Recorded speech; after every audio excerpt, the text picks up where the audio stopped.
mentioned. So from my perspective, I've only watched this series once live. I went over to watch some clips again, but this will be my first like real in-depth close look at the series. So my initial thoughts were, besides a few key moments, Knight was quiet compared to his standards. I don't think he had a bad series, but I think he had a fairly quiet series compared to him. I think he's had quite a quiet series in regards to his own levels in general. I don't think he was bad. I think that Faker outperformed him, though, on the whole. So that was my initial thoughts coming off of it. Now, we'll see if those stand true. And that was one of the big things that we were talking about. But besides that, on the whole, I also want to look into... I was really surprised that T1 out-team fought JDG, because that was something which I didn't predict that coming into the series, and I think on the whole, T1 had a really good time team fighting. So those are my preconceived notions. So yeah, I mean, if you want to, we can check the freaking stream and see how that works. But do you want to? Is that okay? Just as like a point of note, I would actually say that like in terms of like decision making across, like this was the unnaturally poor version of JDG. Like I didn't know, like there were so many like really intelligent people that just knew that Kanave was going to like turret dive tier 2s and tier 1s as Belveth. I was like, wow, like I'm so glad that like I wasn't able to ascertain that information, as it has happened. Checks notes like 2 times the whole year, and one of them happened at Worlds. Brilliant. Yeah. Oh, by the way, what's your Twitch username? I can put you in the stream title. What's that? Yeah, Keire. It's just Keire, just the way your name's spelled. Just Keire. Yeah, 157. That's really convenient. 157, right?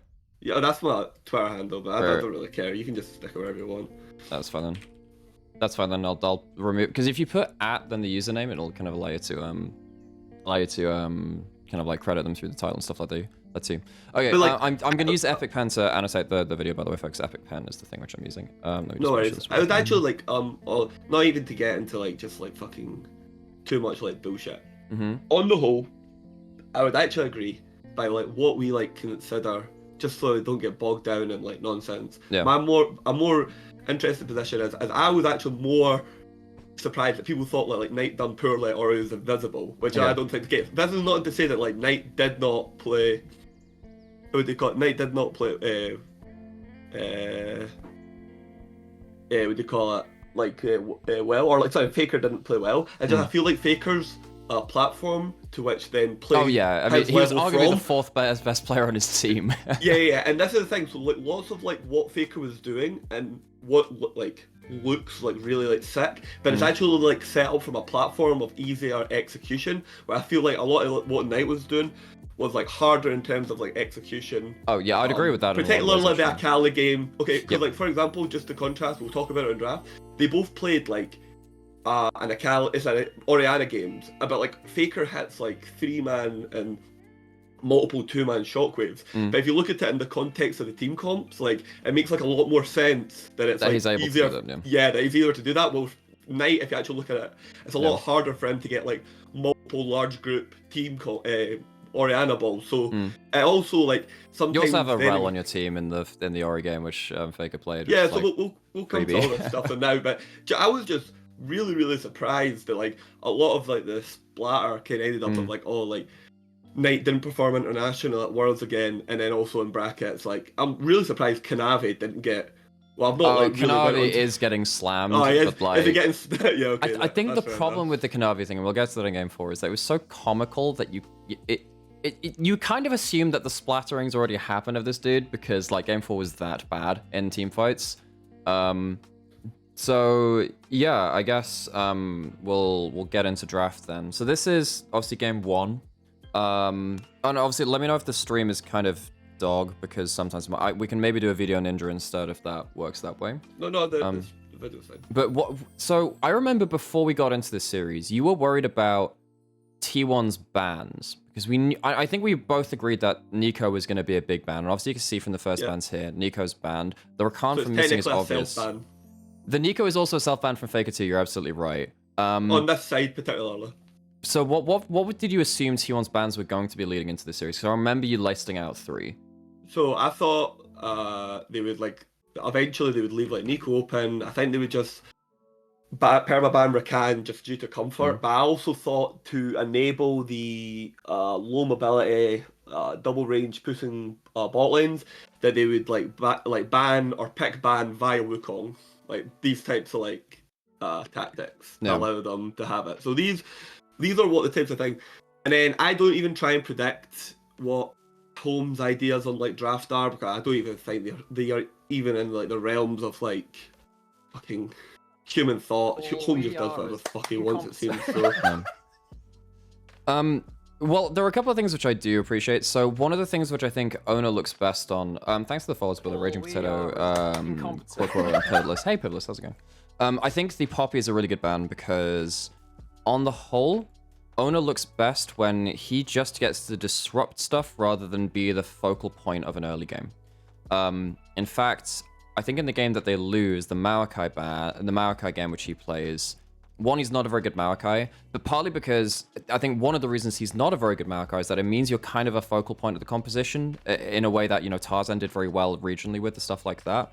The Poppy just allows you to hit level 3 and be a gremlin basically the entire game. I think that's a good ban. And then the Ashe, this reminds me of 2016 Worlds. Remember when it was Caitlyn meta in groups and then Ashe came out in knockout stage, and then we famously had the Ashe Zyra versus MF support and stuff like that.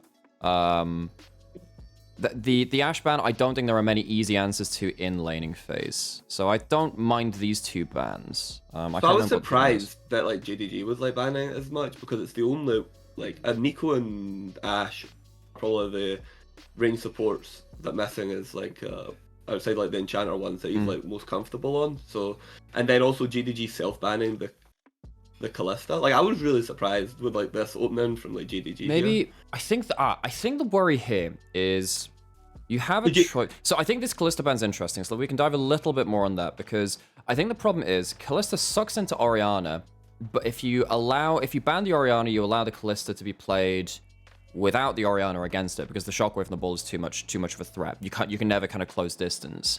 So you're either allowing the Kalista first pick with no Orianna answer, or you're allowing the Orianna and then to play the Kalista in a bad spot yourself. But here's the thing, this is the point about the Ashe. You've self-banned the Ashe. They can only pick one or the other. Oh yeah, you should have just not banned the Ashe. Yeah, yes, exactly. Right. And then you pick Kalista Ori on the response. Yeah. Yeah. So if they take Ashe, you can then take Kalista Ori, and then if they take the like Kalista, you can take you know what I mean. Like you can take the Ashe to then nullify the Kalista in lane, because Ashe is one of the traditional in brackets support counters to Kalista. So again, this just seems like incoherent prep,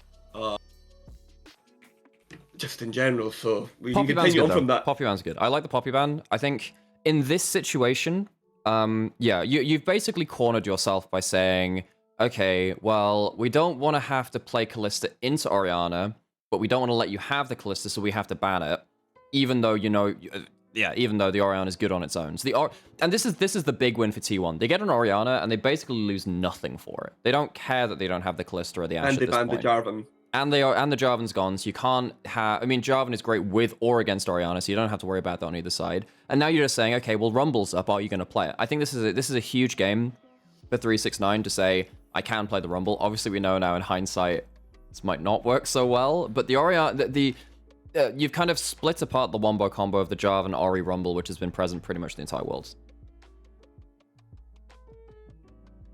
So I was really surprised with this. I think this is like bonkers. Oh, I think I had an opinion on this. Yes, when I watched this live, because they lock in the Akali right now, right? Yeah, which I think is just so.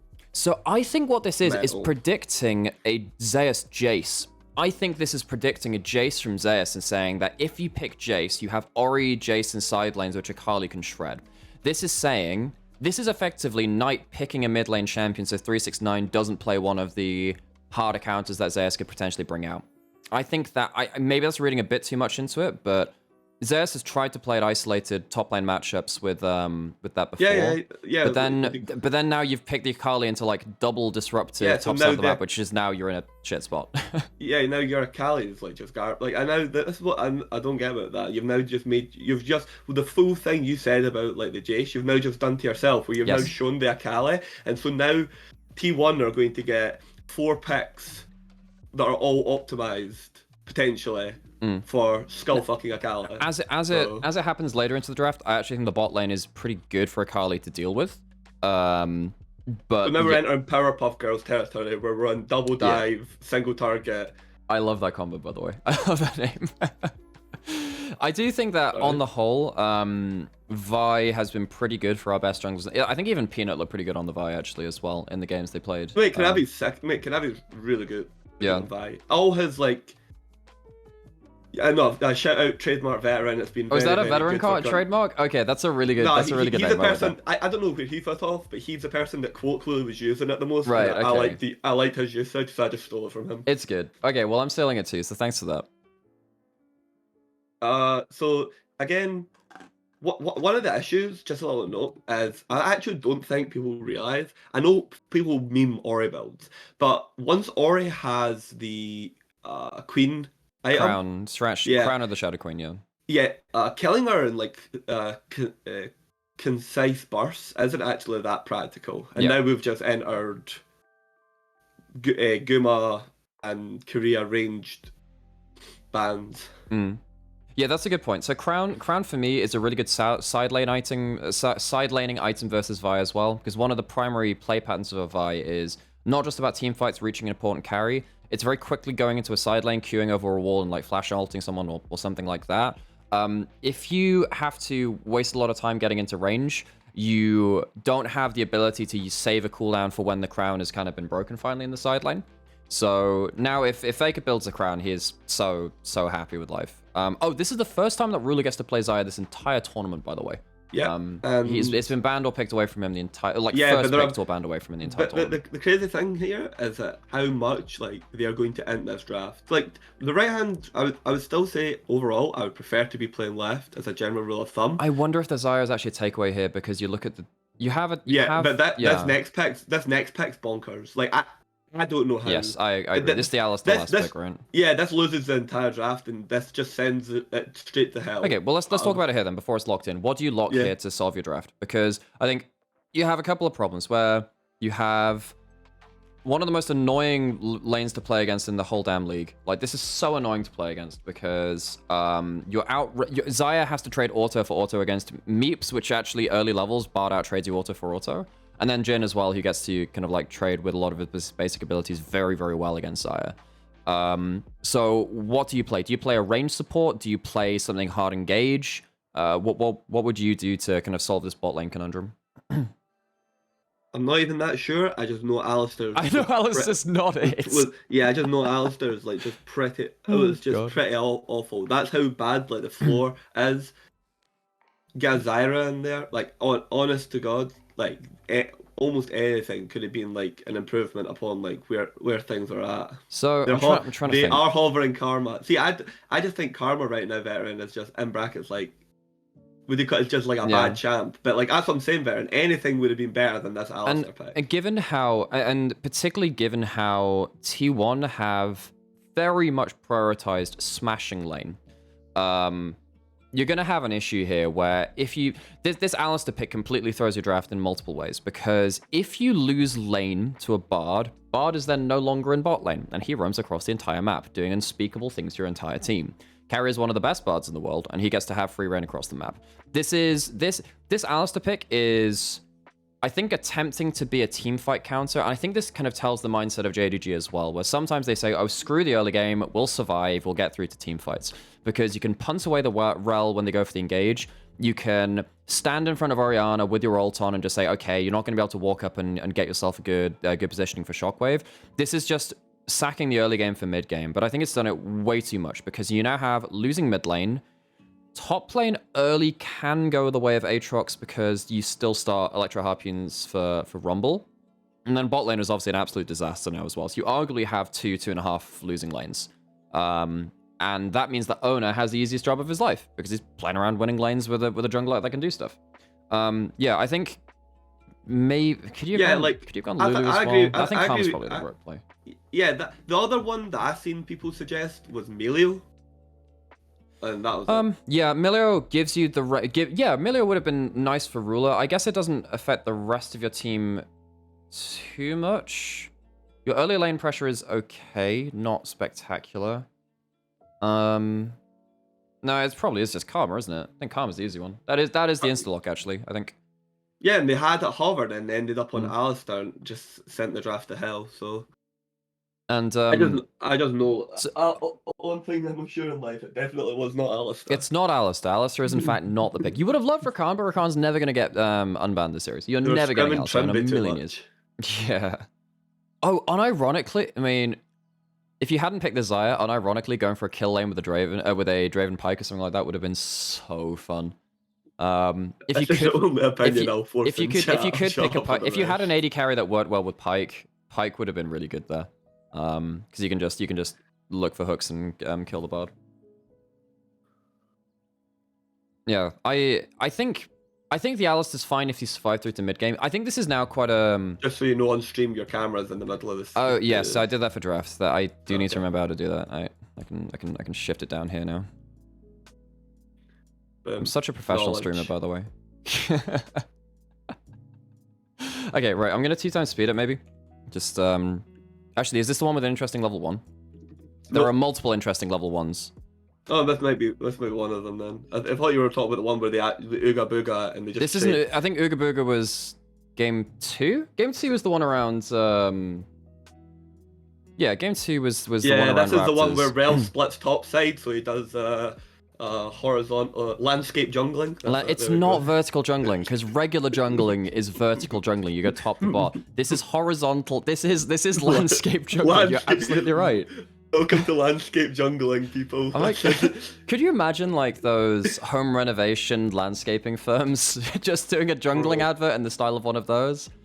I love just taking any Summoner's Lodge, like landscape jungling. Yeah, any league term like that is even like potentially useful and just like completely like twisting it. This is owner's best early game and arguably wins them the game because one of the interesting things is the Rumble Aatrox matchup is in brackets, like, not that it can't be like overridden, it's like Rumble like sided. However, once it starts going into the Aatrox like favor, it starts getting very, very, very like hard to play very quickly because he always has the option to force the fight, whereas Rumble has to take a longer period of time to burn the Aatrox down with like poking spells, whereas the Rumble can just catch the Aatrox can just catch the Rumble in a series of W's and Q's, and once his flash is gone, like it's just consecutive kills once each setup has begun.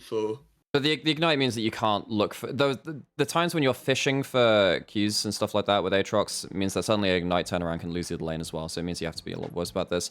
Yeah, Owner does a really good job here. He gets into topside early. Obviously not communicated very well. There's no way he's getting out. Does he burn his ignite here as well? I'm trying to remember if he does. I don't think he does in this one. A little bit later on he does. Faker gets out without using flash in this mid lane as well, because sometimes when you're doing... You have to kill him. So... When you were doing horizontal jungling, this was a big thing back in Season 5, Season 6, where a lot of the time mid lane would be kind of left on weirdly, mid lane would be left on an island, because it's quite obvious what's happening in top lane and bot lane, because you are on a strong side or weak side of the map. So sometimes mid lane can get a bit left out of the equation. Faker getting out without flash here, without using flash, is pretty big. And he has enough HP to just make sure that Kanavi can't get a free response on the bot side of the map. So the thing is, like, this is like good from like Faker here, and it's like the best possible like response. Yeah. But the problem, he's going to have to be forced to use like some sort of summoner spell, or like potentially. But the fact is, he's got push and bot, which is Bard, so it moves so quickly, and it gives enough time for Owner to come down. And now we are in the point where that is now just Keire leaving lane and doing Bard things. Yeah, but like, now there's nowhere. Kanavi can't go anywhere. Kanavi can't take the top jungle. He can't take bottom jungle. He's completely like cut out in terms of like farm, and he's also cut out in terms potentially for this period. Can't go bot lane. So this is another couple of things too. So when you win bot lane really hard with something like the Jhin Bard, you are going to get to the point where you're not even trading hard at level 1, level 2, which means that Keire is full HP. And also full mana, because you're not fully trading, which means that Guma gets to reset for free. And a lot of the time as a support, you'll want to do something at the same time that your AD carry is resetting, because Keire is full health, full mana, he can run mid. Because he's not had to trade early, he can move on the map instead of resetting for HP and mana or something like that. So he gets to cover this play mid as well. He gets to get himself some chimes, which is quite nice for the bard as well. Keeps your XP ticking over. And this is also one of the reasons why T1 went for the vertical jungling, because they knew that the horizontal jungling, Jesus, landscape jungling, because you know that even if Kanavi goes bot lane, you don't even win a 2v3 on bot side of the map against the Jhin Bard, because they're so strong at the early levels. And as we saw, Ruler took a pretty hefty trade level 1. You can't realistically make anything happen early levels. As you said, Kanavi has absolutely nowhere to go. So T1 have won absolutely everything. They have a winning bot lane, even on technically weak side of the map, and then the entire rest of the map is shored up. So let me raise you this. Why doesn't Kanavi start topside and path towards bot side to cover a potential 3-man dive where you have the Alistar regardless to deny the engage, and Bard and Jhin aren't going to go under the turret, so you only have one Actually, target. you know what? Let's go back and see what vision there is at level 1 then. Let's see what happens in vision level 1. So like, why does he not go? Why does he like opt for like a topside start? Like why? What is it? I know it's like the whole idea is like he could potentially be racing to topside with Owner, but Owner is going to like win the race regardless, because they have no wards of their own, so they have like less information to work on. And so is it not better for Kanavi to just start topside and work his way to bot? I'm trying to think how the hell this level 1 goes so badly, because they're getting pushed back into their own jungle on both sides. At this JDG's point, level 1s have never been good. Surely at this point you should actually just stack 5, because if you're going to lose this level 1 so hard, surely you should just stack 5 and just try and catch someone, right? And then hopefully you can get a ward on one side of the jungle to give you some give you at least some vision. Because I think a lot of this stems from they have a ward on their red buff. They assume that wards are going to get put down by either Keire or Goomer onto one of their bot side things as well. But they know Kanavi that is fully it's most likely scouted. buffed. This is the difference. JDG, from where their players are in blue side, should know, right, that most likely it's either red buff or Raptors is warded. JDG managed to get 0 wards in the enemy jungle, and they still managed to get to the but 369 is a rumble, so he ends up pushing top lane anyway. You don't have a choice not to. I'm just wondering exactly what the communication is from here from JDG. What is the early game plan? Because this is really quite disastrous. Now maybe you think that Owner is going to cross map and go red side to red side and just try and get jungle advantage. But I think that's quite naive, especially if you think he's starting top side. Why is 369 assuming that he can 1v2 here? Yeah, like that's what I think. Kanavi and the 369 should have just started on like red or Raptor. Maybe it's a lane positioning thing. You've got hard trading level 1 bot, and then you have Aatrox backing off top lane. Maybe it's some Oscar-worthy performance from the lanes to kind of assume JDG then assume that bot side is going to have received pressure because they're the ones hard trading. I don't think I think that's maybe a bit of a reach, but maybe that's part of it. Anyway, I'm going to go back to the point where we're like 4 minutes, something like that, right? No worries, yeah. Oh yeah, we've gone a little too far then. So we had the first kill top. We're about him. Cool. Thanks for the follows, Isaiah, Sai Enigma, and Mr. McDress. Thanks for the follows. Appreciate it. So I can't do shit until level 3. Yeah, you can But, occasionally do things at level 2. If you level Q second for a play, you need to think about that in advance. Though you can't reactively do anything at level 2. If it's completely losing for Vi, I can then understand why. But you can burn mid flash with that. Yeah, I think Faker getting out without flash is just the cherry on top. Even if he had blown flash, I think it's fine. It opens up an option for level 6 with a flashless Orianna. But I think Faker's is happy to take that as long as he knows that. I think Faker not doing much this game is fine. I think the problem is if Knight gets ahead, then the Akali has, you know, a huge. Even Aatrox is pretty easy to kill with the Duskblade build, even with the Hex Drinker involved. Knight has arguably 3.5 if you count the Aatrox's half. Good champions to assassinate if he gets ahead. I don't know how they ever kill like Faker there, because he was on so much health, and there it is, the beginning. The beginning of Lane Kingdom. So now he's 2-0. You don't have teleport to get to the lane. You use the ignite as well, so you don't have kill pressure for the next phase of lane. So yeah, top lane's falling apart. Bot lane has had enough prior to get to the point where they can get towards first dragon, which I guess that's the result of the landscape jungling. Level 6 to level 5. When I was talking to like you and Rich, like I don't like in the context of like this Orianna, and I understand he did get like a gank, right? I think like Knight's playing this lane out like fine. He's about to start playing it like poorly and stuff. Yeah, Knight's done. Trading. There's nothing Knight can do in this early game. The exactly. Akali has nothing to do. If anything, this was a second pick Akali as well, and then Faker pushes up. He's gonna get shockwave. He's gonna get shockwaved here, and so now and now because the whole point is Orianna expands our mana pool to push in the Akali. If the Akali player's competent, they can last hit under turret, and like usually get the majority of the CS. The danger points in this matchup are Akali holds the wave. Well, either of them hold wave outside of their own tower in terms of individual lane, so and then Akali can't exit. Yep. Should have Knight reset on this wave to try and like help like Kanavi. Like, so this is after the shockwave comes through. I was wondering if there was a teleport invested. I was wondering when the last teleport was, but that was for the last lane. You can just come forward because he's about to get shockwaved and then remain in lane. Okay. So he has his jungler in a blacked out jungle, so he has no vision in topside. Kanavi is fighting. There are no ults on mid, but Kanavi knows that he's still going to have prio against him. Akali gets away with having less prio by having kill threat with ult. So even if you have to give up half a wave or something, you can... But he's now used ult on wave. And he's just used ult on that wave. So Kanavi is in the shitter right now. Like, exactly. Kanavi can do absolutely nothing. Missing is not going to get involved in this play for a very long time. Yeah. Knight's just in a bad spot. He's gone for the alternator for the... Alternator is a weird item where you want to use it for like single heavy trades. We can get like a big burst, but it's pretty bad across the phase of like you'd much prefer a blasting wand across longer laning phase because it gives you better wave clear and gives you some ability to take some hard trades too. Or like harder, longer trades. Speed it up again. Yeah, but JDG get themselves a dragon somewhere among this. I do think that Faker, on the whole, has done a pretty good job of getting prio when he needs to. That's the big thing, right? He's managed to safely get prio so Owner can have an easier game. It's a bit of a push and pull of both, because Owner's been winning the jungle matchup. His early path thing did really well.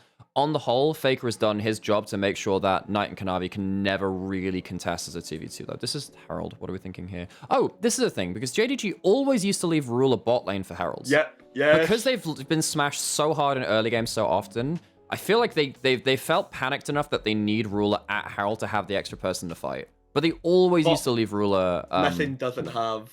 Ult. And this is what I'm talking about. Korea's about to just end the fight one.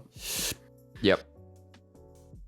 And Knight still almost like does really well in this fight. I mean, watch Knight, like Knight does very well in this fight. Yeah, we're gonna watch this a couple of times, I'd imagine. So I was watching that from the perspective of Owner and Keire, who just like obviously monster them. Faker obviously hits a 3-man, but this is what I'm saying. It's like set up for him. It's like the worst thing Faker can do there. It's really rushed from JDG.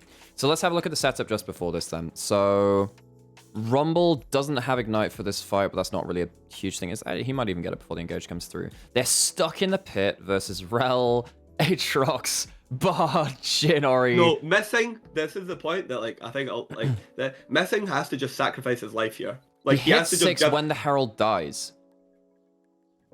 Yeah, but he has to just leave the pit before then because he's just useless. Missing does very little. Is he trying to protect? What's he trying to do? Is he trying to guard Ruler's landing zone? I just think so I think all what he you do is you trade your life for Orianna. Like you stop Orianna from getting to the pit. That's literally all you do as Missing. You use Flash, you use Ignite, and you make sure Faker doesn't reach the pit, so you put the ball inside the pit. Doesn't matter if you die, everyone else can just start flashing over the walls. Like if you go back, like from the very start of the play, he enters the Korea ult, but he's going to get to see like Faker here. Like Missing. What does Kanavi do as well? Because Kanavi has ult. What does he end up doing with his? So he ends up getting caught in the Bard because he does a short Q to finish off Herald. Where does his ult go? Does he manage to get an ult onto anyone? He gets onto Zeus, trying to pin down the Aatrox on top of the Equalizer. Oh, Knight actually almost gets a double there, you know? Yeah, and he almost does okay. He tries to... Yeah, that's what I'm saying. Like, if you look at the this is what I'm talking about. If you look at the execution of difficulty, Knight plays this fight in brackets better, but like Faker's impact... He had the harder difficulty score, yeah. If we're doing it by gymnastics, he has the harder difficulty score.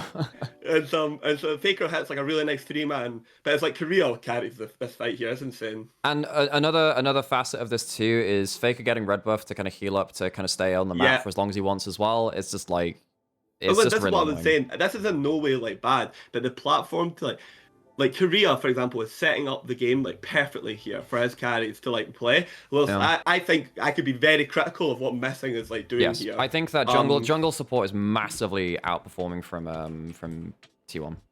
Anyway, does he die on this? I think he dies. I think Zeus dies in this extended play, right? Like he stays around a little too long, and doesn't pop ult. Whatever, it's fine. Kanavi actually gets an opening there, which is nice. And now, like, it's not like it's accelerated, but you know, like Guma now is. This is it. So wait, David Cameron is back? Yeah, he's 4 What do you mean, David Cameron's back? I thought we exorcised that demon. I thought we ridded ourselves of this great evil. No. I've met him. This is quite funny. Oh yeah. Yeah, met him at Scottish Parliament when he was like doing like the independence like talks. Oh god. My god. Right. Yeah, but I think even if Zeus does, I thought he had ult on the spectator though. But even if he did, I don't think he gets out. Technically, this is the problem with like Bard, and it's like in disguise. So like, see, can you just pause? Because I don't want to talk about this little point here. One of the issues is Akali and Vi, could be on cooldown like attacking Faker on Orianna, right? But the problem is to kill the Orianna, they both kind of have to go like melee range. And Keire can just self-ult the Ori. Yep. Like from range. Do you see what I mean? So even if Kanavi and Knight commit to Faker and like isolated mid lane like plays, if they don't know where Keire is, Keire can commit Intercontinental ult and just kill the cable. New Rick and Morty. Or delay the play to a point where other people can arrive, or other fake like you can like block like the vial damage, things like that. Like these are the types of things that can like happen. Oh, this is another thing too. So we're now at the point where you have the Radiant Virtue on Rel. Rel's not going to be. I don't think you can ever realistically kill Owner unless he's hugely out of position looking for vision and stuff. And there's no reason for him to do that, right? Because they're winning so many lanes. You're going to have a warding buddy with you at all times. So with the Radiant Virtue, you either have a choice of going onto the squishy targets. If Rel pops ult, that's an actual fairly large amount of extra HP, and you're playing around fine damage margins anyway right now from JDG. Or you pick the Rel, who's just too hard to pick out at a position. JDG's one hope is probably dragon stacking or an opportunistic pick into an early Baron at this point, but it's looking pretty slim pickings. It's very hard to do that again when you're losing vision games so hard. They actually almost get back into this game, which is crazy. We'll get to. So it comes down to another Keire ult. By the way, Kanavi losing all these smite fights to Owner this series is a joke. Go watch Kanavi here. He loses a smite fight and then he short queues, man. And here's the next thing. Like, this is where it's just a mess. This whole section's a mess from JDG. So they commit the Aatrox ult. Kanavi's going to lose a smite fight and then he's going to short queue. Ah, what was that Q? Where's he going with? I mean, I think he's dead anyway. I mean, is he trying to? Is he trying to ult out of the pit? Maybe he's thinking, hey, maybe we can close down Zeus or something like that. I think, but then the fight's already called off. Faker's doing a really good job here as well, actually, because I think JDG might be able to commit to a fight onto Zeus if they had managed to pile in from down here. They can't do anything because Faker's within range to shockwave the response, though.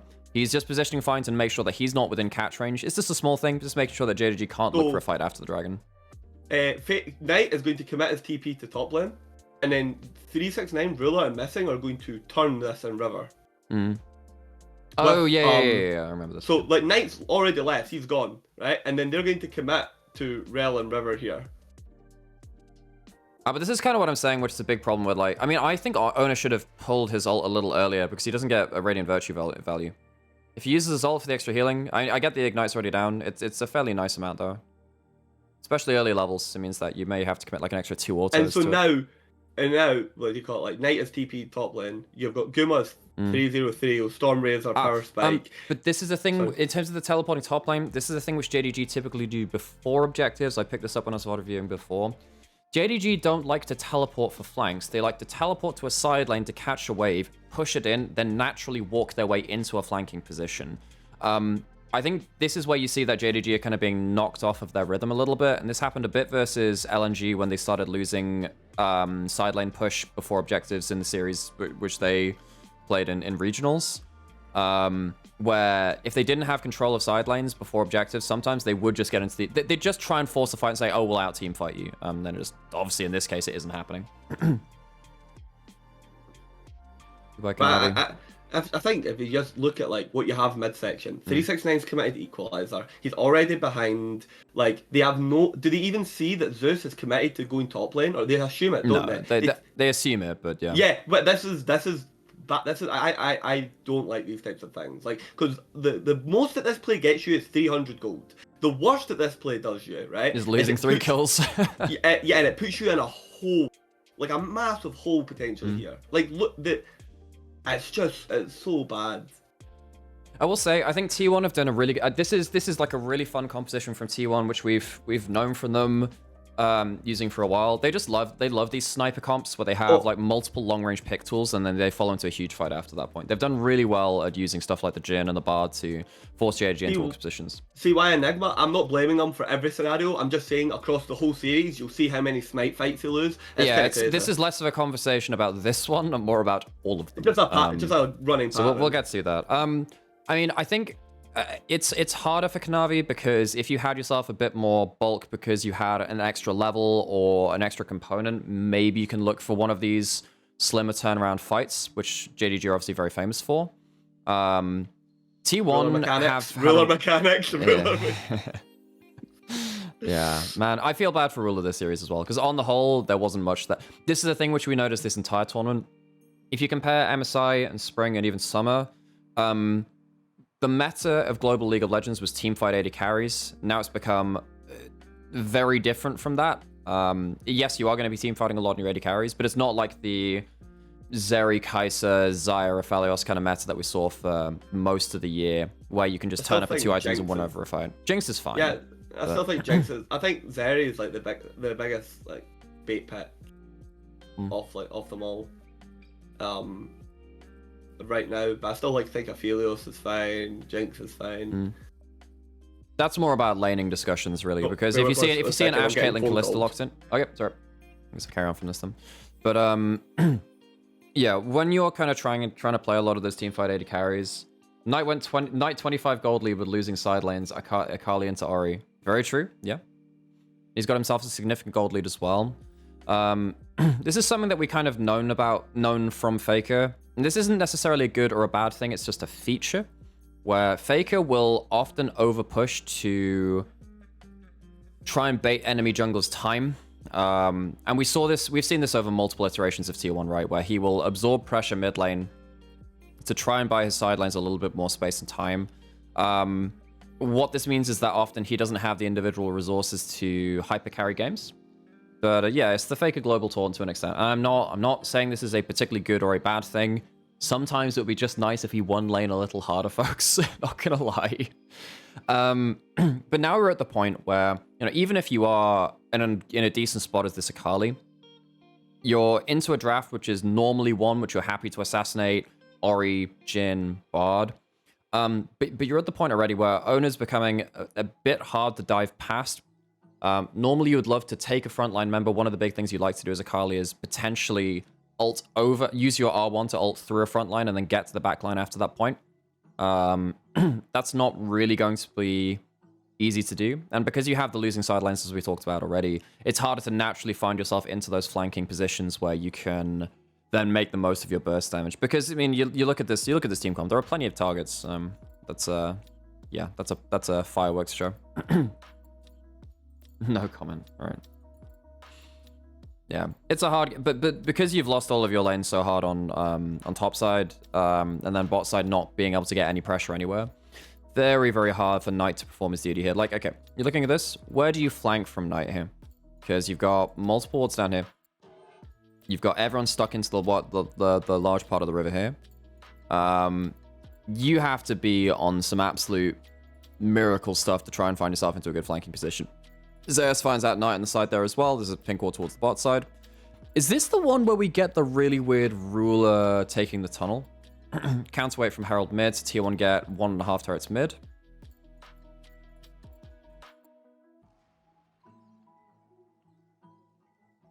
What else do we get here? Keire, bloody hell. This is kind of dangerous from Keire. Hey, it was kind of talking about how hard it is for Knight to find any sort of position onto the backline because there's so much side lane pressure, and of course in this case there's the Herald shoving mid as well. That's led to a load of vision control, which means that Knight can't really do anything. And then what the hell is this? Folks, I don't know what to say about this one. Yeah, and this is the thing, they almost won this fight, by the way. If Knight doesn't get ulted here, he doesn't have to commit his R to kill Zeus, and then he has it to kill Guma. It's double shutdowns onto Akali, and this game looks so different, and the narrative is completely different. That's a really good shockwave, actually. Oh, what happens here? Oh, I didn't see the picture-in-picture. Oh, right, so Missing has been zoned off by Faker. Right. So Missing has another non-impactful fight on the Alistar. Yeah, reminder, and again, why is Missing not reminder just that this Alistar was picked last pick to be the mid-game engage frontline option. Missing has failed at that quite significantly. This is a really good teleport from Faker to rejoin the fight, though. This is actually pretty good. But like, why isn't Missing just committing his life to just fucking stopping the Faker from entering the fight? Actually, what happens if Faker doesn't get the shockwave here? You kill Owner, you probably get Dragon afterwards. So, like, Thingy's not dead. Rumble's not just instantly dead. Okay, that's a pretty good combo from Missing to... Oh, it doesn't get Guma, though. Oof, flash. And the amount of, like, the summoner, like, economy of, like, T1 is just, like, so good. Okay, let's have a look at the different options that JDG have here. Then, so this is the point where shit goes wild.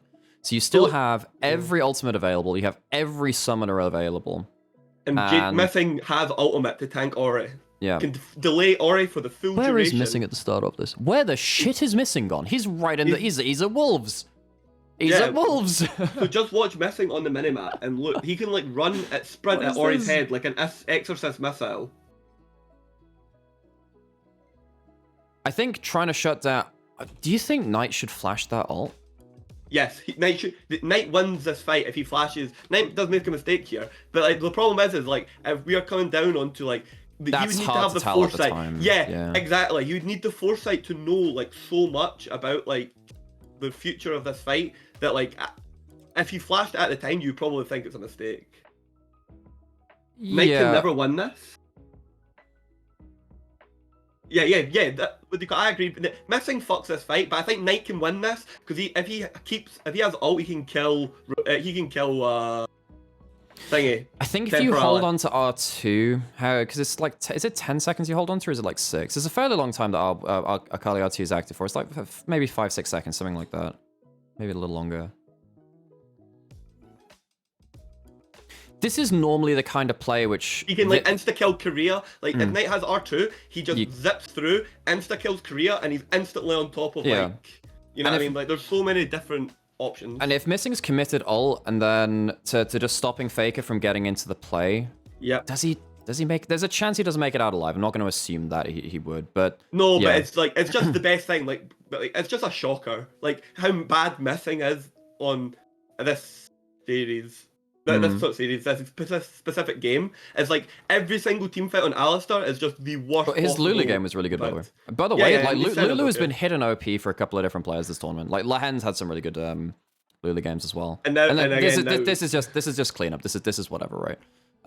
Yeah, I mean, I think if Knight, I mean, obviously awesome by Keire to land the ult onto Knight. Keire is having a wonderful board game. Like he's had some really good value. This is the thing. This is what I'm saying about Faker's actual execution. Just as a whole little thing, is like not that insane because he's not even being like this first game here. He's not being pressured properly by Missing. Like so, I'm not even getting to. Oh, see, actually, like, no. That's a good point. That's a good point. If this is a mistake from Ruler taking it through, then that completely fucks Missing. If this is a mistake, then Missing is like, hey guys, I'm going for the flank. I have Ahri, Jhin like locked in, and then Ruler's suddenly over the wall, and it's like, oh bloody hell. Actually, I get it from that perspective. I get it. I think the problem is the reassessment from this point is what does Missing do since his team is committed on the bot side of the fight? Because I think at this point he needs to just keep. I mean, he does combo. He combos Ahri there. He combos Ahri. See on the minimap. Then use alt. Just stay on top of her. Use your E to like stop the. Did he use his full combo? If he used his. Why use your full combo? You don't need to use the full combo. If he you want to disrupt her. Yeah, you don't want to use your full combo. You just want to use one bit and make sure that she can't reposition. I think that's pulverize. Keep headbutt up for when he commits the TP. Headbutt or use E stun. Like there's just so many different ways. And then he's at the wall here and he's gonna. That's like nice. That's a nice one. That's cool. I just have to hear. He's trying to play. I mean, Knight's just used E2. That's a weird combo. I mean, he's trying to get Phase Rush to run out, I guess. But surely you want to save your combo for the next E cooldown for Akali. At level 12, Akali E is absolutely insane damage. It's probably like, I don't know, 500-600 damage or something. Yeah, look at that. Pretty big. Oh, my Knight. Rulers Engage is good. If Missing is on Fake, then they just kill all of them. Yeah, I think... I wonder if that is a miscommunication between one side. I wonder if the ruler portal is intentional or not. If it's not intentional, I can understand how JDG get a bit flustered and they don't line up all of their kind of win conditions in that fight. Yeah, I'm with Veteran. Remember, after the karma point, you were supposed to not be pushing any further agendas. You now have the karma agenda and the. Oh, is he getting the fruits? Oh, is Ruler getting the fruit? Let's see how Ruler positions here. Where's the thing here? So he gets the. By the way, that'll be really funny because that means Kanabe and Ruler. I think you might be right. I think he's trying to get the fruit. Ruler, that means Kanabe and too much waffling plus Cameron runs Scotland. Yeah, I'm sorry for your loss, buddy. He ran all of us for too long. He's the first player to just completely run it down on the political stage. I think we can all appreciate that as toxic League of Legends players. Right. My point from the start is that Missing this Alistar it was already not a great pick, and then basically what the pick is useful for is not like expanded on. But now, if you watch this game, okay, this is where the kings. Okay, so I would not say Knight has been no impact. I think Knight has played this Akali game is just hard. This Akali game's hard. And now Faker's 4-0-7. Yeah, and I do think that he looks like a god. Yeah, Faker on the whole has he's never had the flash. He's positioned well. There was that one dragon fight a little earlier where he cut off JDG's answer. Yeah, I mean he's not the core of this composition. I think early game he did well at absorbing pressure from Kanavi's at that one gank where potentially that was his one early game option. What is happening here? This is just an absolute travesty. This is just like get stat checked. Oof. Yeah. Yep. And then what's he doing here though? Clearing wards? Okay, whatever. It happens. Faker's always been that player though. He just steadily builds leads and somehow ends up with 5 kills. Not really. Like this iteration of Faker. I say always been that player. Not really. Like Faker's there's variants of Faker who take big risks. Yeah. So if you look at MSI last year when he was the Ahri player alongside Xiaohu, that style of mid lane was use your HP as a resource, engage, see what you can make. That's a really good E predicts from Keire. That's really nice. Oh, always IND in this team. Yeah, you're right. I would agree. Yeah. Faker does a really. This is one fight which I picked up. Watch this for Faker, by the way. Watch this. This Zonya's for Faker. It's fucking nuts. Him and Knight both have crazy Zonya plays this series. That's nice. Zonya's the Akali R2. He presses his buttons. He presses the buttons, folks. But that's the problem with Akali from behind in this kind of comp, where you want to be able to assassinate everyone. You have to the worst thing about assassin play is when you're behind, you don't get to mind game the defensive techniques anymore. You have to just all in them and hope they don't have hands. It's the same kind of thing for a lot of AD assassins too. So when you're ahead, you can. Yep, go. In that fight, because the criticism you have is he knows Knight has Faker has it. And so instead, he doesn't commit to Faker, he commits to Kanavi instead. Yeah, Faker finds a really good pocket here. I think he knows that 369 just... wait, was that an out of vision sidestep? Does he? Oh, he knows that he knows that Rumble's coming. Does he see him walk into the brush? I don't think he has vision on that. Is that a? No, I think he just stutter steps. That might be a stutter step. If that, I have seen. Remember that Nidalee spear clip? Reminds me a bit of that. If that was, yeah. Anyway, fun stuff. Manages to dodge out in that one. He would have been fine anyway. He was completely fine. Zeus tanks the E as well by going forward, which means that Faker's never in any danger. I guess there's a chance with and Knight lighting E2 that maybe kills, but Aatrox's itemization in this game is like so tasty. You know, for the Akali and the Rumble. It's what I would refer to as a good time. Mm. Also, shout out to Zeus. He's actually had a really good burst game where he's when you're playing both of these teams are quite high damage, and you are not playing a tanky Aatrox. So if you misstep, you die horribly. It's just top def. It's a little bit of top def, but the Rumble equalizer is still being brought to the fights, Enigma. I actually think. Yeah, 369 is doing fine in team fights. Alright. If missing executes better. I don't think T16 could execute lane better, but like, there's always a consideration for that. And if you actually look at like where JDG's winning moments are in this series, I think it's missing. This particular game is if missing executes better. There's a version of this game that JDG wins, or it's a lot closer. And you know, not to attribute it all to missing, I think that some of these fights just don't go the way that JDG planned, and I think for once, because they've been very good at this the rest of the year, they've not been great at adapting on the fly to what's happening mid-team fight. No, their mid-fight like adaptations and. But that was arguably their strongest factor earlier this year. I think that them. Yeah, that's what I'm saying. That's the way that they would beat BLG, because BLG were very good at that skill too, where they'd be like, "Oh, you've misused this cooldown, you're out of position. Let's fight here." But JDG were better at that, so they would end up punishing BLG when they went for the same kind of big plays. So for JDG to fail in one of their biggest strengths is.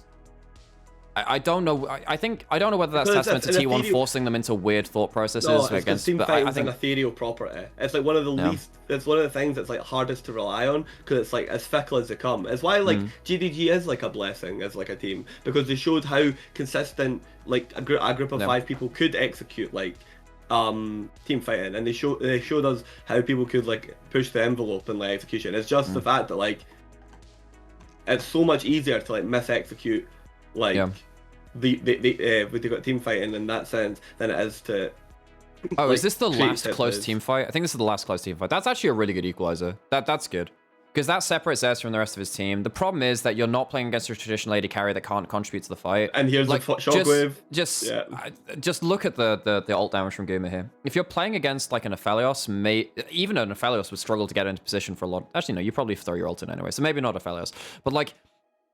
Jin's ult there is not something JDG... Have JDG played a game against Jin the entire year? I don't think they have.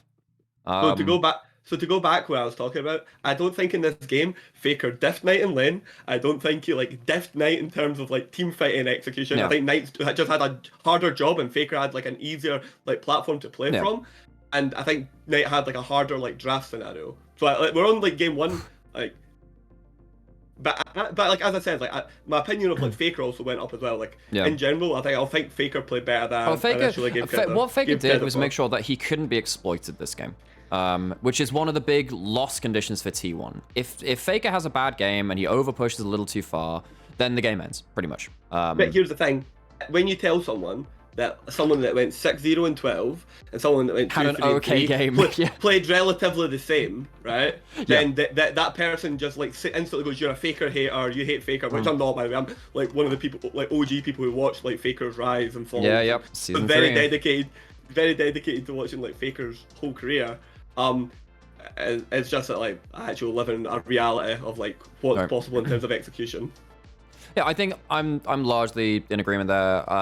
Knight had a really hard job. I remember also Knight picked the Akali to potentially allow some more draft options or rather to deny some of Zez's solo lane counters and top lane to Rumble as well. You know, it stopped potentially a Jace coming through if I were to hazard a guess, because they've tried to play the Jace in solo lane before in similar situations.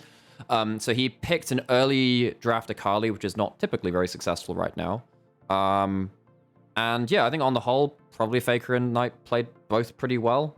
Okay, so I'm gonna go get myself another coffee. We'll get into game 2 after this. Where's draft? I'll just queue it for draft. I'll go get another coffee. All right, so we're gonna take a brain break, and then we'll be back to it. Even when there's no possibility of continuation. That's the thing about propaganda. It's a full-scale assault. It's not just. It's not. Reminder, kids: no one is immune to propaganda, including our lovely league analysts. It's true, actually. Yeah, what they call it between item builds, rune analysis, and I don't know, meta thinking, or the word is just meta. What they call it, league analysis has been stagnant, let's to say the least. Okay, so we're into game 2 now, and so there's a difference between winning the game as the Azir versus Orianna and winning the Azir versus the Orianna matchup. So I think BDD actually did win the Azir versus Orianna matchup. I think Faker wins the Azir versus Orianna games, but that isn't always necessarily the same thing. So, like, just a note just about like laning and like general and like Knight has actually like people always just kind of say it because like so many people who are like fans of Knight like say it when they don't actually like just break down his like decision making based on its own like principles. Knight is not a good laner. He's not a special in terms team. of, but yeah, for example, but that's in the context of like how good a player is. He's not good at like prepping lanes. For example, famous thing is to get like a wave crash off, you lose like a lot of health, but you'll get it under the turret. What Knight has got a really bad habit of doing is he will health trade for CS before the wave crash wave, and then he won't have enough health to then crash the wave because he traded it for CS because he's a greedy little boy, and so he doesn't get the wave crash off. And over a long period, he actually loses out on more CS XP. Knight, in terms of laning, is very good at executing resource independent abusive matchups. He's really good at playing out Jace lanes. He's really good at playing out Nico lanes. Annie he's as really well. good at playing out Syndra, Annie, Ahri. These are like the lanes that he's actually, when he learned to play it, he was actually very good at executing Azir lanes as well. But I would say in terms of how good he is to correlation of his lanes, Ori might be one of his lowest in terms of he's not as good as the other Ori players at executing it, but his Orianna's still fine, and obviously. Yeah, so, but you compare it to the other elite laners in the LPL. The better laners are, Scout's a better laner on the whole. I think Scout is very good at having a plan in lane. Even he's not the best at brutally using a matchup. So I always said it was the Elite Four: Showmaker, Chove, Knight, Rookie, and off those four, Knight was by far Knight was the worst laner. Best at snowballing a game. By far the best at snowballing a game out of those ones. But then obviously Showmaker fell out this year because he lost his mind. But yes, these things happen. They happen. But yeah, I think that one of the other things too is that I think something that's hampered Knight in regards to that laning is that him and Kanavi have not been 100% on the same page. Of the elite mid jungles, they are the best individual players potentially, but the worst at being on the same page. Incompetent. Franny boy, thanks for the follow. I really appreciate it. See that. Enjoy now the JDG are self-banning Akali and Rumble. Now, why are we Akali banning? What would you want to play? What would you want to play that gets destroyed by Akali? Don't think about it too much. It's just home, mate. It's just home. Seriously, I've thought about it for a little while, and I couldn't really come up with anything too crazy. So now you pick the Ahri here. You're expecting potentially Kalista as a response from T1. That's maybe the answer from them. And now what we're going to see is potentially why we didn't see so remember JDG on red side banned the Kalista on third because they didn't want blue side to have it and have Kalista Orianna, but they also didn't want to play Kalista into Orianna. That's the bigger part, the bigger part of it. Ori's the better first pick. Kalista hates playing into Ori on the whole, so you don't want to pick it on red side as a response to Orianna. So T1 instead pick up the thing which is banned form. That is Lane Kingdom. That is Lane Kingdom, folks. Yep. And JDG's response is going to be an interesting one. And when I mean interesting, what I really mean is fucking terrible. Yeah. That's the point. Why are we not banning Rel as third ban from JDG? Rel would be a really good ban here. On the whole, I think Rel is a very strong red side pick because you can hold the jungle support flex for a very long time. So we'll get to this, but no. That for me here, I think it's much when I see that bot lane, I think the first thing I'm thinking is Wukong. Something that can get on top of them and just disrupt for free. Yes. Basically, so even if they do have a gold lead, you Like can nullify the via gold lead. Wukong Rel. Via Wukong Rel. Yeah, these like type of things. But I think Wukong's actually the best one, particularly for disrupting ADCs, because the CC chain is so long and so disruptive. Now they go for the Vi. The Vi is fine. Vi is okay. It's good with the Orianna Ball.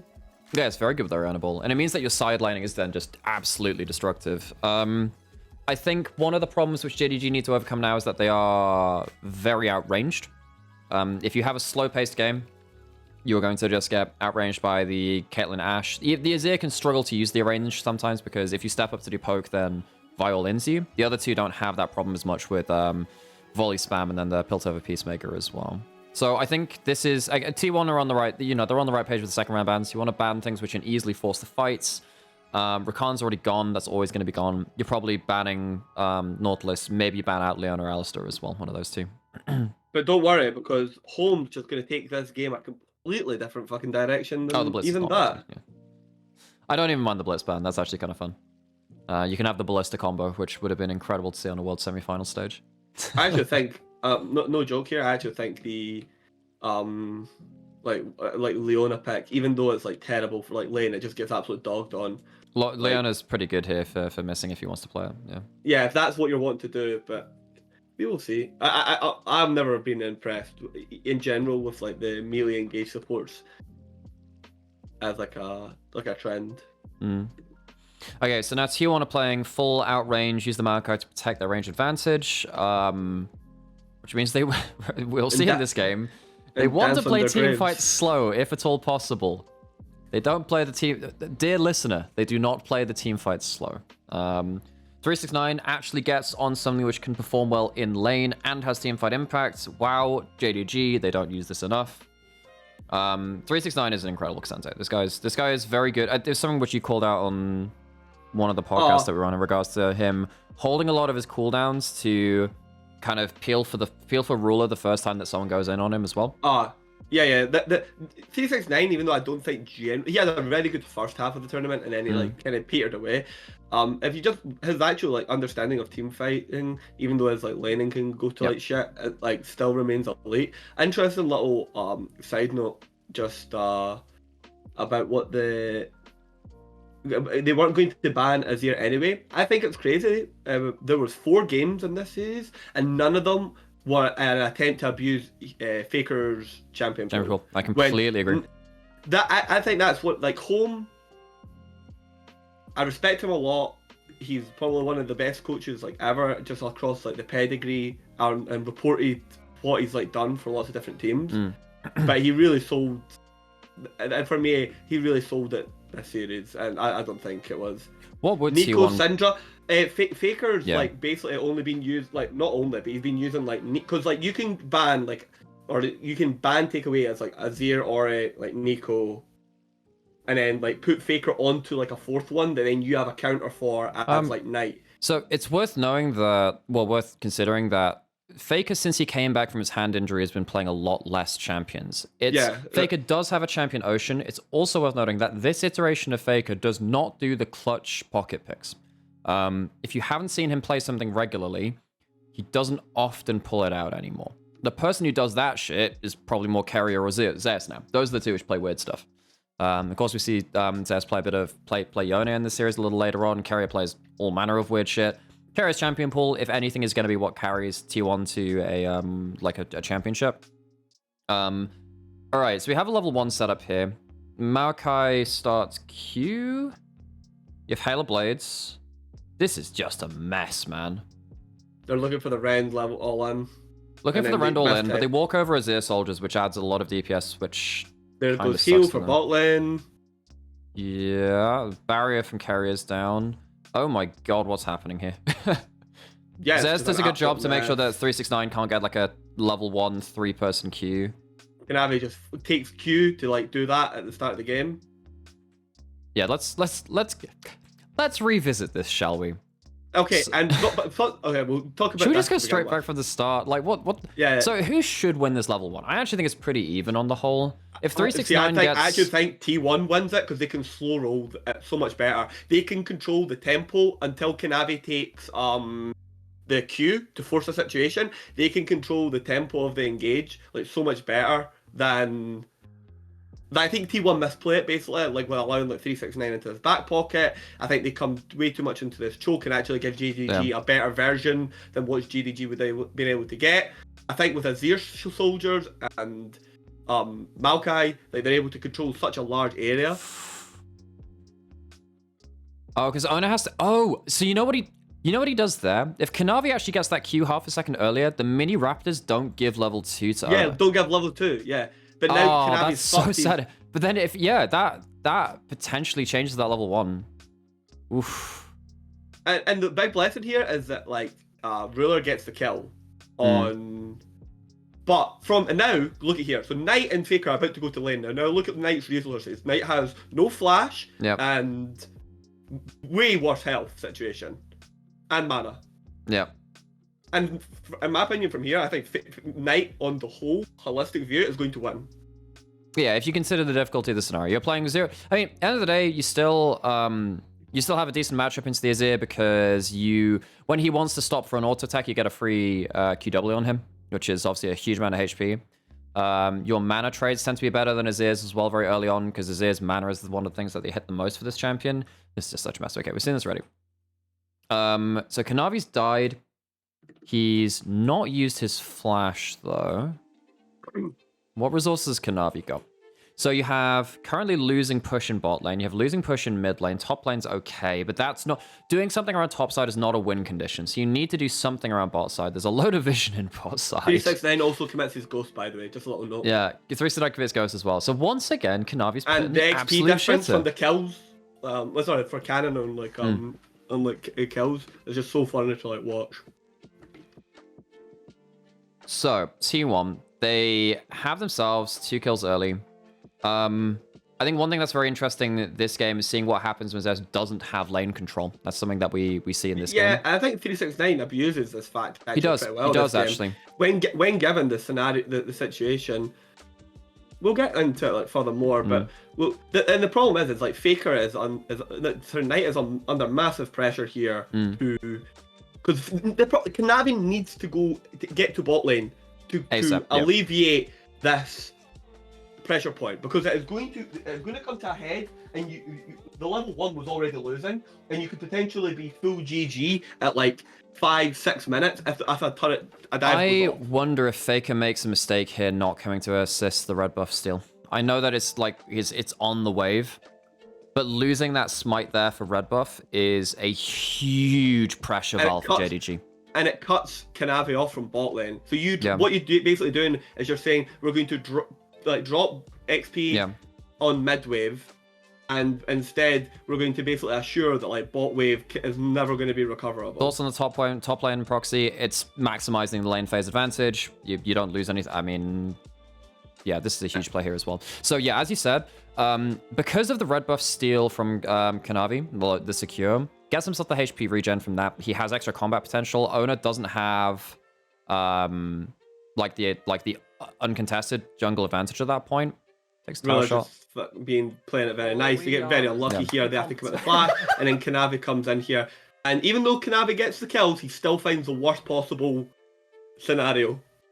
I don't know. I think Kanavi getting these 2 kills is absolutely huge for him. Yeah, no, it's good. Like, but that's what I'm saying. It like had to happen, but he's like it's the best.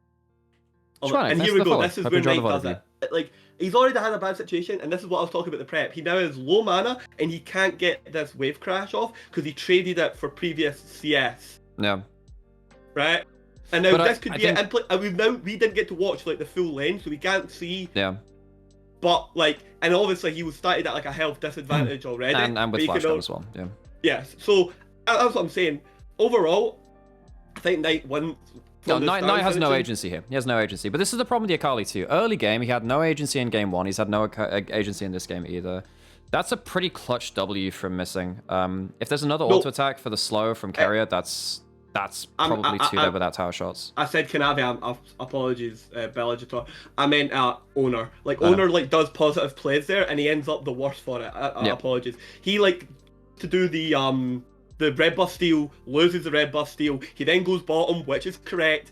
and then it triggers this Kanavi like double kill, even though probably there is a version of these series of events that's a lot cleaner and very net positive for T1, but it looks like Kanavi just like skull fucked his mum. I was about to say like worst possible thing for Kanavi. I'm like, well, I mean his lanes aren't in a great spot, but I don't agree with that.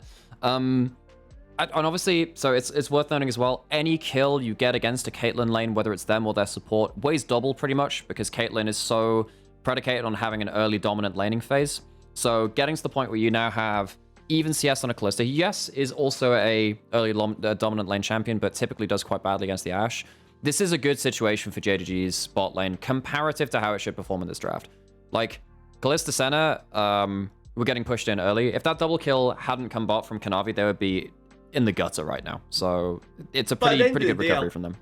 It is a good recovery, but a lot of the lead still sits within like Kanavi's pocket rather than the actual bot lane in and of itself. So it's like a lead that Kanavi has to move around. It's not like a bot lead, a lead that the bot lane can leverage against the actual lane opponents.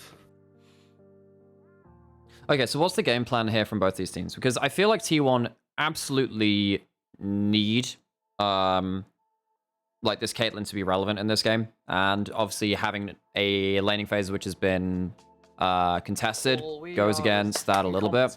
Owner hasn't got the maximum out of this early game as they would have liked. And we're getting towards the point where I'm kind of worried about the frontline difference coming up in the next few fights, because it's going to be quite hard to play frontline to frontline if the Orianna ball is kind of zoning off good damage from T1. And then also the engage options from JDG are, on the whole, much better unless there's a very clutch arrow. So I think T1 are getting a little bit antsy now at this point, because the early game should have been a lot more dominant, and instead they're 3-3 in kills, even in gold, and they don't have huge individual advantages anywhere to like steamroll to a lead. So this is just the types of things that I'm talking about. With, like, I was really surprised to see like Rich. I'm not obviously talking about like yourself, because we're just speaking to you, but like funnily enough, saying, like, I think we're going over this conversation about has Knight been gapped, or is it actually more of a product of draft situation in early game? I don't think he's been gapped at all in this situation. Like I don't think actually in the first two games, Faker and Knight both play pretty well. Like, it's not one of them playing awfully or one of them playing excellent. On the whole, Knight has had... So in game one, had losing side lanes, and then missing was on the wrong page from the rest of the team for most of that game, so Akali had to work with basically nothing, and still did pretty okay. Game two, which is what we're going through now, started lane at like a third HP with no flash against the Halo Blades Azir, which can actually abuse that kind of situation. So he's not doing awful. I don't know like what more you would like. What the only scenario I can think of is he like pushes the Azir in, so takes bigger risks without flash, and like he commits more of his health bar to like push like Faker in to give Kanavi and like invade type timings. But I don't think that's like realistic in terms of the actual like game state that he was given. Yeah. And by the way, this is like a funny thing, Enigma. We're gonna get to this about like Knight actually has like big clutch moments. They just don't. Oh, the Talia game was pretty good, actually. Yeah, that's what I'm saying. So we're now at the point where it's like 3 games out of 4 were like pretty good, and then it's like this like 4th game that's like that's gonna like stick in everyone. I think Knight is playing too safe for a winning matchup. So the problem is that because Owner is in the enemy jungle, you can't really do much mid lane. It's just a really hard thing to do. 369, again, just taking good trades versus Zeus where he can. This hasn't really become a problematic matchup so far. Zeus goes for the lethality build. Worth noting that Eclipse is still pretty good into tanks, but he goes for the Dustblade instead, because if you're going for the low health Aatrox with the higher lethality, the Dustblade passive with World Ender running gives you an extra chance to kind of reposition for another Q before you cast your next ability with the invulnerability. So Zeus is not playing for laning phase, and I think it's quite interesting to see what happens when he does have a lane he can't control in side lanes. We'll see that as this game goes on. And this is an example. The same way as we talked about like missing, not executing on like a specific like strategy, right? Okay. I actually think JDG had the counter to what like T1 were like trying to do in terms of a map state, but I don't think T1's response like was as like good as it could have been, and as such, I actually think JDG got to bail themselves out of a losing situation like too easily, if you know what I mean. Like, this whole game is so different if that red buff into bot lane play doesn't happen. Even if nothing happens, T1 walk out at the advantage. And that's why I was saying, I think like when you can look at that and you can see a point where like I think Faker probably should either like drop the wave or like support comes off of the lane for a small period of time, like something, anything that like I don't know, like and I know it's easier. In the I don't think games, you can do that with bot lane because it's a Kalista. If you leave 1v2 against Kalista, she flashes on you and kills you. So I don't think you can do that. Did Lula still have her flash? I thought it got burnt. Level 1. No, because they burned the flash in that play, I'm pretty sure, right? Oh no, was that the cleanse? They burned the cleanse in the play. Alright. It has heal. One of them flashes on you and kills you. That's what I'm gonna say. Okay. Fair enough. Fair. Like, I didn't remember the exact summoners, but yeah, I think that if you go 2v1ing against a Kalista is really, really annoying. She's one of the best people at Kalista did. It's however you want to like take it. I'm just saying like there was. I feel like there was something. Yeah. I think probably Faker should have roamed down into bot jungle. I wonder if that's a communication between owner seeing Kanavi coming down and saying, oh, he'll stop for Raptors or whatever. By the time that Kanavi bypasses Raptors, I think it's pretty. And that's like an absolute collapse in terms of setup here for like this is a really good freeze out here from Knight and Kanavi. Nice from Faker. Actually would have been very good had bot lane roaming. So that's a good opportunity for Faker. Flash for ult is absolutely fine. I think Kanavi, given that he has 2 kills in Sundra, if he has flash and he can like flash ult into Q backwards, is a huge amount of damage. That's a good amount of playmaking tools down. So that's a nice play from Faker. It's a small thing, but it's nice. Yeah, no, it's fine. But it's like when JDG are freezing you out of the lane, that is like the proactive thing for like Faker to do because he needs to get access back to the lane. Or because if they do nothing, they will just sit there. Yeah. This is where things get a little what is this? Hang on. I was like, oh, I'm gonna spit it up. Nothing interesting's happening. So you've just used the Azir ult. You have owner with first item. Sundra on Vi is really something though. Double roots is kind of spooky. Dude gets this really nice flank here. I have to say, Keirire's arrows were not that good. And they weren't great versus LNG either. His laning phase is good, but honestly, Keirire's arrows have not been excellent so far. So, let's have a look at the overall state of this, because 369 doesn't have teleport. So he's not going to be able to join the fight as well, so this will be a 4v5. You have bot prio from Ruler and Missing, who get to move quicker with the Shroud from Senna. That's something which goes underrated quite a lot. You have a little bit of lethality from Missing. Knight freezes out with the Azir ball for Azir out, but he still gets access to the so that's a nice little play here. Ruler flashes behind Zeus, which means the knockup brings him slightly further back. So it like gets away from him rather than knocking back. And then now Kalista's just going to fucking kite that ever-loving shit out of Zeus. Yeah. Welcome to mechanics. Pops the wall. Ruler does have they lose all their sums here. This is like, even though it's a 1-for-1 with a jungler that has a shutdown, and then it's full bot sums except for cleanse. 2 plates top, man. But it's 2 plates top. I actually look at this. I think it's a net win because you've got the Drake coming up, and now Kalista doesn't have flash. Missing doesn't have flash and heal.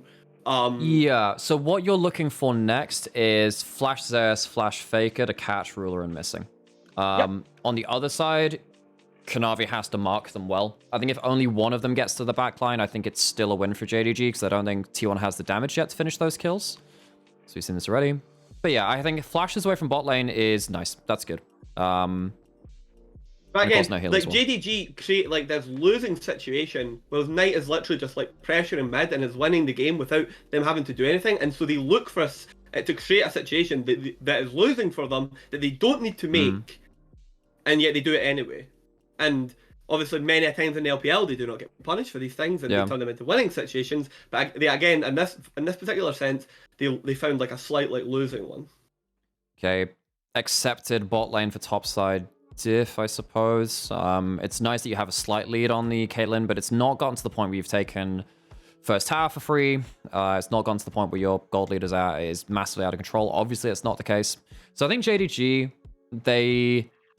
this is weird because they don't really ever they never trade map state for top lane advantage. They never do. Yeah, this is a new thing. Yeah, this is what they do. What they would typically do is have Knight in that side lane instead. Yep. So side picks, so he picks up the gold. For Herald, of course, it's Ruler staying bot lane. For Dragons, they almost always have Knight teleport to the other side of the map, pick up the wave, and then if there's a play after, he'll walk down to the play. So this is a little bit different. And now again, they commit like full resources here. Nice flash from Faker. That should be. Did he not have E cooldown?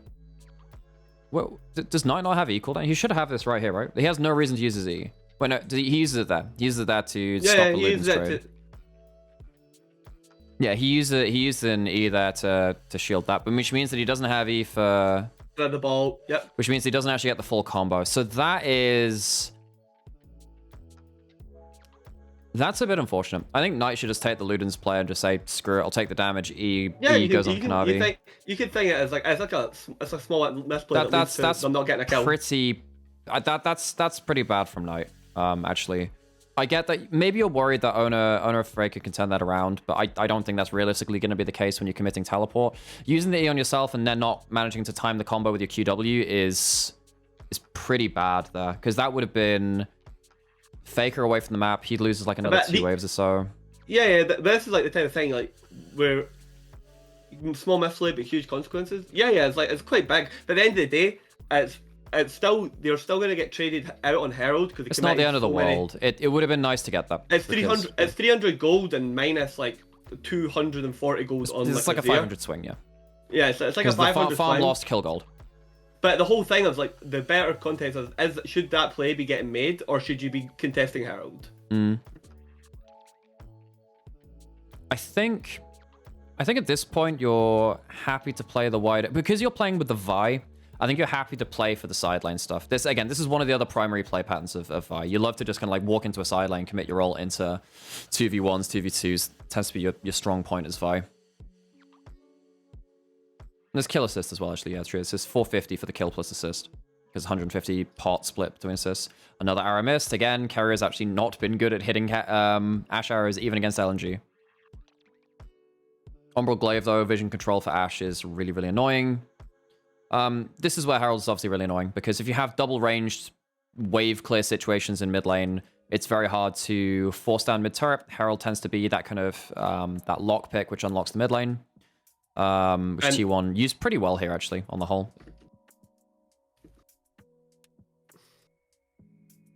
And again, this is, what do you call it, like, Knight is coming off side to, like, play into these, like, objectives, like, into these, like, mid lane objectives, so, like, he's, like, dropping waves to, like, get pressure for mid, even though they like the Heralds down, and 369's dropping waves to come mid, and Bav's lane's more, like, pushing in, was fake, like, Knights is pushing away, I think.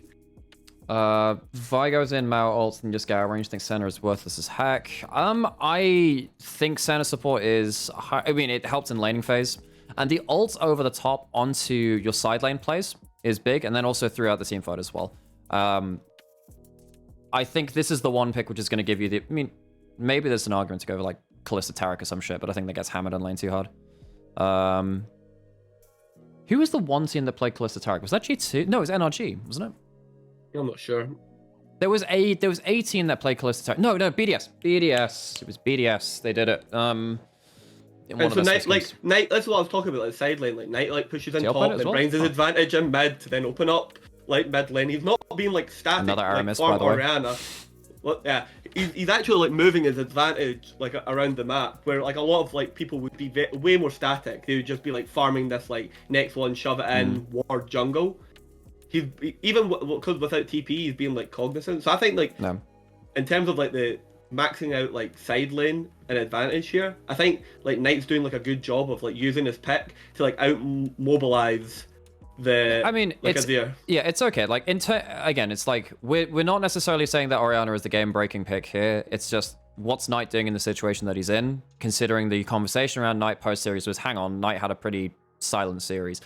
I don't know if Knight had much opportunity to impact this series on the whole. Like, even in this game, we're talking, okay, maximizing the side lane advantage is not really being the game-winning play. No, but I'm just saying, it's like, I always ask someone, we could talk about Knight should be playing something different, or we could talk about lots of things. I'm talking about, like, what would you rather he be doing in regards to, like, instead of what he is doing? Do you think what he's doing is incorrect for any given, like, time or game state? Or are we just, like, shitting on him because we want him to be doing, like, flashy things that like I think can't happen? Yeah, I think in this series, this is obviously not the game to talk about that, because this is the one that they win and they do play it out pretty well.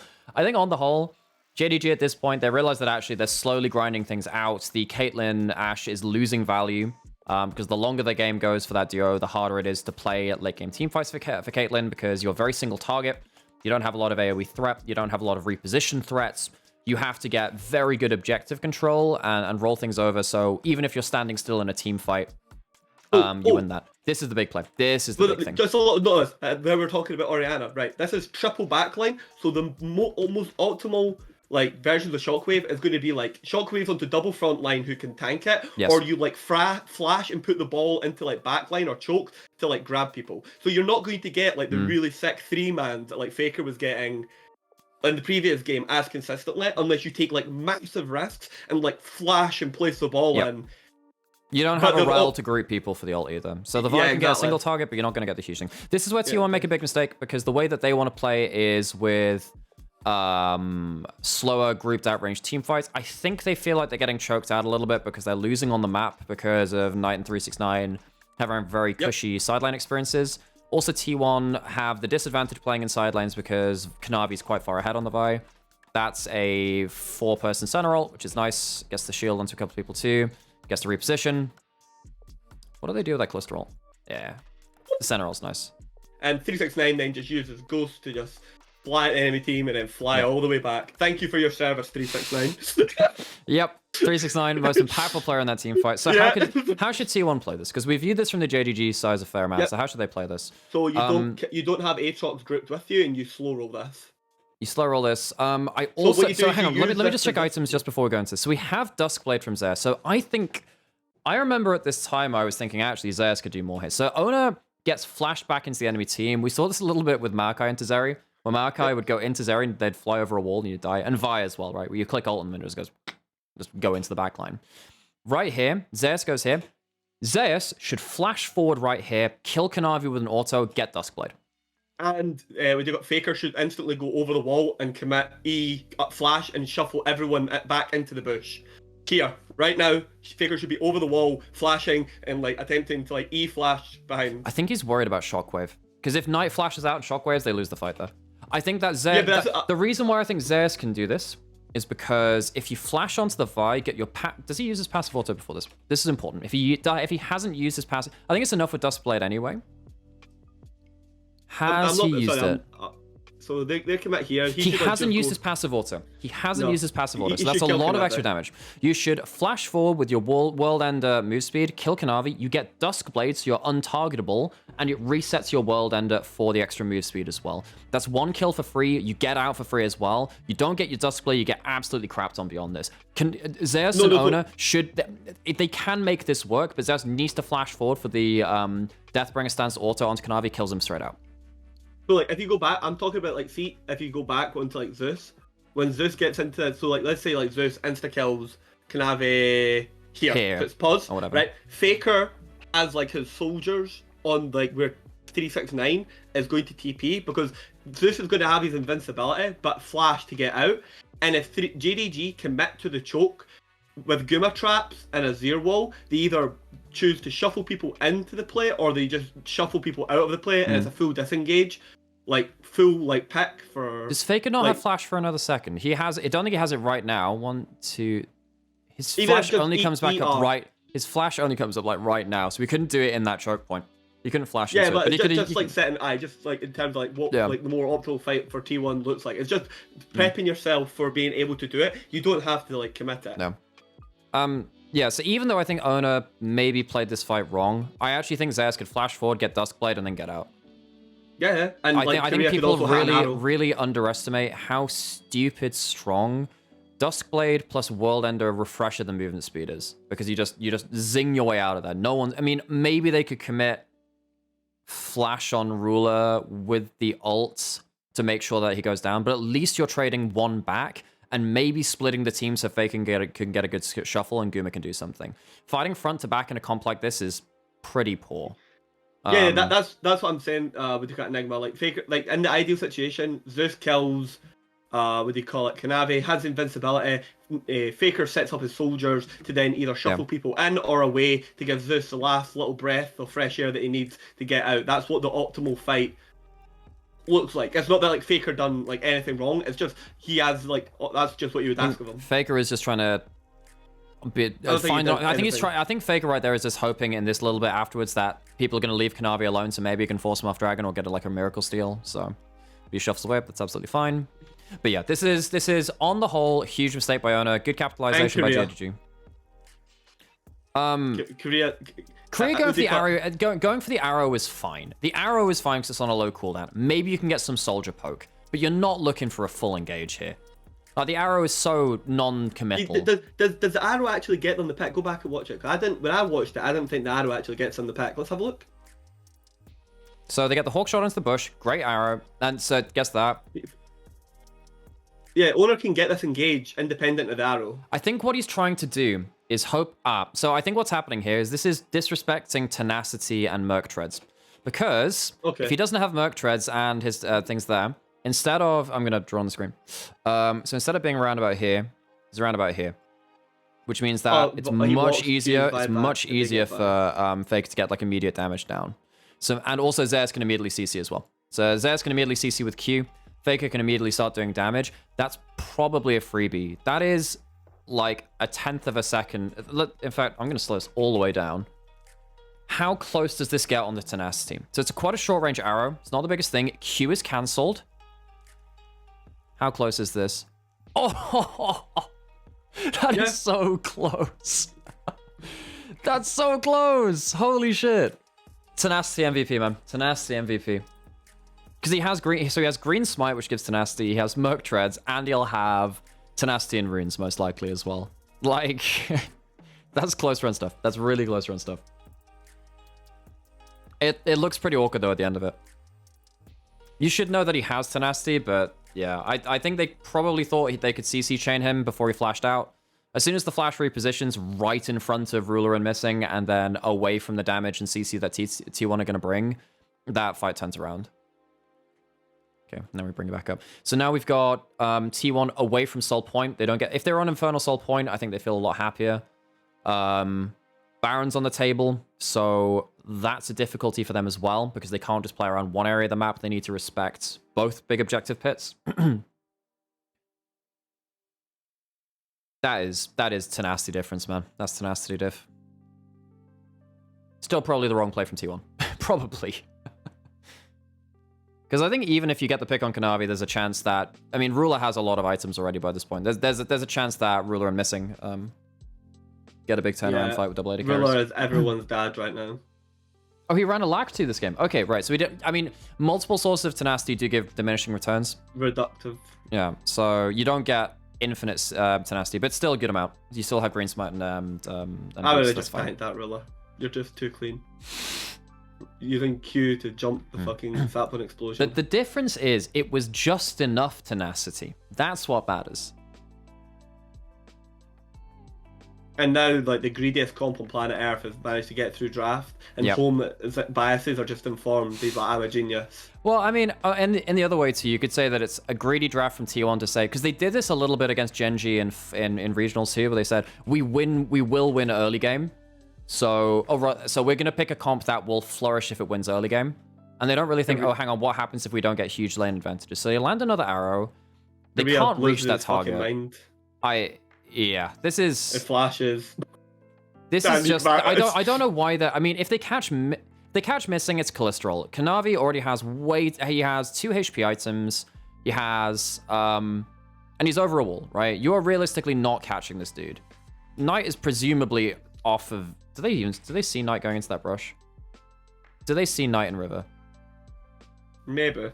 I don't know if they do. I don't think they see Knight in that brush. So maybe... He's really looking for Faker and Keire here, but he only gets Keire. And then this TP is literally just like... Oh, what a pick onto Guma, though. Ah, no, this is awkward as well. So Owner minion blocks Guma into a couple of units behind. Really well played from Kanavi and Missing to threaten Guma. As soon as the Caitlyn's down, you have basically 0 DPS. Oh, that's not completely true. But you lose a lot of your DPS. And then Faker has to just try and carry backline. Yeah, with, like, that's really good from 369 here. Really good. I'm going to slow this down, actually. So a couple of things happen. So Zeus is trying to peel for Guma. That's fine.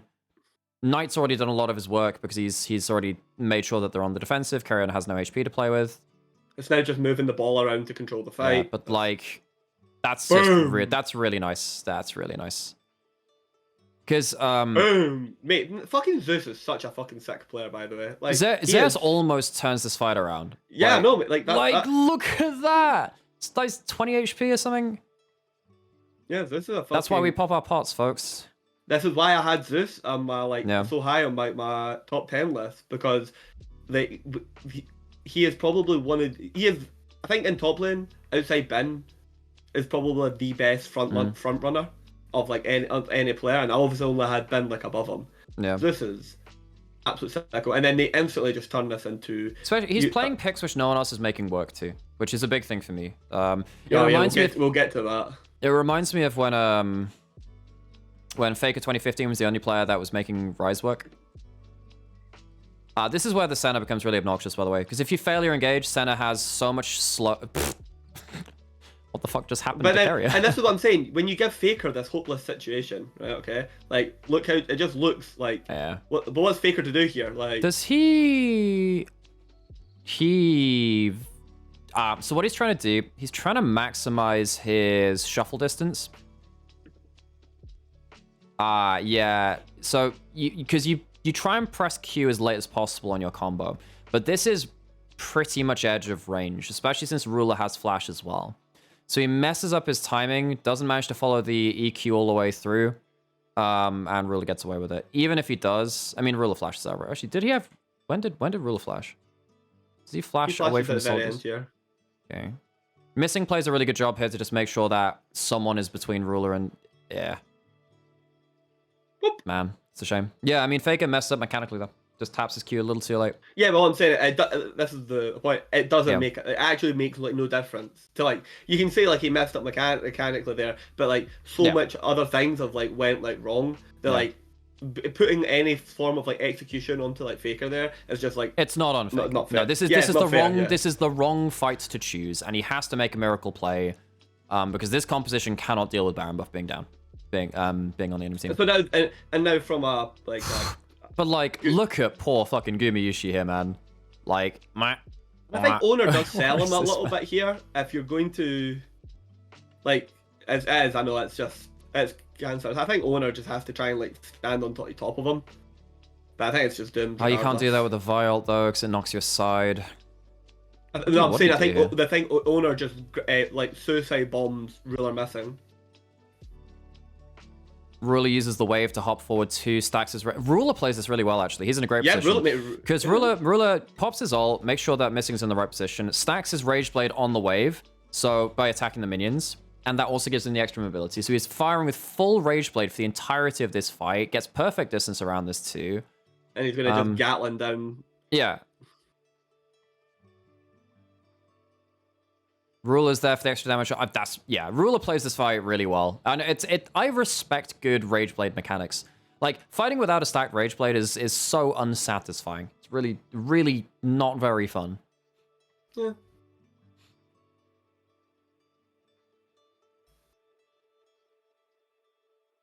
And I think you can see the value of the Senna in some of these fights. When you fail to land your engage properly, missing has enough slows, heals, and kind of... And also the Shroud gives you a lot of movement speed too. Just make an absolute nuisance to the back end of the fight. It means that once you start losing a fight, you pretty much get ran down alongside that and the Callista.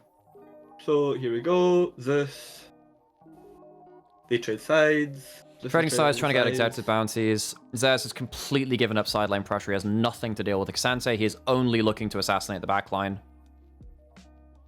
The JDG are so good at thinking waves. Oh my god. Yeah. They're not. Yeah, you're good. I think. I mean, in this one, it's fine. I mean, or rather, like when it comes to Baron, they're very good at doing it. Yeah. I don't think in general they are. I thought you were talking about it in regards to Baron, but in terms of Baron, they're very good at like making sure there's always a way for them to exploit. They get themselves 2 towers in one fell swoop. They manage to get back out onto the map after the point with a good reset. Then have 3 items on most of their major members, waiting on Deathcap for Orianna. So yeah, I mean, at this point, you're playing with a Callista that has damage but no platform to shoot off of. A Maokai that pops instantly. An Aatrox that cannot deal with side lanes and needs to be hitting carries. Honestly, this game is on Faker to do a miracle. which is America it's cannot be hard to found. do because Callista ult will stop you shuffling in, Vi will stop you shuffling in, and if you fail your engage, Shockwave immediately kills you. So Faker has a very hard game to play. This game, honestly, a lot of this game goes back to not having that huge lead around bot side, literally red buff into double kill. If that happens, you get potentially better control around bot side as well later into the games. You can And you nullify the Callista objective to control. you nullify the Callista object. I mean, they got the 2 early dragons anyway, so that's whatever. They already got the 2 early dragons. But honestly, the game-winning play was way earlier in this game when Kanavi wins the red buff smite into bot lane.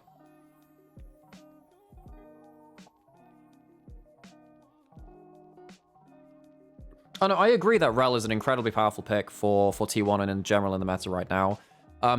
As many people will know, I'm not the biggest fan of statistics within League of Legends because we don't have sample sizes to really make important analytical points. You know who's a great person to talk about this? Ashin. So Ashin has a statistics degree. So he talks about stats sometimes. Ashin, LPL play-by-play, Irish dude. Oh yeah, okay. So we've talked about it a little bit. I have a physics degree, so well, I mean, it's just I did maths between secondary school and then for A levels and then into uni for like 6 years solid. So League of Legends maths it does make me quite sad because I don't know. I think a lot of people throw out a lot of numbers with just no meaning behind them. As someone who comes from like Dota, and that's a game that I play. Like, have you ever seen like the information and data that you have access to in that game? No, the API stuff. Oh, the API in League is really hard to get a hold of. They made the public API a lot harder to get hold of. You need to be... Oh, another arrow missed, by the way. Keire has missed like a lot of big ults around this mid lane. It's hard when you have Swifties on the enemy team. Swifties for missing make it very hard, and then you have the Callista ult as well. So the Ashe ults are rarely going to get huge value. You can only really land them on like a couple of targets. That's a really nice Ahri. It's literally just on Ahri. I mean, Kanavi has enough tenacity that's really annoying. Yeah, there's way too many variables and not enough. Such a good play onto Faker here. Oh, that is insane. That's a max range flash Q. Yeah, it's a really nice. This is Kanavi's best, and then he leads it in to split the fight. And Senna gets the extra damage on top of it, so Faker can't even get his ult at the end of it. That is just disgusting.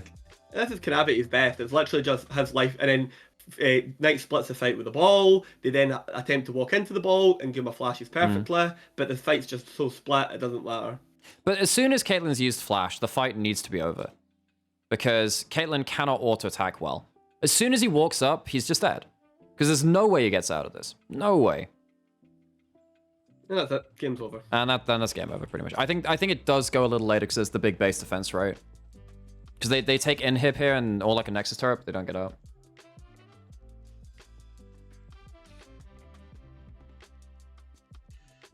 Yeah, stats for me, they're not conclusive, but they start a conversation. That's what you're looking for, right? So sometimes you see, oh, hang on, why is this... So for instance, it was... Who was I talking about for this? It was... I think it was Alfari in 2022 LEC. Last year LEC. Even sample size would be useless. Yeah, but like Alfari, I was like, okay, well, it's like, oh, he's only playing Gnar. This guy doesn't have a champion pool. I'm like, well, he's also the highest blind pick rate player in the league. He's never given counter pick, so he has to pick something safe. So that changes the conversation quite a lot. Oh, veterans just going for every talk. And if I'm retarded, I use them to start a conversation. Sure. No, whatever. Hey, I prefer we don't use that word on this channel if that's okay, because I've got a number of neurodivergent friends who don't particularly love the word. But yeah, I mean, stats, they're not completely meaningless, right? Particularly if there are outlier ones, they're symbolic of something happening underneath. It's just up to you then at that point to find if it's something significant or not. So yeah, for instance, for me, I really like blind pick. Percent as a stat. I think that's pretty fun. I think there are some players which really use blind pick rate well. I think win rate tied to blind pick rate is also kind of fun too. Gold efficiency is a fun stat. You have to delve into that a little bit. You know, a Galio player is not going to be the same as a Corki player when it comes to gold efficiency.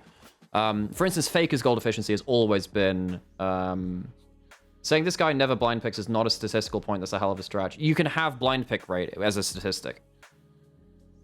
Gold efficiency can be very important. It's not all useless. I'm agreeing that most of the time it's useless, but it's not it's not something which has no value. I think sometimes that has some fun things. So if you're comparing player to player, it can be pretty good for that.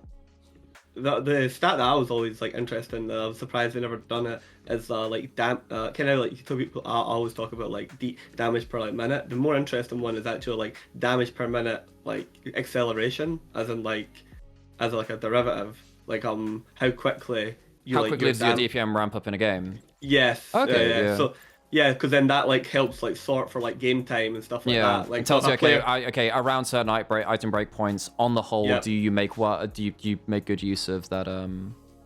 Yeah, and also shows you how more quickly like people actually get to the point where they're actually fully utilizing like their damage loads like effectively. Yeah.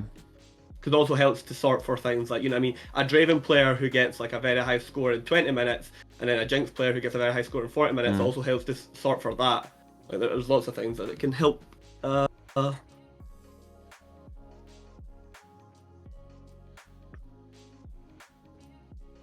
so I mean, this is just a slow burn out at this point, right? You have a base defense for a comp that is pretty good at staying static with the Azir and the Caitlyn Ashe, but they just don't have the damage to kill the front line. They have a Void Staff on the Azir, but 369 is realistically never going to let Faker make good use of it. Zeus never has an opportunity to get a flank at this point in this game, and Owner is absolute paper. So this game is effectively done and dusted. It's just like, how long will it take to get to that point? Maybe T1 can hold on with wave clear to the point where they get another item. Maybe that's what they're hoping for, because they don't have a Lord Dominic's regards at this point. I think Goomer actually gets it on this base. Yeah, he does. You don't have Death Cap for Faker as well, which is a bit of an issue.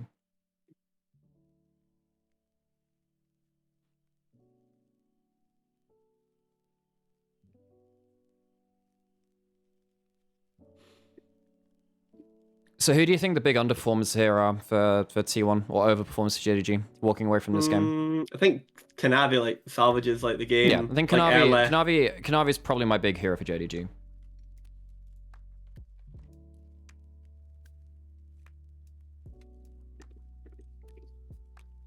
I think for T1, probably the big underperformer is sadly Owner by that point too. I think that the engage around Dragon, I don't think it's like a big underperformance. I actually think JDG played this pretty well on the whole. I think they responded to T1's aggressive plays. Okay, this is the last big fight of the game. So this just goes for the flank, but again, like Knight. Well, he has to be hitting backline. So like it's just. He has Ahri, so he just Zonya, so he just gets to stall out the fight, and now that's it. All the damage and they're gone. Yep. They stagger the engage. It's good night, Vienna. Yep. Don't speak to veteran about items. You'll get even. I wasn't planning on it. Don't worry. No, I'm talking about a Balagator. It's like you'll just get into a deeper rabbit hole about what that even means. I think that's a bit of a rabbit hole there, and I think you missed the point which I was making, which is more about blind pick rate tied to win rate and tied to other factors, right? I just think that blind pick rate is a good example of something which is not often brought up as a point of data, which can then be tied to other things and try to look for correlations. But yes. Yeah, you know, if you're just taking social media games. Okay, right. Let's get into game 3. So, T1 back on blue side. We've now had... Is this red side win for the last 2 games? Yeah, this is red side win. No, blue side then... No, blue side's won last 2 games. Blue side's won last 2 games. Okay. Right, so we've got the same 3 bans. Blue side's OP, you know. So T1's still banning the same stuff. We talked about like the Rakan and the Nico being lane dominant, team fight impactful fix. Just so you know, you've got your little camera to move. Oh, god damn it. Yeah. Apologies if you're like, if it's a pain in the bum. No, it's fine. I normally remember it. It's just that when I've got other people in calls, it takes up extra brain space. Now, interestingly, JDG choose to ban away the Orianna this time. So I don't know whether that means that they want to play more for front to back, but with different picks. I don't know whether that... Oh yeah, actually, because they pick up... This is the game they pick up the Talia, right? This might be foreshadowing the Talia later.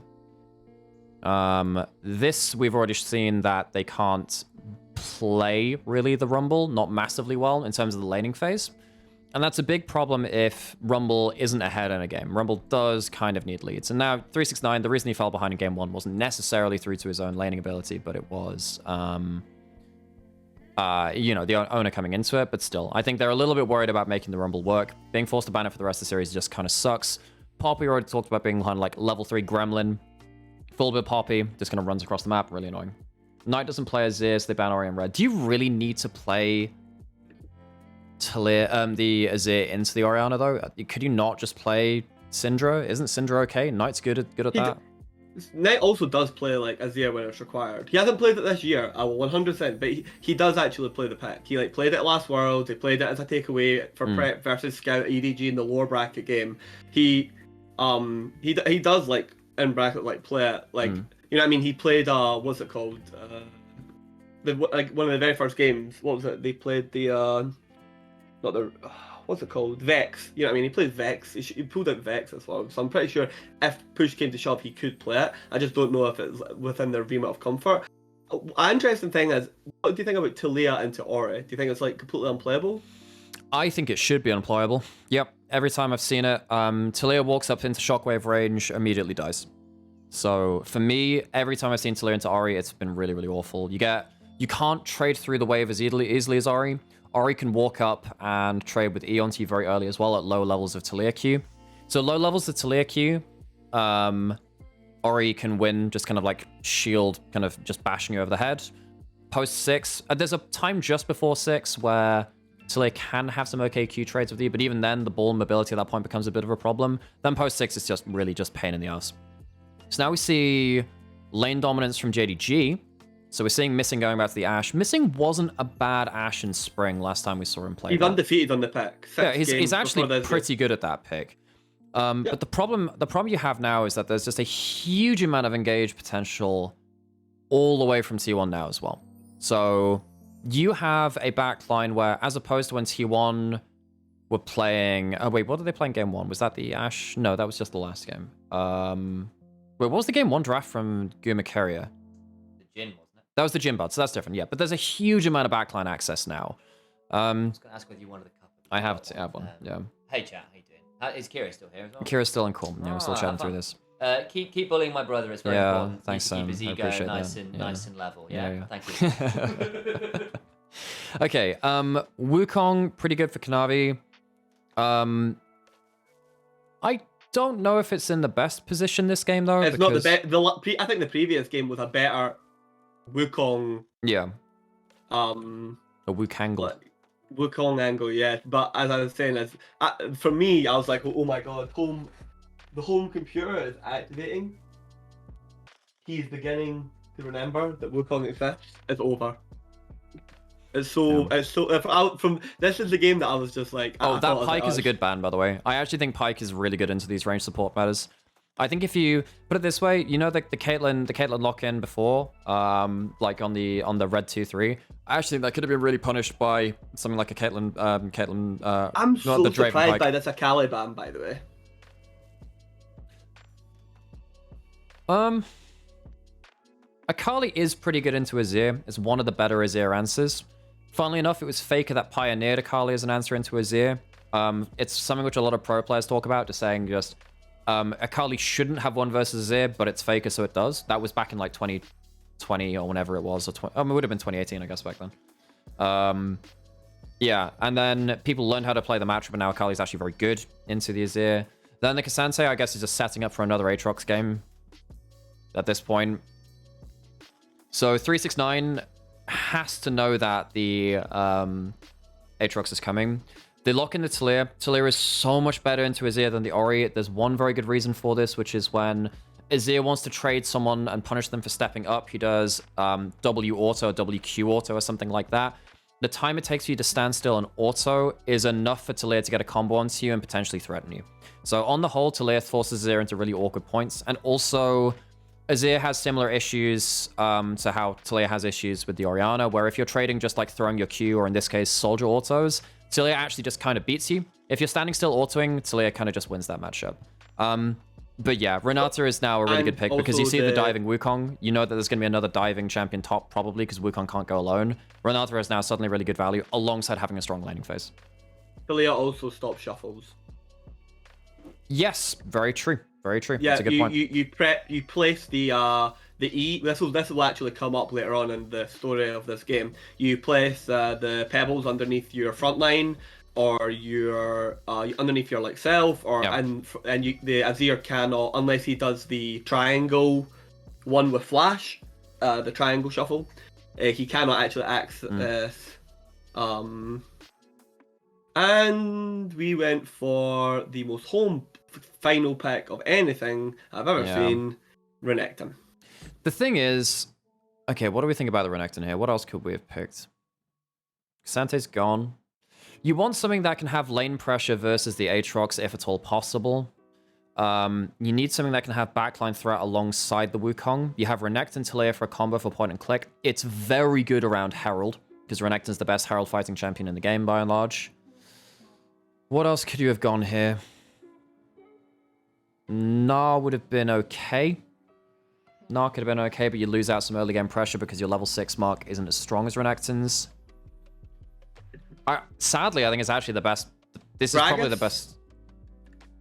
Gragas is okay. Gragas is okay. The enchanters. You lose the Taliyah combo, which is a bit annoying.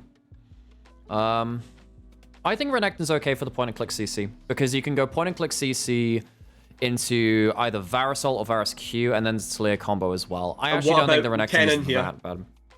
Oh, Cannon's better. Yeah, Cannon's good. You go Cannon here, you threaten backline, ranged into Aatrox. And then the Wukong Cannon combo is absolutely disgusting. Yeah, exactly. So you've got Cannon here. The other one that I was possibly Jax is hard because of Renata, and also Kalista just hops away from you from forever. What about Camille? Pins the Kalista, pins the Azir. Camille gets wrecked by Azir ult, and you lose to Aatrox as well early game nowadays. Because ever since the durability patch changes, Aatrox beats Camille. Because Camille can't take his ballsy trades and just bank on having more damage than the Aatrox. So Camille kind of struggles early. I think Cannon is the better answer. I think Cannon's the better answer. Because you just get so much AoE CC, which then again helps the Taliyah as well. Yeah, and at that point as well, you can have the Taliyah wall potentially set up for a Cannon flank as well, kind of corral people into one point. Might have been worried about being too squishy with Cannon. I think this game is already going to be about burst, so just add more burst to your burst. I think Jace is pretty bad into the... I think the problem there is that Rel has more... I think Wukong can't stop Rel Aatrox from killing Jace topside early. If you hit level 3 with junglers, I think Jace just dies topside. And what do you think of the two engage commit tanks? So like Ornn or Sion? They lose lane too hard to Aatrox early. I was just going through like all the options that 369 like actually plays. I think. Okay, one last one, and this is a little bit too maybe a bit too techy because it's not been played for a while. Vlad. I think the problem is with a lot of these niche things, you need to wait for them to come online, which I don't think you have the luxury of doing. I think because Kalista Renata is already really scary bot lane. If you lose bot lane too hard and you don't have an answer on top side which can fight Herald, despite like separated from what happens bot lane, I think the game just falls apart. Because if Kalista wins lane and then you also get Herald around top side, you're just so insanely screwed with the gold advantage. So I would say Renekton is okay. I think Kennen would be better because Kennen still has lane pressure versus Aatrox, and then at level 6 around Herald does an insane amount of work.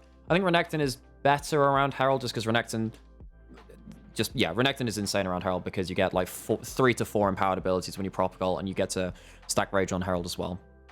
So I think on the whole, Renekton is like, it's decent. I can see the angle. It also has a good amount of potential to combo up with the Taliyah.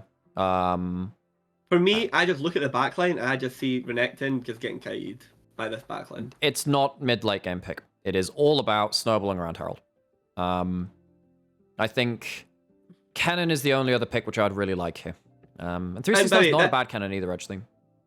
Yeah, 369 plays Kennen.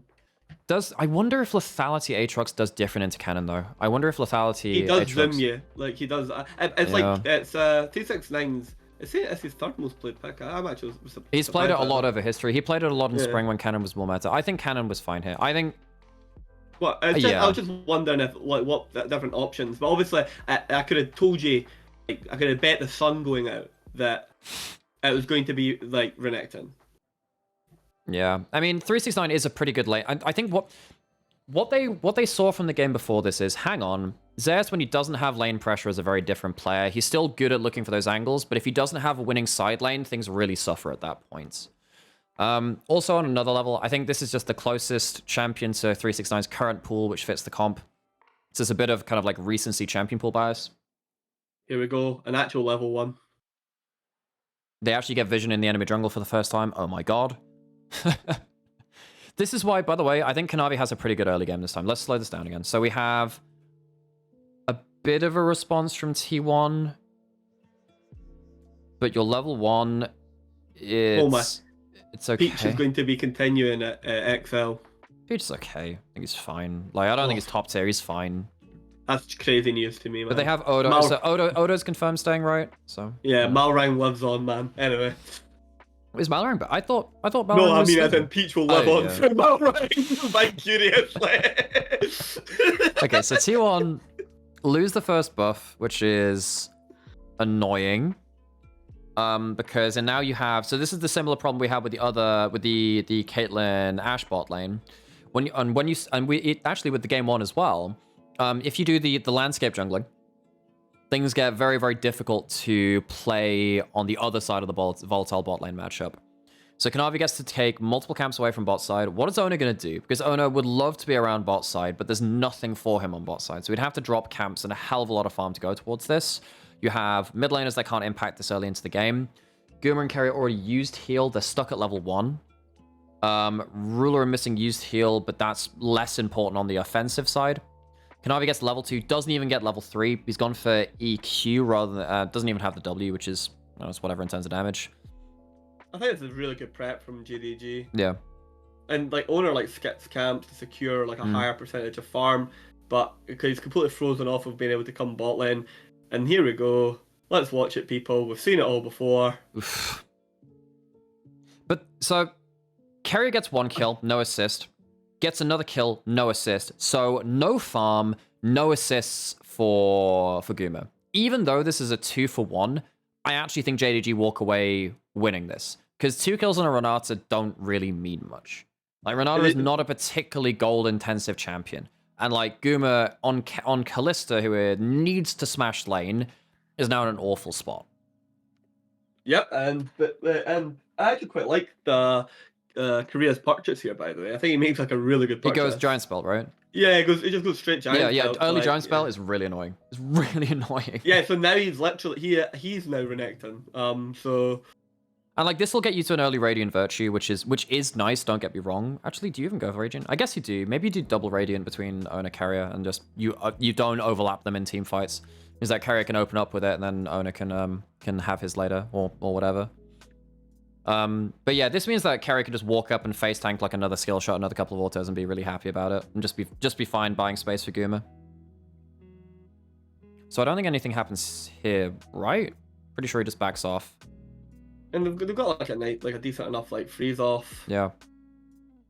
Look at that health on Keire, man. It's so insane, actually. Yeah, you could attack that man all day, and it would not matter jack shit. Yeah. Ona finally gets a chance to come back down towards bot side, but it's 2 minutes after it's actually been valid. So this is why I'm kind of like me walking away from this series. I know a lot of people were shitting on Kanavi for some later game stuff.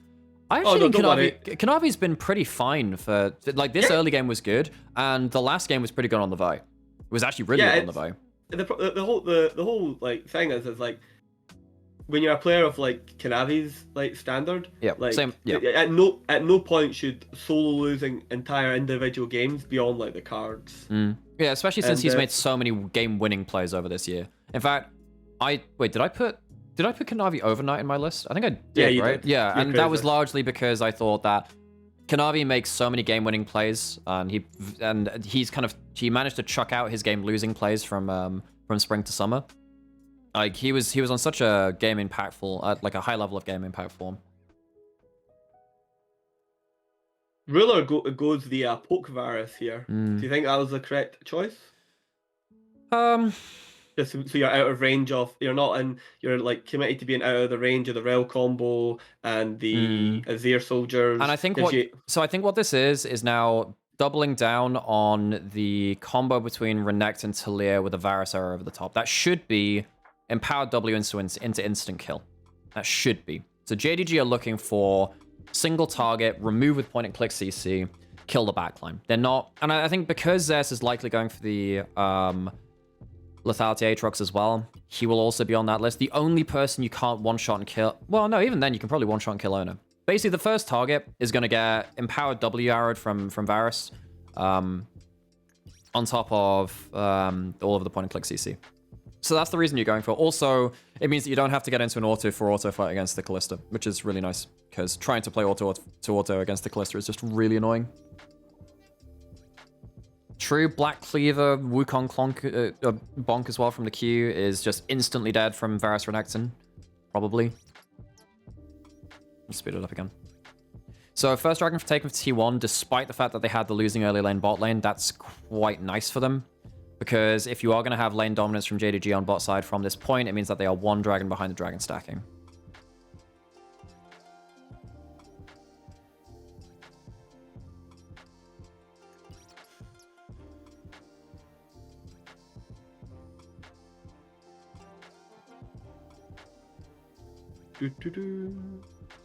And now we have a bit of a snooze fest for a while. Interested to see what happens around Herald as well, because one of the big reasons you pick Renekton is to win Herald fights. So I think what happens here is I think ult for ult is traded top before Herald. And that was something which I kind of picked out as something that was a little bit weird for 369. Yeah, so it's ult for ult.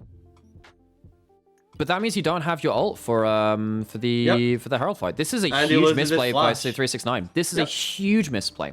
If you are gonna last pick this Renekton, you need, and yes, you are winning early lane. You somewhat expect that. Renekton's pretty good into Aatrox early levels because you can dash over his first or second Q with your slice and dice and take some pretty good, and you stack Conqueror quicker than him too. So here we're going to see a really good example of a low impact night fight on Talia here. Yeah. Oh, this one was good because he managed to get the flick onto Faker. This one's good. This was the game which stood out to me the most in terms when watching live is really good. This is clutch, by the way. Flashes away from the Q. You get a 3-stack. You should get a 3-stack Q. This is more like JDG, where they leave Ruler. This is the first time I've actually seen Ruler like actively lose like the 1v1. Yeah. And because 369 doesn't have his ultimate, because he used it for, I don't know, style points. Yeah. Whatever. Here we go. Yeah. We're just running out of buttons to press. There we go. Yep. No, Knight has a good fight here. Knight has a good fight. This is one of the problems of the Azir versus Talia matchup, where if you stop to auto, you just immediately die. I think we see it in the replay, because I don't know what's happening with the Observers this series. The Observers miss an awful lot of crucial plays in a couple of the games. It's really bad. They have an absolute mare, by the way. So they miss one of the big things that happened in that Herald fight. There was a game later where I think it was maybe the Weibo series where things got weird, because they focused on a non-impactful top lane matchup when everyone was dying bot and then mid. So they missed everything to try and highlight the shy. What if Ronaldo uses ult early? I want to see if there's got to be a replay of this, right? Hopefully he'll give us a wider angle to actually give us some more info. I miss Pro View so much, man. Okay, so let's slow this down. Screen. So Fake is stopping to auto. What's happening here? I want to see when he casts the thing. Yeah, what happens there is Faker stops for an auto, which he shouldn't have done. Like, why are you stopping for an auto in front of the Renekton Talia? Yeah, he knows. What are you doing? I think he's trying to stack. I think he's trying to stack Conqueror, but that's so disrespectful. And here comes Keire. And he has flash. He should 100% flash out of the initial combo. Like, Talia combo is slow as fuck. The visuals for it are really, really slow. And Renata ult's here. Renata ult right here. Yeah. Yeah, just do it. Do the freaking ult. Renata ult here. Renata ult here. Renata ult here. Yeah. Wait, where was the ult? The ult's on cooldown on the spectator. Why? No, don't worry. It comes at the very end of the fight. Keep playing it. It comes much later on. Watch. Yeah, watch. Keep going. Keep going. Keep going. Keep going. It's much later. It's way by all that. We've still got like another 10 seconds before he uses it. Look. When are you using this?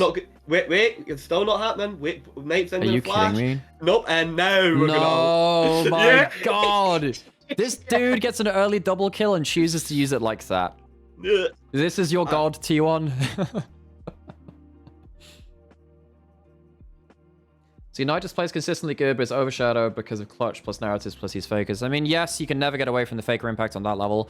I think also it's just a factor of... I mean, Faker plays well this series on the whole. This one was a bad fight. Last game, when they lost, I actually don't think there's much you can do. Besides maybe go into bot side jungle, but I think that's Ona getting on... he's suffering from the same problem as like Knight is. It's like he's playing a pick that the agency is based on the platform that his like team can place him on. So it's only as good as like the consistency of the pieces that are playing around you. He like obviously we're going to get to see. But I'll supply some context for the rest of this game. I think losing these early Drakes here is just soul crushing for JDG. Yeah, especially since they hammered bot lane so hard.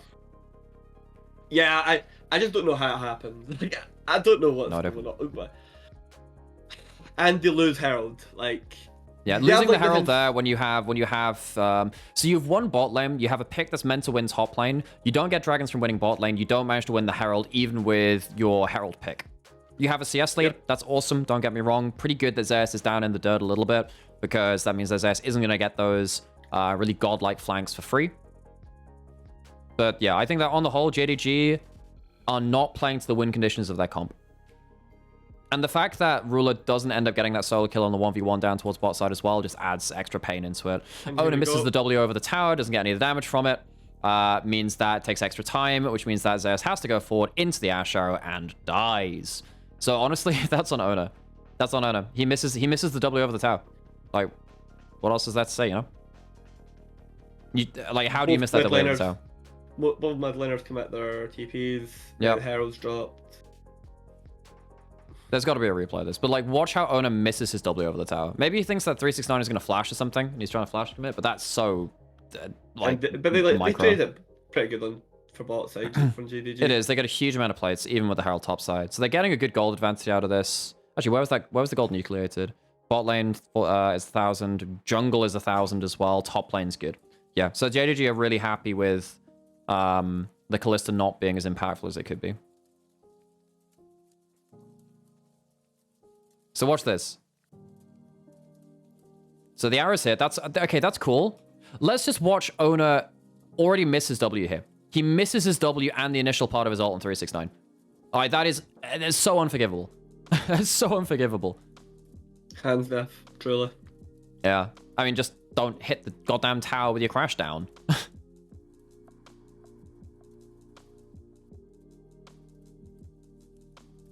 Such a mess. Oh yeah, and then this is an overplay for Kanavi. This one's an overplay.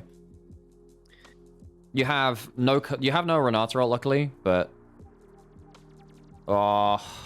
maybe they think they can combo with the arrow at that point. I think Ruler can flash out to the commit, but I don't know. Let's have a look. He's trying to get Ona's almost there. Ona doesn't have ult, but he has flash. That's very dangerous. Flash out on thingy, Ruler. It's fucking close, actually. I mean, the problem is Guma has flash as well. Guma has flash as well. So I think if Ruler flashes forward, Ona flashes on him, under turret kills him. So I don't think that's good. I think it's just like it's a micro timing error. I think it's the only way that you make the play you make the play work. Like you find like a winning line, but I just think the whole point is to just not make the play. Yeah.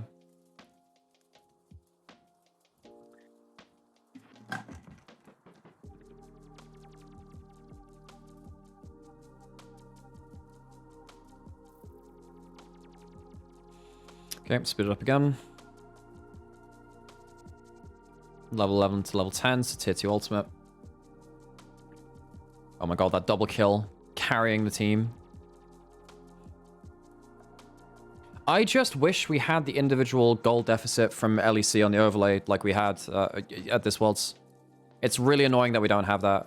It's such a snapshot though, mate. That's the sponsors paid. I get that, and I get that sponsors are how you run leagues. I get that, but in terms of functionality, it should absolutely be there. You need to. Oh no, I mean, I genuinely just don't give a flying fuck about like sponsors and all these. I just want to be able to read information about the game in the most efficient and aesthetic way possible, if possible. No, he's not flashless. He has flash. Terran. I'm pretty sure he has flash. I could be wrong. We'll get to it. Yes. Yeah. It's honestly, the play is somehow amongst Faker's best ever. That one was pretty peak faker, which you rarely get to say that anymore, but that was fun. Yeah, it was a really good play. Yeah. One of the better ones this world's. Which I don't know, you don't get to say that much. Given the state of the game, it was pretty huge. Mm-hmm. That being said, I gotta say, I don't think we've seen as many highlight, wow, I didn't know that was possible plays this world as I normally see at international events.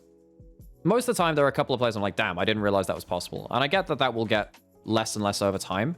Oh god, this is the crazy fight. Yeah. This is a really slick team fight. So Zeus has an angle. Yeah.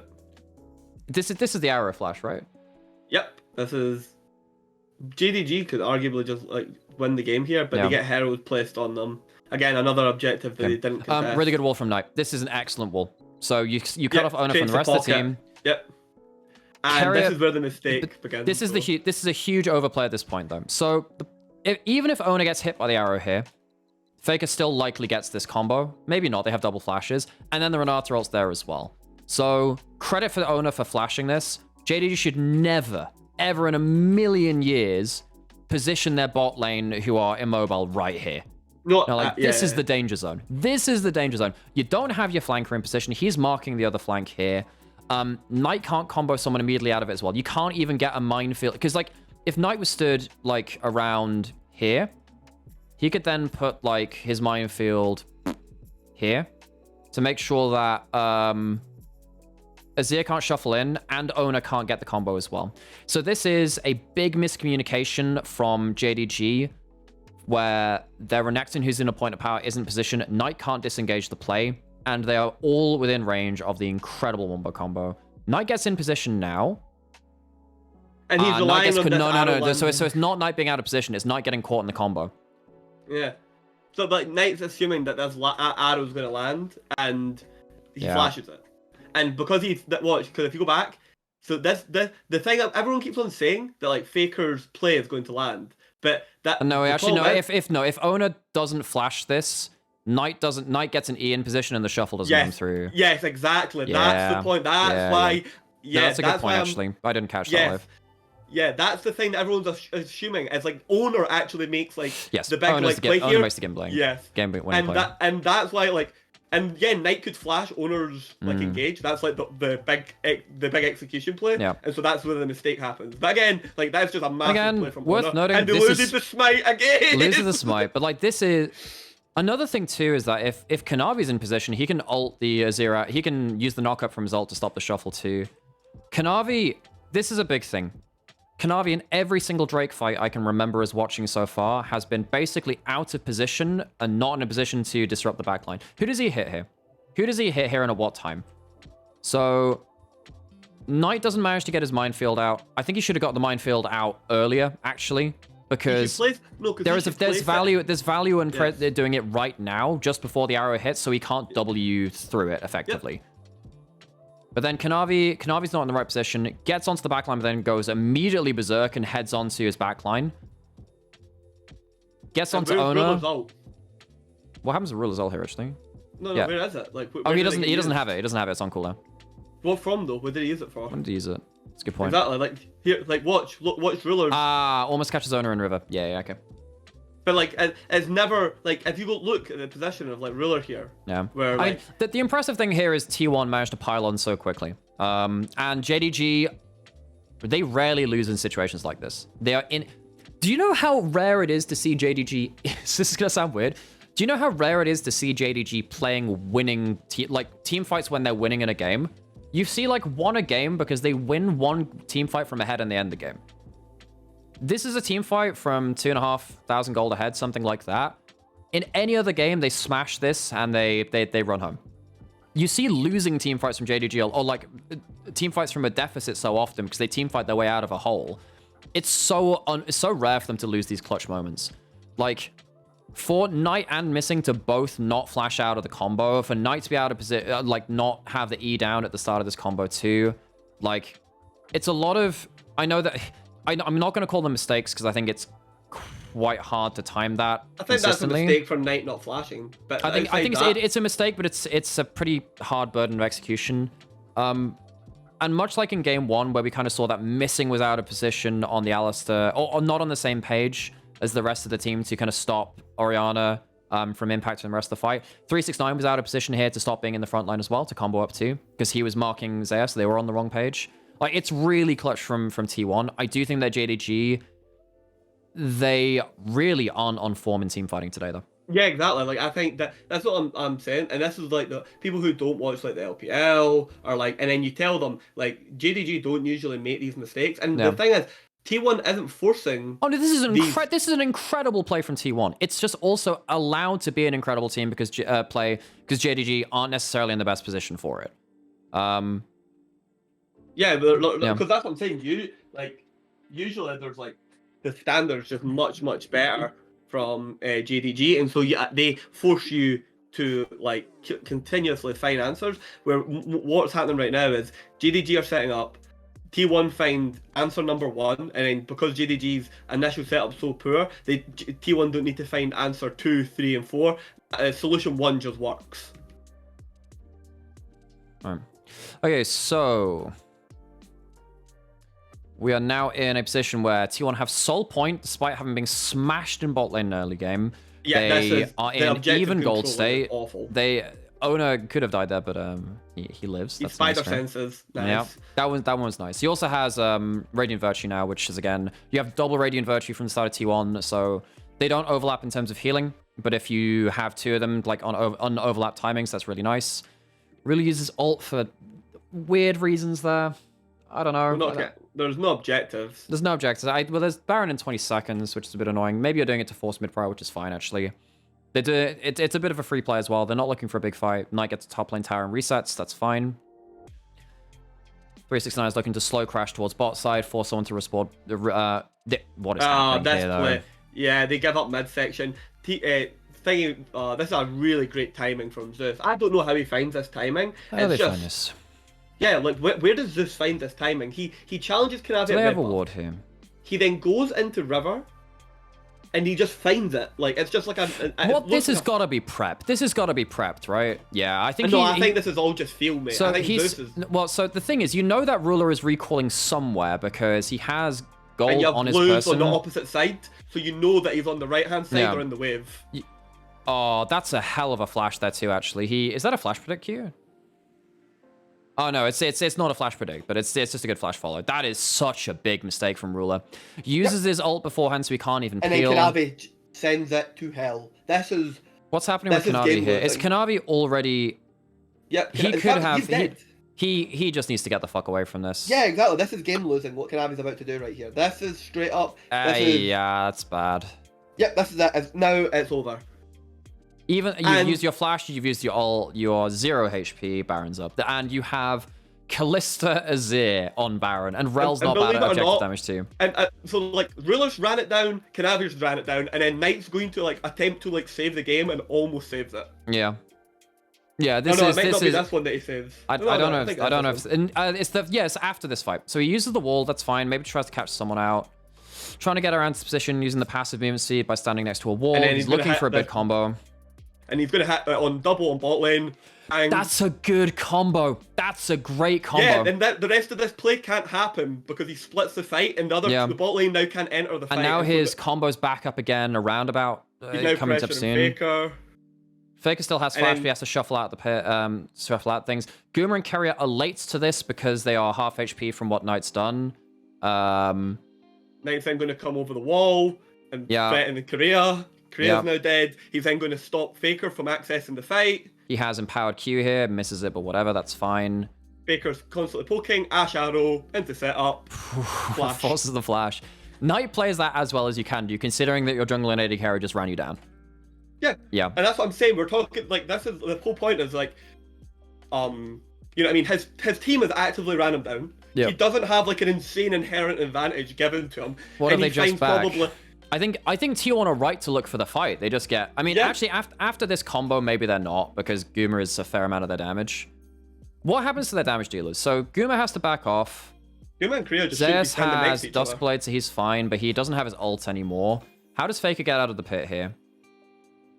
Stopped on his recall. He's worried about shuffling into Fog of War, I think.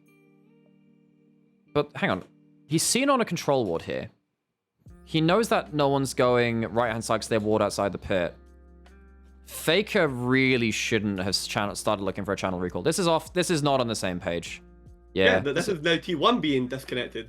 Yeah, this is Faker and the rest. I think Faker has the right choice, actually, here. He says, look, we just had a double combo land onto our bot lane. Can we not? The rest of the team goes for it anyway. I would do what Faker did here, because you just got Baron against the head of the game. You don't need to go for anything more here. I actually think Faker's the cool head in this scenario, and he then tries to follow the play a little bit late. Knight gives them a hell of a time there, though. And it's gonna keep continuing, by the way, because there's gonna be even more of it. So like Kanavi gets pushed. Kanavi. So this is where junglers often do weird shit because Soul's on the table. You just need to do something weird. He doesn't have W cooldown now, though. Here because the Rel and the Aatrox is the best class Soul user in the game by far. Yeah. So now Kanavi doesn't have flash. That's a good wall potentially. They're trying. Own is separated. Arrow misses. And this is Faker. That's such a good play. Good combo. And they're now going to commit to the Great ult from Renata. Because look where Knight has to go here. Knight. Yeah, you have to go to Africa. Knight. Yeah, so Knight would have to flash up here to stay in the fight without using like. You'd have to use a summon him. Even with Phase Rush active, he's not got the positioning to walk out there. And he just tanks it instead. I think, yeah, that's a really good ult from Keire. And like the Kanavi gets it clutch there. Yeah, that's good. Here comes fucking Godzilla Zeus. Yeah.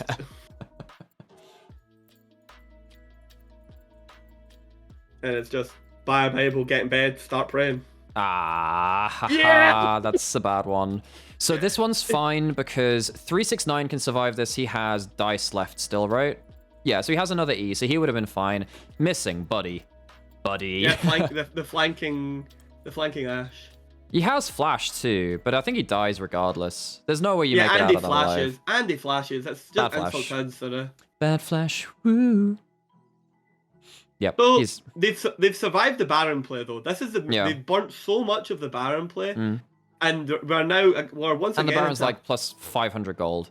Yeah, and so we're now back into another bit of the game where we can get the game to a natural static point, and we can start looking for like picks on side. Use the Wukong and Taliyah. Use the Renekton.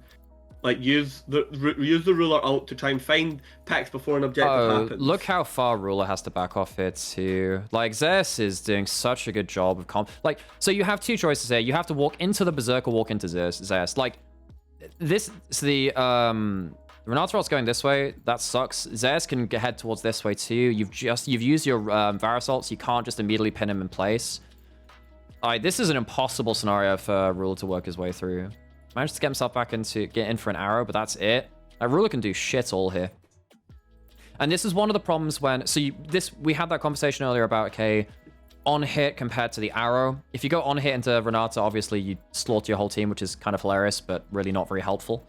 And trying to play poke feels really bad when you don't have a combo performing well. If you're not in position to use your combo to insta-CC someone, it's a big issue. And I think T1 on the whole have done a good job of denying JDG the instant combo.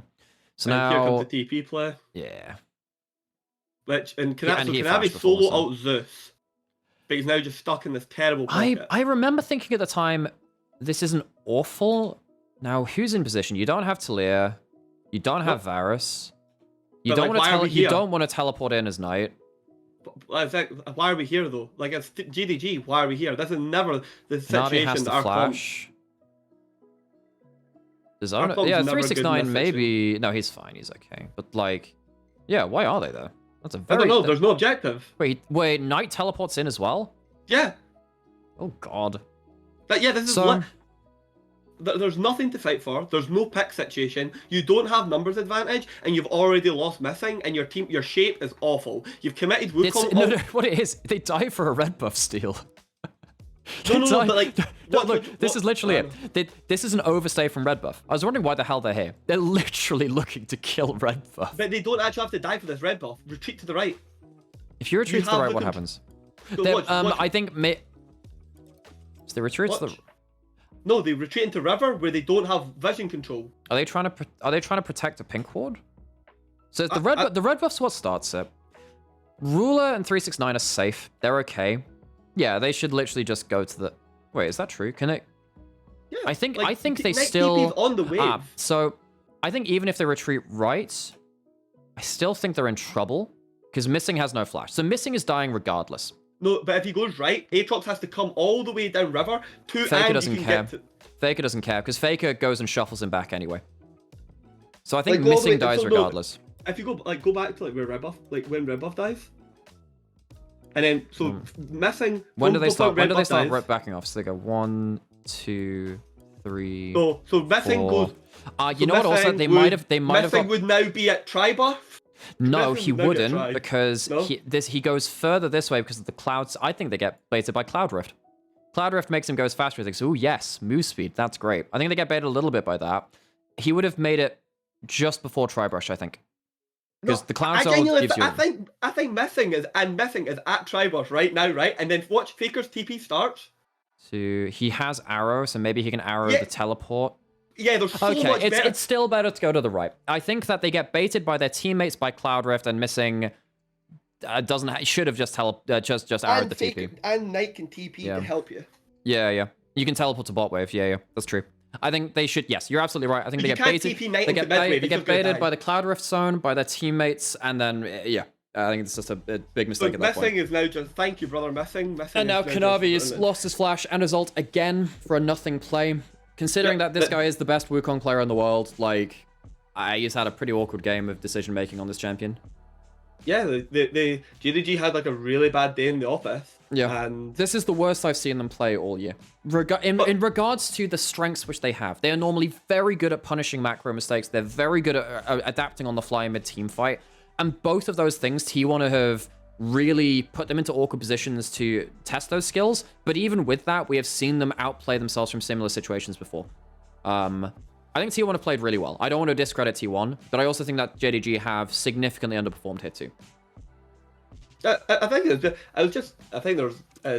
been a real interesting. I think the final game is like obviously the most telling because like Yes. T1 just comes to such good conclusions and solutions for Yep. the. Spirit And that's game. kind of like the zenith of it. Plus, obviously, losing this game is like backbreaking. But we have still got more to go in terms of like Yeah. JDG and Knight in particular. It's still an getting even the game. human- But in an even game, who do you favor here, right? Because I think Oh, now that with the Azir has Zonya's, this what do you call it? Azir with And the Zonya's and Aatrox- Rageblade with and Rageblade stopwatch for Kalista makes it really hard to get your like kill combo onto the That's- Kalista as well. This game's they haven't like that. Another like, big thing Knight has to too. hold back too You can much. also stopwatch for Zonya's for Radiant healing. That will tick through it as well, which is really, really nice. I'm pretty sure it does anyway. Does it? I think it does. Anyway, Hopefully, please. we'll see. Knight's Vow on Owner. So again, your job of killing the backline is really hard. You need to catch someone out on a. You need to catch someone out on a big pick. In fact, Look I at, think like- that happens right now. Look Pretty at sure the it Q happens damage right on now. Korea though. Yeah. Like, it's just such a nothing burger. So why does this happen? Owner is the one person that... Wait, no, that's not true. He's not the one person that can't afford to get hit by this. But he doesn't have the Kalista ult to get pulled out with. And this It's is the so combo. funny. This is the combo they drafted for the entire game, by the way. Yeah, but baby, it's so funny. Missing is so much better at using Ashe ult, Than and Keire Korea was. is so much. But Korea is so much better at positioning Yes. and utilizing the rest of them Together, they would make Yeah. one perfect Ashe play. Ashe player, exactly. Yes. But then losing your jungler and using Kalista ultimate before the big objective, that's bad. This is the kind of play which T1 were looking for last game, by the way, but couldn't make it happen. They were really bad at finding those clutch points. A lot of the time as well, the way that JDG were positioning to deny that was allow the support to take the arrows because the Kalista ult would just keep them safe. So T1, did they lose track of... They must have just lost track of him, right? So where does he come in to play this? Yeah, they have no vision on bot side river. They know that someone's there, but they don't know who. This is... Missing goes onto an unexpected location, because you'd expect the ult to be coming from, like, maybe here, or maybe here. The Well, angle of it's a okay. little strange, Why are you challenging this wave? At this particular because time? Baron is up. That's the only reason. Yeah, I know, but I think, like, I think, without I think Azir that being- they are challenging this wave because Aatrox is clearing vision, but even then, Aatrox is safe. That's nothing. I think it's just like T1 makes a mistake here. You even if you give up mid turret, Faker can place a turret in mid wave. Like I think there's just you take a big risk here as T1 and you get punished for it. A risk that you did not need to take, in my opinion. Yeah. I know it's mid. You're saying mid prio XD, but like it's no mid prio is important for Baron. Don't get me wrong. And now after Owner's gone, after Owner's dead, Zers is like, well, shit, I've got to do something around Baron. That's a spectator bug. Lol. Wait, does that knock him into the minefield? No, it doesn't. Not quite. And there goes this is flash. I don't think this should have flashed there, but we'll get into that. I mean, if you can flash to the other side of the plant, it's fine because then he can flash and maybe get some extra distance. This is the big thing. They do not get this Baron for free. They trade it for soul. This is like the. This is. Do you think they should have gone Dragon instead of Baron? That's because I think the only reason they can do this is because Zeus is also dead. I think if Zeus is alive and he gets a teleport angle, look, there's a ward in their jungle, and I think that there's a ward in their jungle. I think if they go Dragon, potentially Zeus gets a flank and they get killed. Especially with Renata in position 2. I don't think you can actually. I don't think you can go to. I don't think you get Dragon for free even with Owner dead. I think that's the really sad thing about this. So they think, oh well, screw it. We've got Zeus now. Go towards Baron. But I think they are very much underestimating the power of Cloud Soul because it gives you room to sidestep skill shots. Anyone that plays Varus, like the poke build, knows how difficult things get when people get tier 2 boots. It's really annoying, especially when people get Zeal items and stuff like that in other games. Not in this game, but like Zeal for the movement speed is really annoying. Aatrox when he pops ult, you can't disengage that now. Even some like Owner, very important to him. How favored do you think JDG are to win the game from this point? Really depends how they control the map. They're going to get themselves mid turret for free, which is good. I'd call it like... Hang on, let's have a look. What items have you got? I think it's like... I don't think it's that crazy. I think it's like 60-40 if they use the Baron buff well. They're a team which normally use the Baron very well. I think Ruler's effectiveness is depleting. Yeah. I think, the Cloud Soul really affects Ruler because he is immobile. But he's only got like one target he can... there's only like one target he can like hit, which is Guma, where it's like really effective poke. Yeah, in terms of the poke, but in terms of his kill combo with the empowered arrow, if they manage to get a CC onto anyone, it's pretty much dead. I mean, maybe the Zhonya's changes him. We need to watch this full setup. So like Azir's on bottom, okay? They're pressuring from midway. Now Zeus gets himself into this pocket, okay? Pocket of vision. So I think JDG overpush and they don't have quite enough vision to do this actually. So just play from here. I'll go like stage by stage. So they commit. They try and get Owner. It fails, right? And then Knight doesn't know. So now we know Faker is in this pocket. We've seen him on this board, okay? 369 Zeus is pushing in bot lane, right? So you have two options here. You either commit 369 and missing, and you push Faker out of this pocket. Yeah. Or you do not play this situation here because T1 are 5 and you're 4, and you let 369 hit bot turret. No. Yes? So then Zeus is going pretty heavy on Knight. No one's really in position to do much with him. He has Edge of Knight, so you can't instantly combo him. Missing doesn't have Arrow. 369 needs to be like instantly at this play. I think actually by the time teleport cooldown elapses, I think it's a problem. The Faker plays overrated. I don't think no, it's not overrated, Shadow. This is huge. I think this is a massive play. I think this is like, but this play has become so infectious in people's mind. It's like so this is a really tight timing window. So 369 is out of position. He flashes before Ruler's flash, and even if Ruler had flashed in another direction. So the big thing about this flash here is actually, let's have a look see here. If you're looking at the way that normally you would cast your ult, you'd cast it in a line like this to shunt him back kind of this way, right?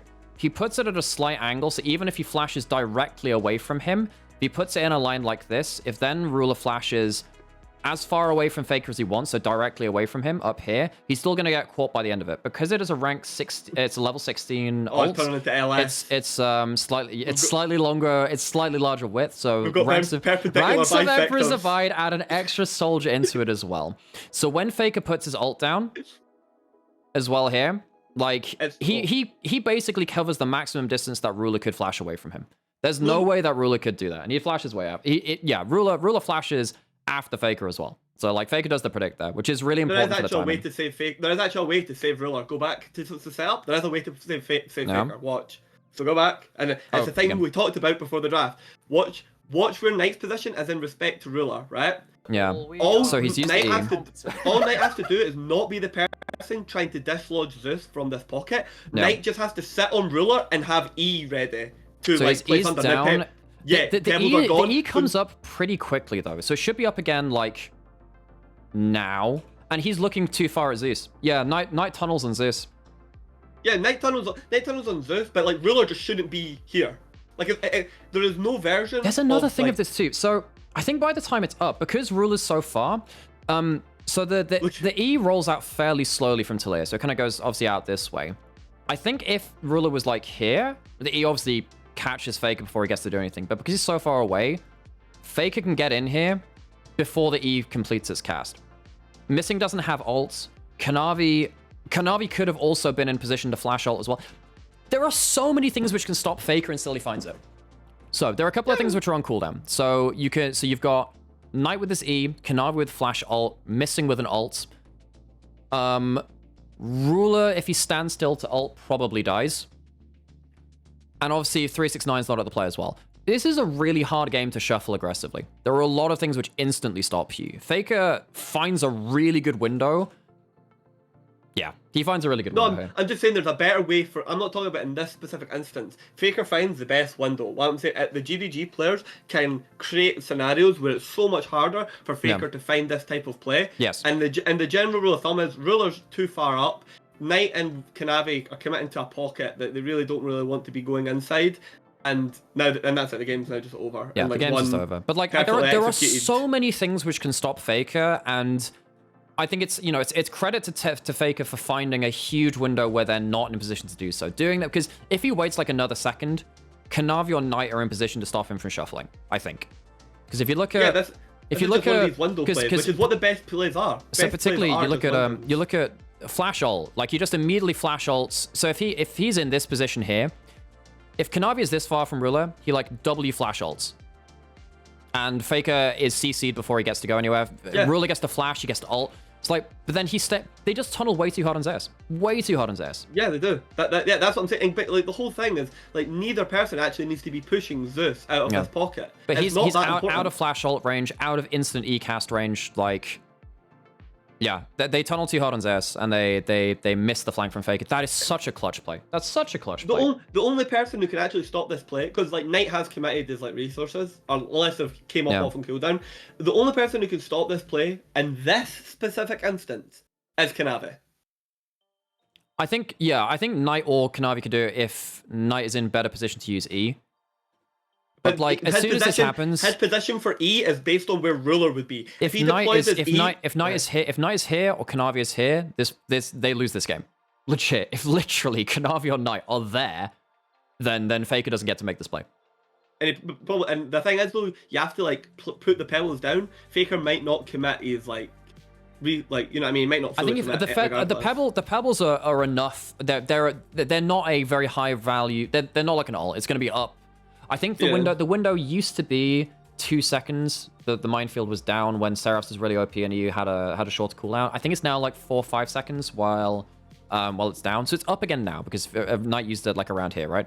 Used it around like slightly further towards Owner. They tried to use it to catch Owner, but it's up at this point, particularly because it's maxed out and stuff like that too, and you got multiple items.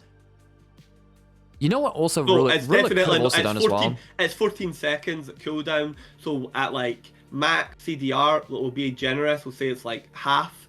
Like, but how long does the minefield last for? It's like 8 seconds or something, right? Because it was down. It's only just it's a lapse for a couple of seconds at this point. So I thought that they remain for 4 seconds. 4 seconds. So you're gonna have like a 4 or 5 second window of no pebbles on the ground. There is maybe a window where so this is another problem. So in another world, Ruler can flash this way closer to his peel. But then the problem is, Zeus immediately pops ult and kills him. So you now have a problem. I just think this is a terrible shape. I think that JDG, for a team that isn't often oh my god. Look how late Knight and Kanavi react to this too, actually. I just don't think they see the possibility, even though he's on vision. Kanavi and Knight are just like... So Knight, at this point, should be headed maybe this way to try and look for the... Oh, no. I mean, at this point, Knight would get caught in the combo too. But Kanavi in particular, like, he's just way out of position to protect Ruler. And then Kanavi has to goes on to the AD carries too. And then it just run out all the time. He had 5 seconds. Yeah, but 5 seconds for the Pebbles. What about the Flash Wukong ult? I think you are massively underrating how tight of a time window this is. And how clutch positioning, like how clutch Faker is at punishing the mispositioning. I think to call this like it's an overrated Faker play, this is a tight fucking window. Puts down the tower as well. That's a nice little extra thing as well. So you have to just kind of like bail into the tower. I cannot see. They see Faker moving for 5 seconds before he casts his WE.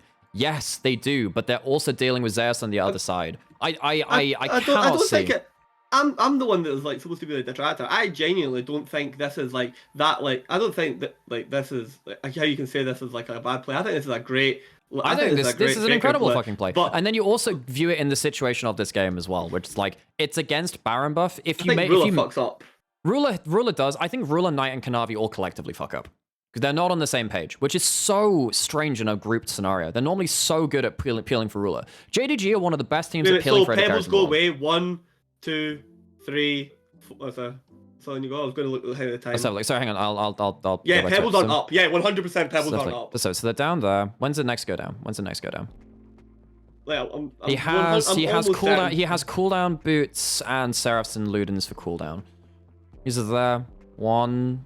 Okay, so there's like a 4-second overlap after it. So it's 1, 2, 3, 4. That is fucking tight timing, actually. Yeah, exactly. Like, that is tight timing. Like, that's like 1 second off. The only person in this play that can actually stop it is Kanavi, and they're being pulled away by Zeus. But I think Knight and Kanavi have misevaluated the actual threat here, and then Ruler just steps way too far up and missing on. There are very few players which would find that timing. I think it's a really good play, and it's really, really sick. And the thing is there's even versions of the team fight where Faker doesn't even need to do that, and they still win. Yeah. So like, holy shit, that's a clutch play. That was a really, really sick Faker play. Yeah, it was. The fact that he can do that, yeah, he's on vision, but I think JDG might have got baited a little bit by seeing that Faker couldn't make shuffles in the rest of the game and realizing how hard it is for Faker to shuffle. But then they just miss it at like one crucial moment at the end of the game. And also, another thing too. So this is something that Xiaohu did against NIP earlier in LPL playoffs as well, which I really liked when he did that then. Faker's done the same in this series as well. No Nash's Tooth, no Crown, no Leandri's. This is Burst Azir. So his combo does so much fucking damage at this point in the game. One of the big changes which happened in summer this year for Azir is they changed damage away from a lot of his soldier autos again and his Q. And they changed it to his E and his ult. So if you hit with E ult, it does more damage. So the combo is just, it's really, really quite bursty now. Late game especially. I mean, that is such a tight window of timing to get to that point. He didn't even need to use his Zhonya's as well. Like, even if he fucks that up, there's a chance that he just Zhonya's and they play the fight again. But it's like a really interesting, because we've even seen in this same game at Baron, like T1 be equally as incoherent about things. It's just, because of the period that it happens in the game, like, so, you know what I mean? Like, this is what I was saying about it. So, Knight at Baron, because he's got less AP, he hits like a 2-man stun on the bot lane and finds him, in brackets, winning Baron situation off of that. Faker's play happens much later in the game, and he insta-kills, like, Ruler. And so, obviously, because of the time period in the game, it has, like, a lot more impact. But when I think you look at execution, like, I can't say you could say Knight this game had no impact, or was just he had a good sleep game. He had a good. His walls were great. His combos were great. I just think that Faker made the game-winning play. The timing window on that is actually astounding. The timing window on that is astounding. And I don't think they lose that game without that Faker Azir play. I think they can win. I think T1, that just sealed the deal. I think T1 can win that game. Okay, so comment in chat. It's not as good as the shockwave. Why do you think you need the Azir ult has to insta kill Ruler for them to win that fight when almost every other fight has been like unbelievably close? Yeah, I mean, I think that the EDG 10,000 gold down shockwave still outweighs it, because like there was no other way they win, because that shockwave has to hit everyone pretty much. In that fight, they have so much damage on Zeus and other members, and like if Guma has a good fight as well, they can still clear it. I think that's the only way they cleanly end the game from that point. This Faker hype for 2023 needs to stop. I mean, Yeah, Faker's had a mediocre year in regards to his history, but then you also look at the impact he's had on his team. Like, his individual level of play has been good. It's been good. But that play, in particular, is one of the best plays we've seen in this world. It's fucking tight timing. That is a clutch play.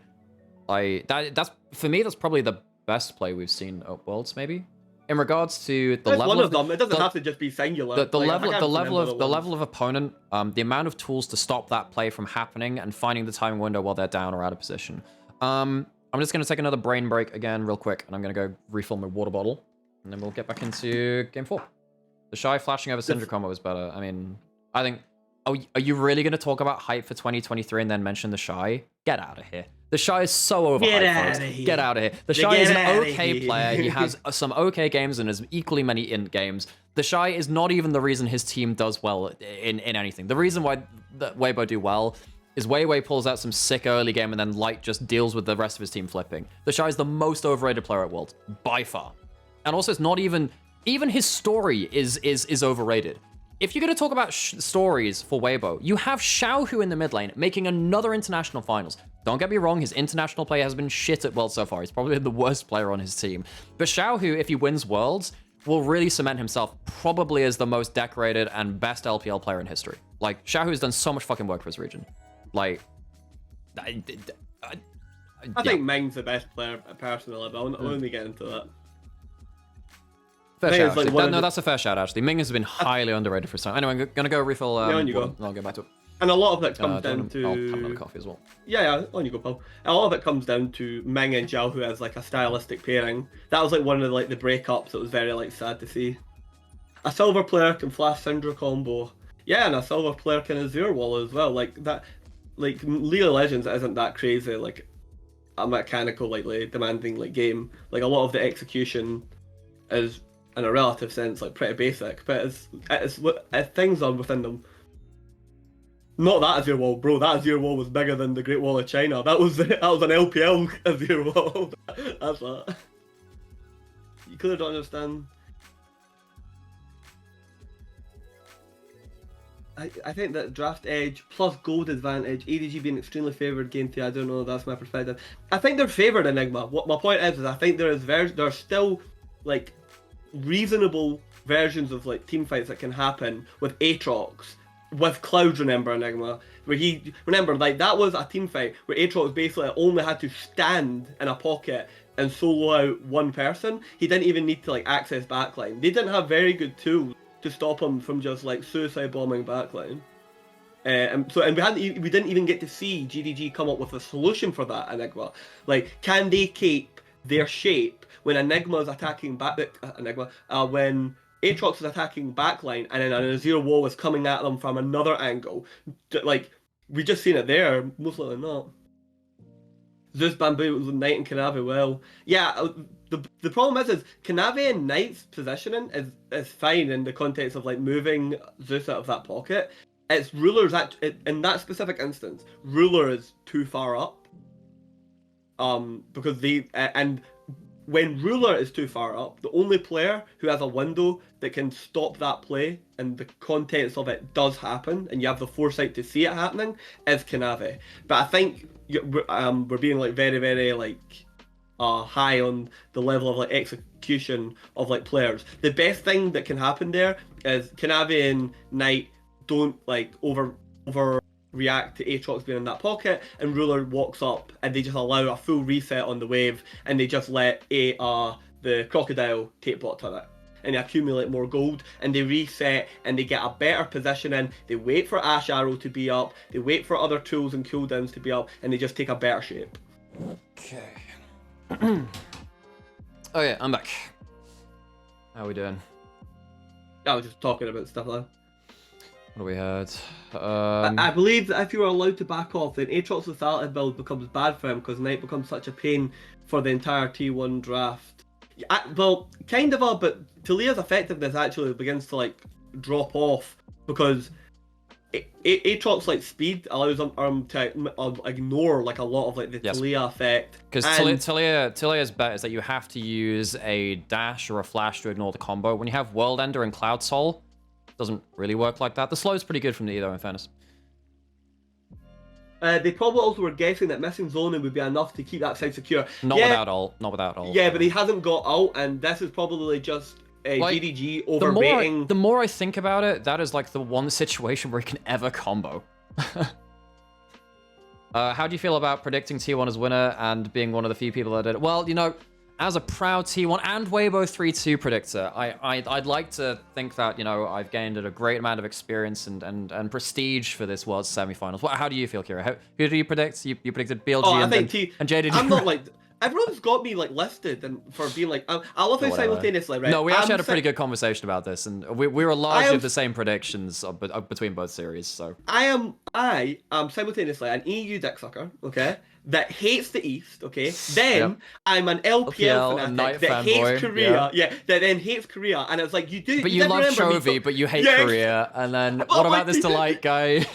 Like, did you remember? Did people actually listen to like the things I talk about? And I was like, do you remember when I was like talking about like Guma, Korea, Zeus? Yes, when we were talking about top 10, it's like actually Guma's been really consistent. This might be top 10. I think it's like, let's be honest, no one could have predicted T1 would flip the meta into their favor this tournament at the bracket stage. As soon as we saw Swiss, it's like, well, it's the same problems we've had with them the whole year. They find their meta halfway through the freaking tournament, which was the meta that they personally got nerfed in this spring away from double AD carry bots. Like, this is such a fun, like, analytical way of tracking this team through this tournament. To the point where, yeah, when we got past quarters, I'm like, well, does JDG have issues with playing around kill lanes bot and pressure lanes bot? There actually might be an issue there. I mean, we had different results predicted for JDG T1, but we had the same logic at predicting them. But they survived all like the kill condition and bot lanes. It was the thing is I'm actually gonna be fair.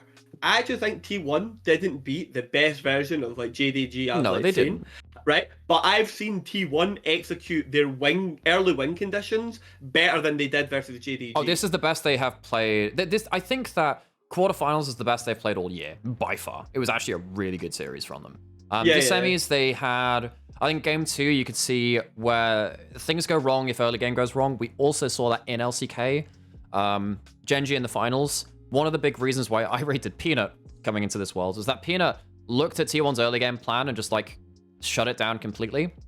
So they drafted for winning mid game, late game, and just had Chovy farm up a storm, and then and Pays play a lot of like 2-item, 3-item carries as well. Peanut just matched them on the early game, stopped them from making opportunities, rolled over to mid game and won. And obviously JDG couldn't do that versus T1. We might be in a world where literally only Genji has the T1 kryptonite, which is just nullifying the early game. An interesting thing, just as a little note, about like, it's just a funny like narrative like tool. So like T1 are now in back-to-back finals. Okay. So back-to-back finals. They are now playing back-to-back finals now, aren't they, for Worlds? Yeah, back-to-back fourth seeds. Yes, play against I've for seen finals. that. I've heard this before. Yeah, LCK and LBL, and once again, this is where, and all honestly, I think T1 should butcher. Weibo, they should, right? They should. But there is a narrative that is very strong, and it is the Zeus choking angle. Now, Zeus is one of my favorite players, but he is a perennial choker. Okay, and so. Can he play so bad like he did last time that like he was ill at last finals? It's worth remembering. He was actually very ill. He had there was lots of like good players ill. Scout being one of them as well. Yeah, Scout was ill. But I mean, RNG were massively ill too. Funny thing, did you see my tweet about the damage records that Scout is actually in the top 5 from that loss versus From Zeka? that loss? Which game was that? Which one? No, average for the whole series. Average? Are you kidding me? No. Like that's what I'm saying. Everyone forgets because in the final game, like Zeka becomes his stepdad. That Scout had like really good games in that series as like well, and he was like playing very, very good, and then it all just like fell. That's probably one of the biggest collapses mentally I've ever seen. By the way, we could actually do an entire topic on this. In fact, it might be worth doing a video about this at some point, where League is very bad at remembering auxiliary points to its historical results. So many great world-beating teams and shit like that, like which only peaked before the finals or before World started, something like that, and then had like something happen to them. That's completely forgotten. Archiving in League is awful. It's dog. We're so bad at remembering like everything which happens around shit. You do know, like, in the history of League, the favourite versus the field, the favourite most like always usually loses. Like like from 2014 onwards, the favourite usually loses worlds. Yes. Actually, versus the field. You know what I'm gonna do? I'm gonna go to Leaguepedia. Where's Leaguepedia? Because I think so. The LCK first seed has almost always underperformed its lower seeds. Almost always. Yeah, unless it's T1, but yeah. Yeah, unless I it's get what T1. you mean. So if Like you look at like T1, World so- Championships is the one you're looking to click. Yeah, Like so I mean this one's fine. So you've got SKT, okay. they were not first seed, they win because they were who were they second seed to? Were they second seed to shit. Sword. No, wait, no, some of they won finals. Some of they That's won not finals. what that wasn't. It was points that decided the seeds. Go to Ah, yeah. points. So I'm pretty sure Sword sits and waits for T1 and semis. They didn't have to play groups because they were the first seed. Because Sword point, wins actually? winter. Yeah, and yeah. T1 didn't play. Qualifications. This is it, yeah. Korea, Narjan Black, so they were third seed and they win. I gotta take them. Yeah, that's what I'm saying. So like, and Najim were first, I think. 2014, it was Samsung Blue. Oh no, yeah, Samsung Blue were first seed. Yep, they were because they went on points and they lost. Samsung Blue and they'd lost. So okay, so that's Yeah, two worlds. 2015. Yeah, so in 2015 it was wait, they SKT. Yeah, they did because that they was the win. one time that they win. So And then Rocks is 2016 and they lose. they lose. Then 2017 in 2017 it's not DRX, it's a team that would become them with Can Kingzone. and stuff. Kingzone, they lose. Longzhu at this point. Yeah. Qualified Longzhu, group they stage. lose. Yeah, so Longzhu first seed, they lose in quarterfinals to Samsung, right? Yeah, Yep. yeah. God, that QV lineup was something. 2018 is the rise of KT and they lose. They lose as well, but who gets to the finals ahead of them in this one? I'm trying to remember which happens to this. KT make it the furthest because Afrika Freaks also go out in quarters. This is the year where no one makes it semis. Yeah, No Korea semis. so that one's kind of a moot point because first seed was KT, but they matched, so whatever. 2019 was T1. 2019 is again the second rise of the T1 dynasty. Yeah, so only T1 as first seed has ever managed to avoid being outperformed by the lower seeds. The faker angle. The 2020 is Damwon where they get it done. Okay, okay, that's true actually. Damwon actually managed to do this. So Damwon, the Damwon dynasty, and So we've Damwon had- go back to back, and they go final. finals. But were they finalists? Were they champions in 21? No, they go to the finals in 21. No. In terms of what seed were they? Okay, so they were the Damwon first actually did seed. well. So they were first seed. So we've had what? So we've had 4 years of first seeds doing okay, doing best from their region in LCK. And now, welcome to hell, boys. Then we had Genji. And then it's two Genjis losing. Yeah, Genji, and then Genji. Yeah. So we've had 4 years of first seeds from season 3, 4 years of them doing it like performing best, and then we've had one that wait, how many years total? 1, 2, 3, 4, 5, 6, 7, 8, 9, 10, 11. So that's 4 to 7. 7 years, 7 out of the 11 first seed is outperformed by a lower seed from Korea. Like the Korean first seed is outperformed by seeds below them. Call it 6.5 for the 2018 KT Afrika one. Yeah, DRX were literally good for one patch of League of Legends, folks. And they were that Worlds. That might be. We could even go talk about that. That might be in the context the worst drafted Worlds. Yep. In history, in terms of like people producing solutions to meta, Yes. like what was in the meta. Like the Game 5 draft from T1 versus DRX was absolute awful. And they still almost outplayed it because Keire was playing so well. By the way, Keire was the better support in that finals. I genuinely think that is the highest level of support performance we've seen since Mata. Like, it was that good. The Lux game in particular, even though they lost, I genuinely think Keire had some of the games of his life. Yeah, but Barrel's got 2 world championships, so suck Comparing DRX to Weibo is disrespectful to DRX. Yeah, DRX were incredible on that patch. They were an incredible team on that patch. Weibo, I don't think Weibo were bad. I just think that they have completely coin flipped their way to a World's Finals. The good old Toinkos. Yeah, they are probably the most coin flip team since KT Arrow Season 4. Probably. Who coin flipped their way to an LCK championship in the hardest league in history of League. Probably. had an MVP and then didn't do you even think make it through OGN was regionals. harder than current or like peak LPL? Like Wait, OGN 2014 is pretty rock solid for that era. That was insane. That's like there's like a whole like rabbit hole to like get. Okay, we can maybe talk about that after. Talk about I that think after. put it this way. I think summer in the context of put it this way, if you took the real 4 best teams from Korea, okay, on 2014 summer, and you played them against the field of all the other regions, that would be the biggest difference in parity. So like the 4 best teams would be like blue, white, arrows, and you could argue like T1 still at the time because they actually only lost to white, where like Faker was. T1 were actually just about coming back online by the time Worlds came came around. They got put out by white. Everyone forgets. They lost the white in the qualifiers, and they took a game off of them with the Zillion Twitch. Yeah, that was such a good series. Yeah, it was the Zillion Twitch level 1, where Twitch goes invis level 1 with a bomb on his head, runs up to mid lane and just like gets flash and kills him for free. But like that team then blew up by the time regionals, and Naj and White Shield ended up going to the tournament. Well, but White Shield were only good for regionals. They were really not great after that one. So I love Goong. I love it was Goong and Watch, right, mid jungle. And Goong could only play 3 champions. Now he could play Zed, Orianna. We could play 4: Zed, Orianna, Ahri, and Kassadin. They were the 4 champions he could play. He was ass on anything else. It made it so easy to draft around him. Also, he was a based Mistletoe LeBlanc enjoyer and Foxfire Ahri enjoyer. I remember even the skins he played back then. He was and Watch just decided to become everyone's dad. But Watch is Elise, man, fucking great. The main point is I think that period that was like the biggest like difference from like region to region like ever. But that was also like a point in time where like they had like opened up like the Pandora's box of like modern like league understanding and jungle quadrant splits and stuff. Yes, because you use process of elimination. If you ward one side of the jungle and you don't see them, they're on the other side.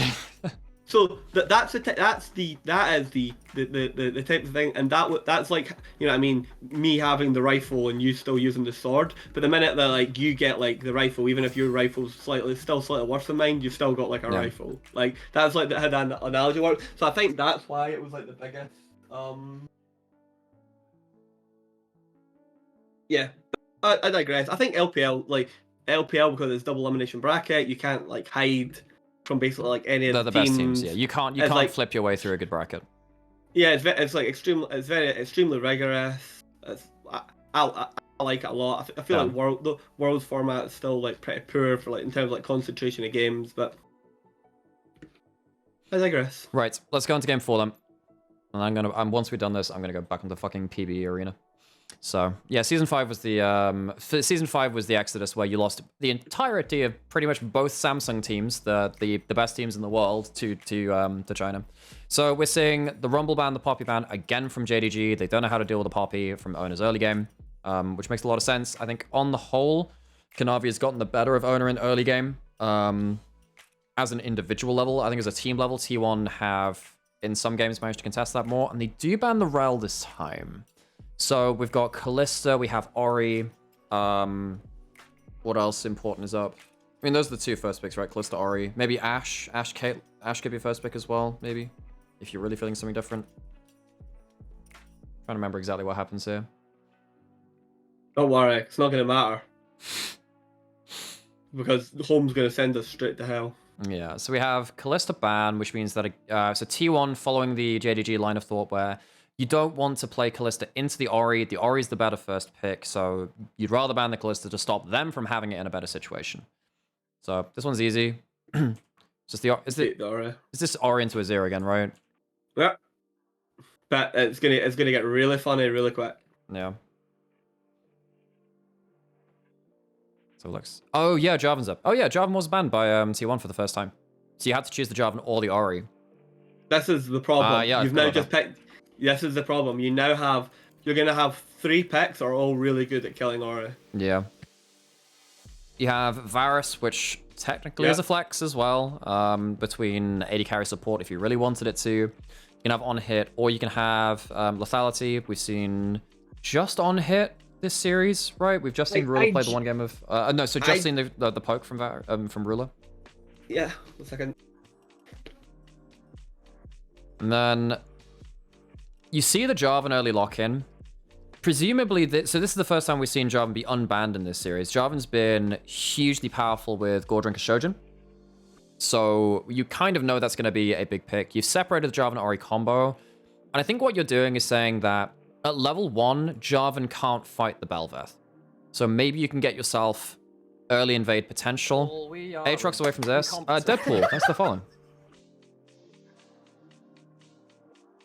Mr. Ryan Reynolds in our chat. Incredible.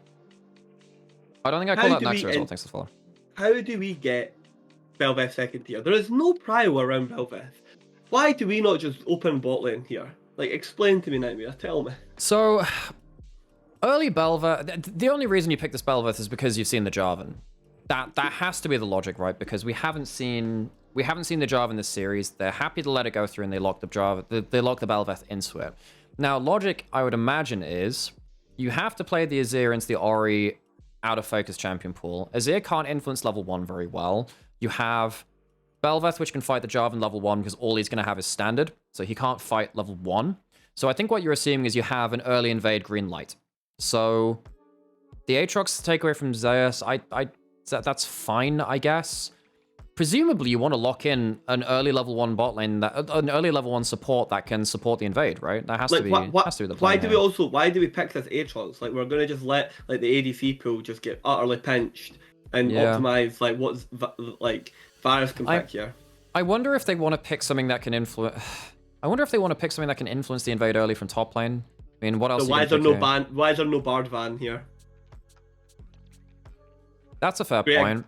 That's a fair point. Yeah, like that's like, and Knight's gonna play this game like pretty well. By the way, but this is like an impossible like, so you're banning Ashe. You're banning Ashe. Ashe is pretty good into Varus and lane.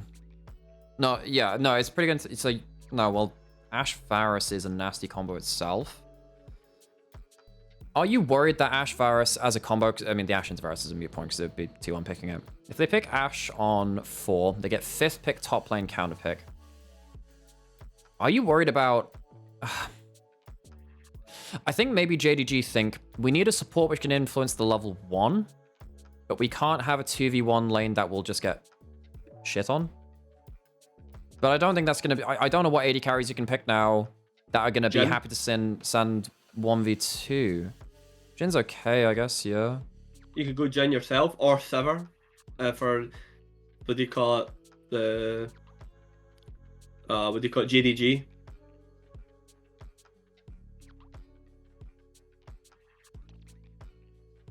Oh my god, last pick support. Yeah, you can counter pick top already. You can last pick support. That's annoying as hell. This pick here is just breaking. Yeah, because now the problem is, so if we had the Bel'Veth as a knee-jerk reaction to, right, they have Jarvan, let's invade level 1, they can't do anything about it.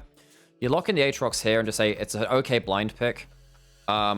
This Yone destroys Aatrox early on, to the point where if you're going for a level 1, you are going to then give up positioning on top lane to the Yone. So 369 will fall so far behind if he comes and helps the invade, which now means that 369 has to stay in lane, which means that Kanavi can't go for a level 1 invade unless you have a really good bot lane answer, but you're going to get support counterpicked, and Varus can potentially stay alone in lane and bully you level 1 as well. So I think the Zeri here is... The Zeri is... It's a... JDG use it because they're not... It means they have to worry less about Ruler being in a position to do damage. The two best repositioning AD carries in the game are Kai'Sa and Zeri because they can go over walls and they can join you on the other side of the fight. What this also means is that if you're going to fight around bot side for scuttles, you're going to get quicker roam from Zeri who can run over walls. So that becomes relevant in this game. You lock in the Bard last pick, and oh my god, Bard is a very good pick because how the hell does Ahri live now? Ahri can't play this game. You have Yone, which reaches you. You're going to have Jinx, Tam Kench. Jinx, Tom Kench, or Senna could have worked. I think a Senna lane could have worked too. Like Jinx, Tam Kench, and just go full execute with Bel'Veth and just hope to God you grab one target, annihilate them. And ironically, Draven Pike would also work here as well. Just something just like hyper kill lane bot lane. By the way, it's one of the few ADCs like Ruler just doesn't play. I know, it's a shame. Because if you lock in a hyper kill lane here, there's a chance you can just flip early, I think. This is such a bad draft. Though I do like having Belveth with a secondary enchanter. If you ban the Yone, you know there's even a chance for a Gwen from Zeus here. There's even a chance for a Gwen. It's actually okay here. Or you could Jace. You can Jace as well. It's just showing the Aatrox early is what puts them in the hole. Where the Aatrox is a bad blind pick. It's a bad blind pick here. And then they don't even get like an optimized bot lane. So I think also you could. I think Renekton's a better blind pick here, isn't it, for JDG? Because it's less exploitable. Maybe you're worried about Jace being blind picked. I mean, Renekton's also better at first herald for starting the Belveth acceleration. When do they lock the? Yeah, you're absolutely true. You're absolutely right there. So when do they lock the Aatrox? They lock it third. What do they see? They see Jarvan Varus. It's just terrible. What could you pick? Surely you can pick something. Surely you just pick AD carrier support here, right? Yeah, like you literally just pick ADC before the pinch, or you pick like support. You could lock Renata on 3. Yeah, like just there's so many options. Yeah, Renata's fine in lane. It works really well into the Jarvan Varus as well, because Varus has to flash out of it. Great with Belveth. Yeah, you just lock Renata on 3, don't you? Yeah, that's like... You know that they're going to have to pick the Azir, because the Azir is like the matchup which everyone's playing into Oriana. Don't you just pick Renata on 3? What are you worried about? Because what are you worried about locking in top lane, right? I mean, you could even... on 4-5, then you can just lock in a Cassante or some shit like that, Cassante or Renekton, depending on how the draft's shaping up. If you show Aatrox, Zeus plays too many things. That just shits on it, yeah. That shit on its mum, so... Yeah. This is the problem Aatrox with would be fine if they ban Yone is... I mean... But how many bans are they going to have to drop to get that? I think Aatrox is too exploitable by Zeus' champion pool. That's the thing. I think I think there's even like a Jace angle. Also, so when we get to the end of this draft, so, I mean, yeah, I think the Aatrox early is a huge problem. Zeri Lulu's fine, actually. I think Zeri can potentially, as long as your top lane was going to, like, survive, Zeri Lulu can potentially out DPS this draft. Like, you're gonna make me so sad, by the way, because I've watched this game so many times now, and everything I'm watching it happen before my eyes, and I'm just like, oh my god, GDG are winning, and then it just starts happening. Another thing which happens here as well. So we have 3 attack speed champions being buffed up by Jarvan Standard. So at level 13, Owner's going to give permanent 30% attack speed to Azir, Varus, and Yone. So good luck with that. Yone's W and Q both get cooldown reduction with attack speed as well. So if Owner goes in and has a stat, like a flag within a screen of Zeus, like good luck surviving that. This also means Faker, when he's gone for his burstier build with Ludens instead of something like a Nash's, he doesn't actually need to build Nash's anymore. He can just get 30% attack speed from the standard. This Jarvan is actually really good for his team. Like even Bard likes auto-attacking. Like, it's actually not bad on Bard with the meeps. If you get through like 3 meeps on the target or some shit, it's actually pretty good. So this Jarvan is super, super strong for what is a lane counter in top side. You have winning lane bot. I mean, I think Zeri gets maybe wave pressure early. I think Zeri Lulu get wave pressure early because Bard doesn't have as much ability to like hit the wave, because you can't alter the wave as Bard because you waste your meeps. I'm gonna just jump to the toilet. Nice. Do you want me to wait to game start? Okay, I'll change my cameras and we'll wait for game start then. But yeah, I think that this Jarvan pick is very underrated with the utility it brings for the rest of the team. I think that the Jarvan, they've crafted a really good Jarvan team, even without having all of the wombo for it. You know, we've talked about, you know, you need the Jarvan Rumble or the Ahri or something like that. You don't always need it. Hey, bro, how's it going? Who is sad about JDG? I think we both are, but also I kind of, I do think T1 are playing a very interesting form of League of Legends. They're playing a very unique style, which is really cool. I'm sad that the Golden Road didn't come through because, I mean, I think JDG have had such an excellent year. But some small part of me is like, well, what if Faker plays Ahri in the finals and gets an Ahri skin? That'd be kind of fun. But if LPL win, again, I'm just going to say there is no reason not to come watch LPL. So, you know. Everyone should come watch LPL anyway. We have a great broadcast and great games. Knight's Ahri better than Faker Ahri. So funny you mentioned that, Shadow. I think Knight is the best Ahri in the world. I think that they play different styles of Ahri, though. So when Faker plays Ahri, he plays for the Everfrost cooldown reduction build. And he makes good on the Everfrost by going in and making crucial picks, by using his utility and cooldown reduction to continually force the pace of the game. Knight is more likely to go for snowballier styles. Now, he still builds Everfrost. I think that he shouldn't do that, but he's much more likely to buy an early Dark Seal and snowball the game through mid-jungle. No, Chovy is not as good an Ahri player. He is mechanically good at the champion, but he doesn't understand the champion. He plays it as a teamfight pick, and he teamfights very well on it.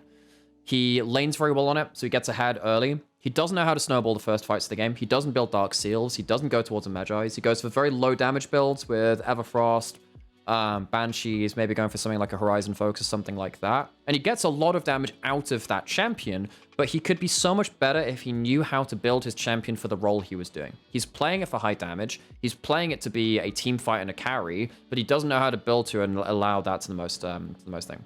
So Chovy is basically just Chovy. It's just Chovy being good mechanically. He doesn't understand the champion in my eyes. Or rather, he sees it differently, and I think there have been points where you can then see he is not as proficient at snowballing the game. Knight, if he gets Ahri, will get ahead of the pace of the game, get multiple kills between mid-jungles, something like an Ahri Vi or an Ahri Wukong or something like that. And they'll make good on that promise of, like, we need to snowball early game to then win a game. He's really, really good at doing that. So in my eyes, Knight is the best Ahri in the world. I think Chovy is good at what he does, but I think that I would much prefer him take, if he's going to be a carry, build as though you're a carry. I think Xiaohu and Faker are the two which I'd say, if you're going to play facilitative, setting up for your team. We saw this a lot when we saw, like, Gwen and Akali top lanes.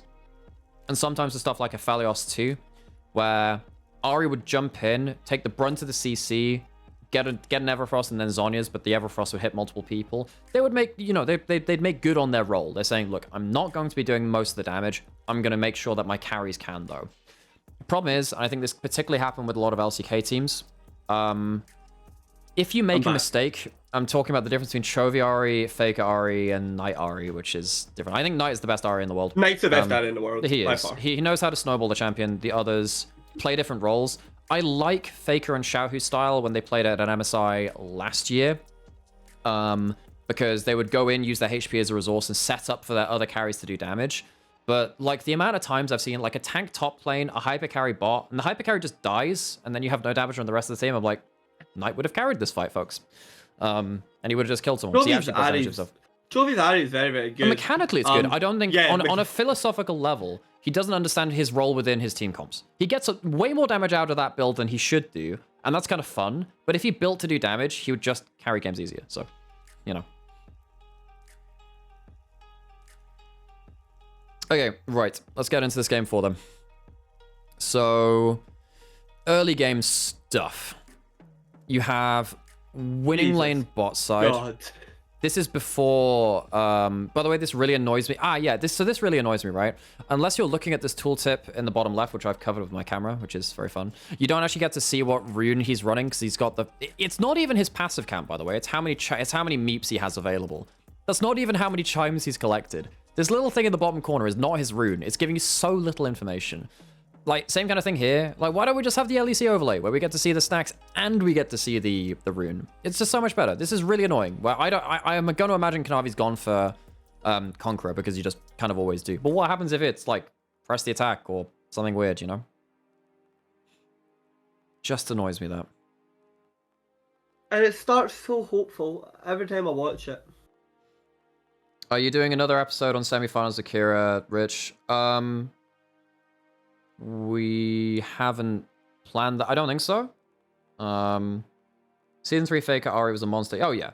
No. So yes, no, I'm aware about the season 3 thing. And he asked for it in season 5 as well, funnily enough.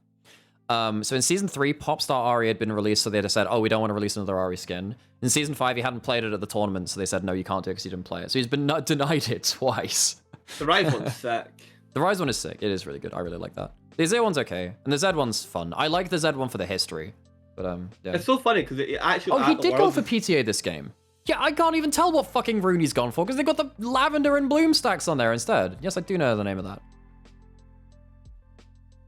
PTA is better for Belveth. Yeah, that's the thing. I don't play enough Belveth to know which starting rune is. I just assume she goes Conqueror. I guess it's PTA. How would I know that? This game's so sad. So early on, pretty good early laning phase from Ruler and Missing, get decent chunk. Missing is a good Lulu, by the way. He's a good Lulu. I think one thing which sets Missing apart from, say, On was only really good at the engage support. His Enchanter play was a little bit meh.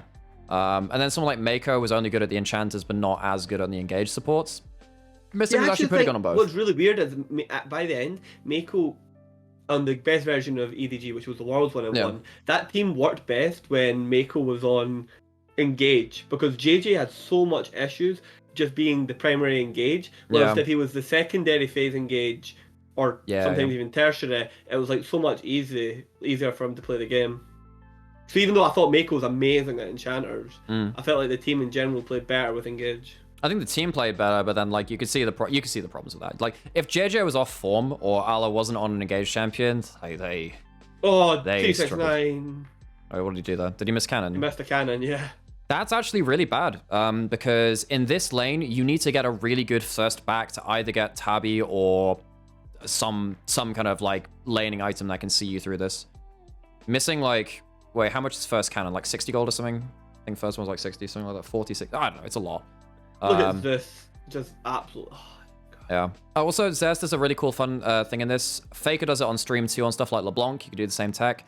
If you are going to dive turret with E from Yone or W from LeBlanc, if you time it so the turret is just firing its shot at a minion, it won't change targets to you, so you can get like an auto cancel reset, like auto QW, something like that, auto Q, auto W.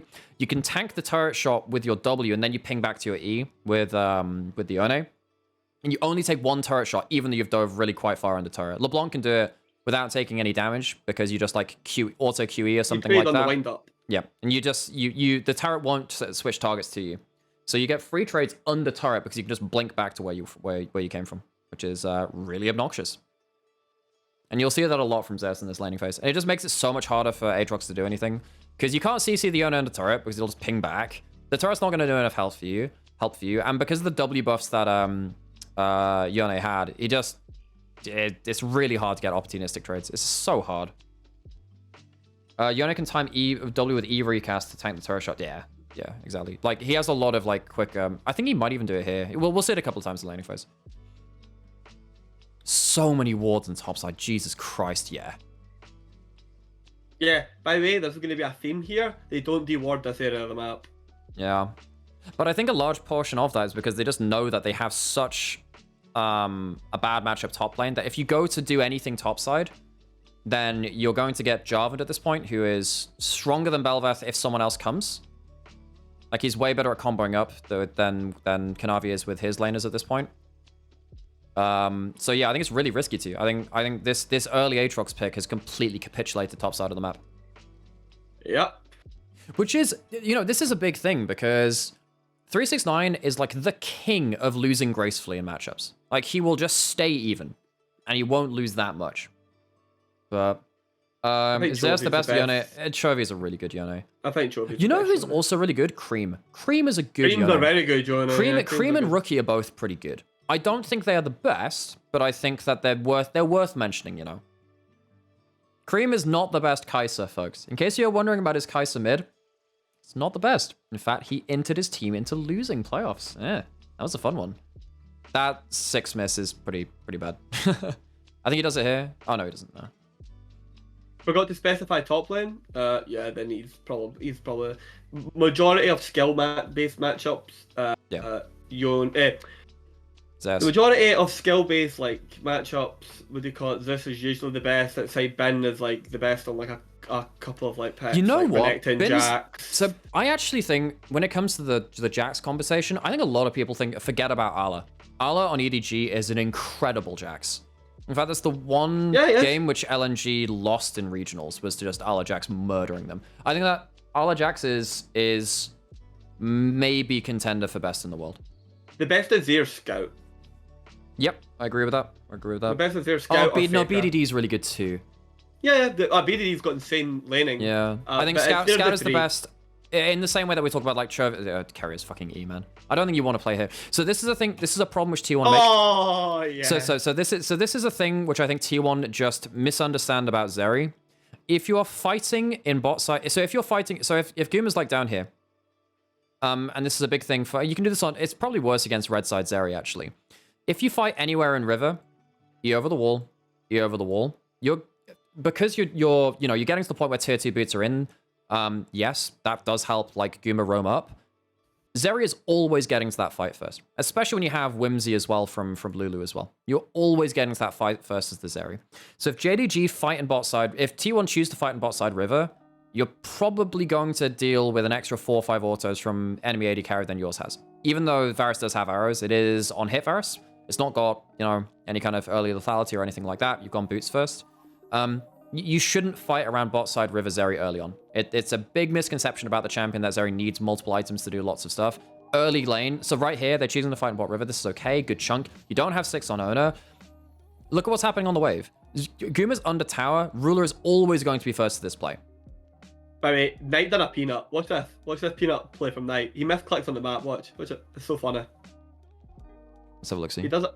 Knight does a peanut. He like literally just he's not look. I would wish I could see his POV. Watch, look, he just. What? Oh, you're right. Yeah, you're right.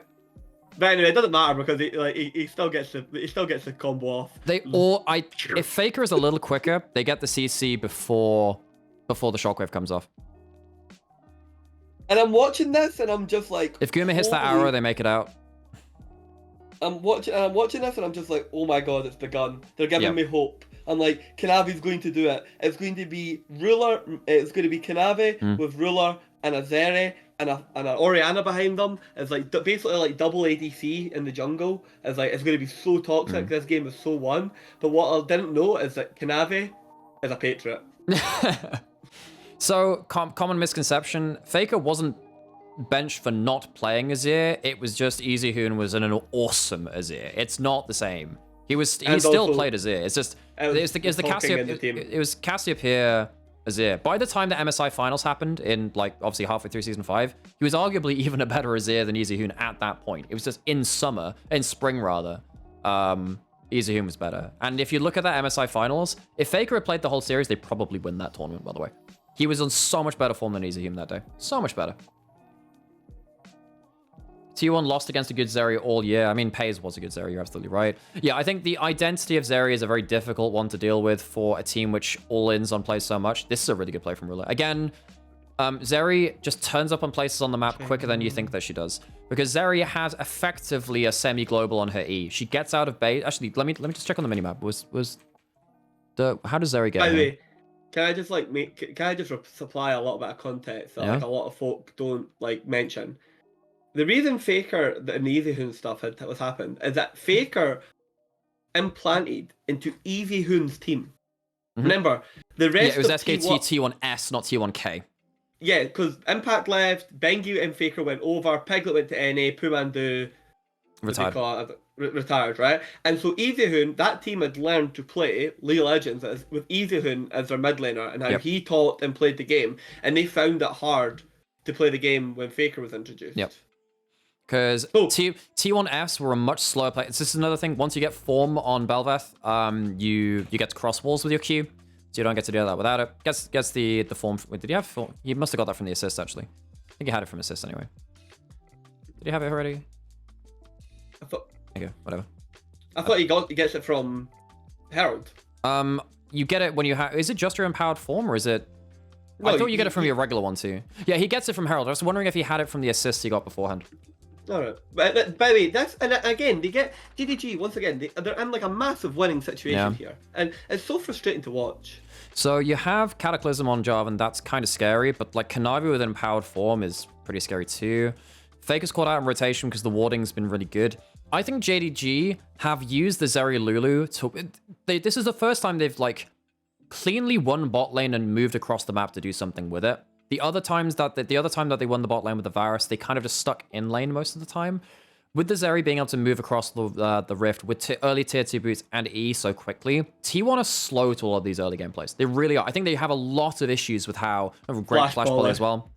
Yeah, but I think on the whole, T1 really struggle with these fast rotations. And JDG on the whole use it pretty well. Now you give up a play bot lane, which is whatever, but I mean, Ruler is fucking fine. Ruler is so chilling right now. And that's the thing. Come on, Kanavi, deploy it. Deploy it. I think what they want to do, I mean, if you can get full turret, that's great. But if you're already getting this, this is fine actually. I mean, Zeri getting loads of gold is enough. If Zeri gets super powered, we've seen what Ruler can do with this. He can't. This is a good draft for Zeri to do stuff. On the whole, yeah, I completely agree. In fact, I pitched a content segment to. I think I was chatting with Monty about this actually, doing a show about revisionist history in League. Because Faker was still getting like kills that game. Everyone no, he was like 5-1 on that LeBlanc game, and I think so. Basically, it would be a show which would be just salty as hell, and it's called Revisionist History, and it's just shouting. It's an old man shouting at clouds kind of segment where you just talk about takes which people have completely got the wrong end of history about. It's like, Bengi was the best jungler of all time, stuff like that, like. Or Uzi was the best player in 2018. Or something like that. Yeah, you know, all of this stuff. Like, oh, Huni was so good on SKT 2018. No, he wasn't. He only teleported back to lane. He lost them, like 2017 or whatever it was. Yeah, loads of shit about this. And I think the first episode would be, man, EDG, they counterpicked Faker's LeBlanc. That was the reason that they won. No, it wasn't. It's because Wolf first timed Nautilus on stage in Game 5 and completely inted his arse off. They played Argot bottom as well. Yeah, I mean, that Argot was fine, but like, just pick Janna. That game completely wins in that series. But yeah, so there's stuff like that, and then you basically have like a back and forth about, you know, say for instance, Bjergsen was a top 5 mid laner in 2015, 2016 or something like that. Now, actually, that could be quite an interesting conversation. Or maybe about TSM if they'd won that one game versus Samsung White or whatever in 2014 Worlds. What if that happened? They were a good team. They were a good team. They were a good team. But anyway, that's the show which I do, where we go back to these like historical talking points, which, let's be honest, League are really bad at recapping historical talking points because so many people come and go from the game. Look at this game, Nymaera. It's beautiful. Look at that. Kanavi, what are you doing? Yeah, he just goes in, steals some fucking raptors, and. But I can already begin to see it. It's in his the positive affirmation of that play. It's like, oh, that felt good. That made me feel powerful. That made me feel like a winner. It was like, I'm gonna do it again. But no, I would totally do that. I would totally do that show. I'd like to do it on a more established platform, which has a bit more resources to throw production value, with some more common guests. But so I don't know whether I'd do that. Yeah, I don't really have the platform to do it on my own shit right now. But yeah, I pitched that last Free Nation, but I literally started doing a content piece where I was going to do like the whole of Uzi's like career. Yeah, but so many people forget about his early career. That'd be so good. Right, so good. Guess what? The guy unretired. I was like, motherfucker. Yeah, but I got to cast Uzi's opening game, playing EDG Aphelios on EDG for his first game. EDG Aphelios Yuumi bot lane was so cool. Yeah, I'll be playing Arena after this VoD review. I mean, at this point, there isn't a huge amount to say. JDG are rotating well to catch waves. They've done well at keeping Kanavi just doing stuff. Worth noting, he's gone for Stride Breaker. Huh? Like gap this series? And then? I'm just checking, because we're now on the last game of the series. That's true. Oh, no. Yeah. So, I think that on the whole, both Knight and Faker played well. I think the clutch play in Game 3 was fucking bonkers from Faker, don't get me wrong. And it sticks in your mind. It does. But I think, Knight had loads of good games, or a load of good players on the Talia. I think arguably they've played as well as each other. But here's the best bit. From this point, I think Faker's going to go something like 7-2. Yeah. He's going to get like... Zeus mistimes his E back, by the way, so his W shield runs off before the tower. But that's basically what you're doing. You're jumping on a turret, using a W shield to tank the turret. 30 CS lead on top lane is nice, but no kills and only one play is kind of annoying. JDG rotating around with the Herald to make sure that Zeus can, get uncontested early laning phase is nice from JDG. Significant gold lead. Worth noting, there's not a whole lot which can blow Orianna Crown, and it does help in the side lane. I think Crown is the right option this game.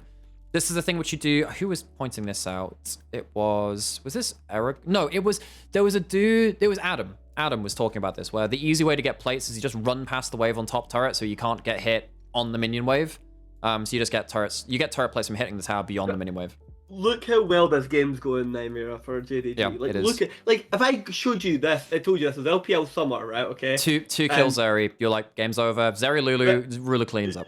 Yeah, this game's just so over. Yeah. Like any other, and it's the way, it's how they lose is so. Yeah, they get out team fought, arguably, in a lot of ways. I don't think so. I think they do. In some of the late game team fights, they do. But Okay, we'll see. I think they do get out team fought, but they get out team fought for reasons that are just. I don't think anyone could have predicted how they lose this game.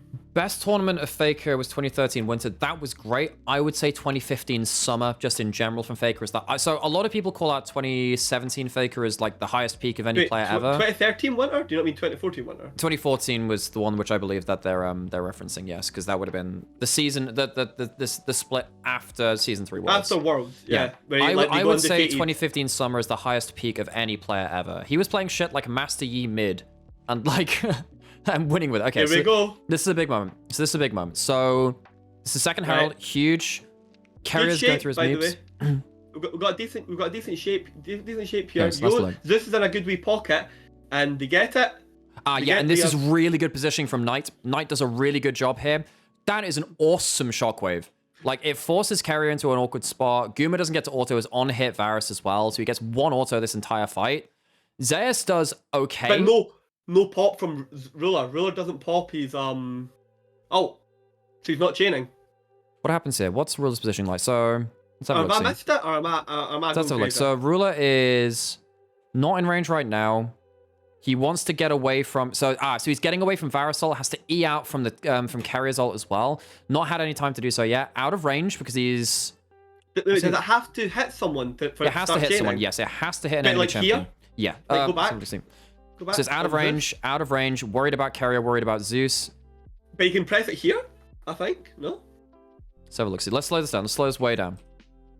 Like, I just thought, like... So he's out of range, out of range, out of range, out of range, still out of range, still out of range. Like, he should do it now. Now he can do it. He'd be in range now. And they just start, like, zooming, like, the entire... Yeah, he should do this right now. Now he's not chaining. I think... I would put this on main... Yeah, he does it now. But it's too late. On the whole, T1 did an awesome job of stopping Ruler from getting getting any ult value. The big thing was probably own a threat of Cataclysm and then Keirire's ult here too. So Ruler can't even flash forward there because the positioning here is right. If he flashes forwards, he still gets hit. He could maybe flash here, but that's closer towards Zeus, and Zeus then flash ults him. So he has to E this way. He does a really good job of just using his E to escape here instead.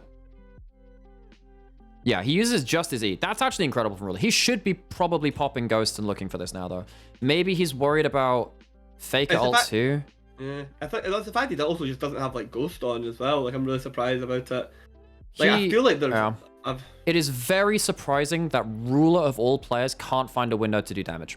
I think a lot of that is T1 doing very well at forcing him to use his E to go backwards, because his E is a lot of his offensive ability too, because it gives you the piercing shots on your Q, even though it's not the Chain Lightning. Chain Lightning is your ult.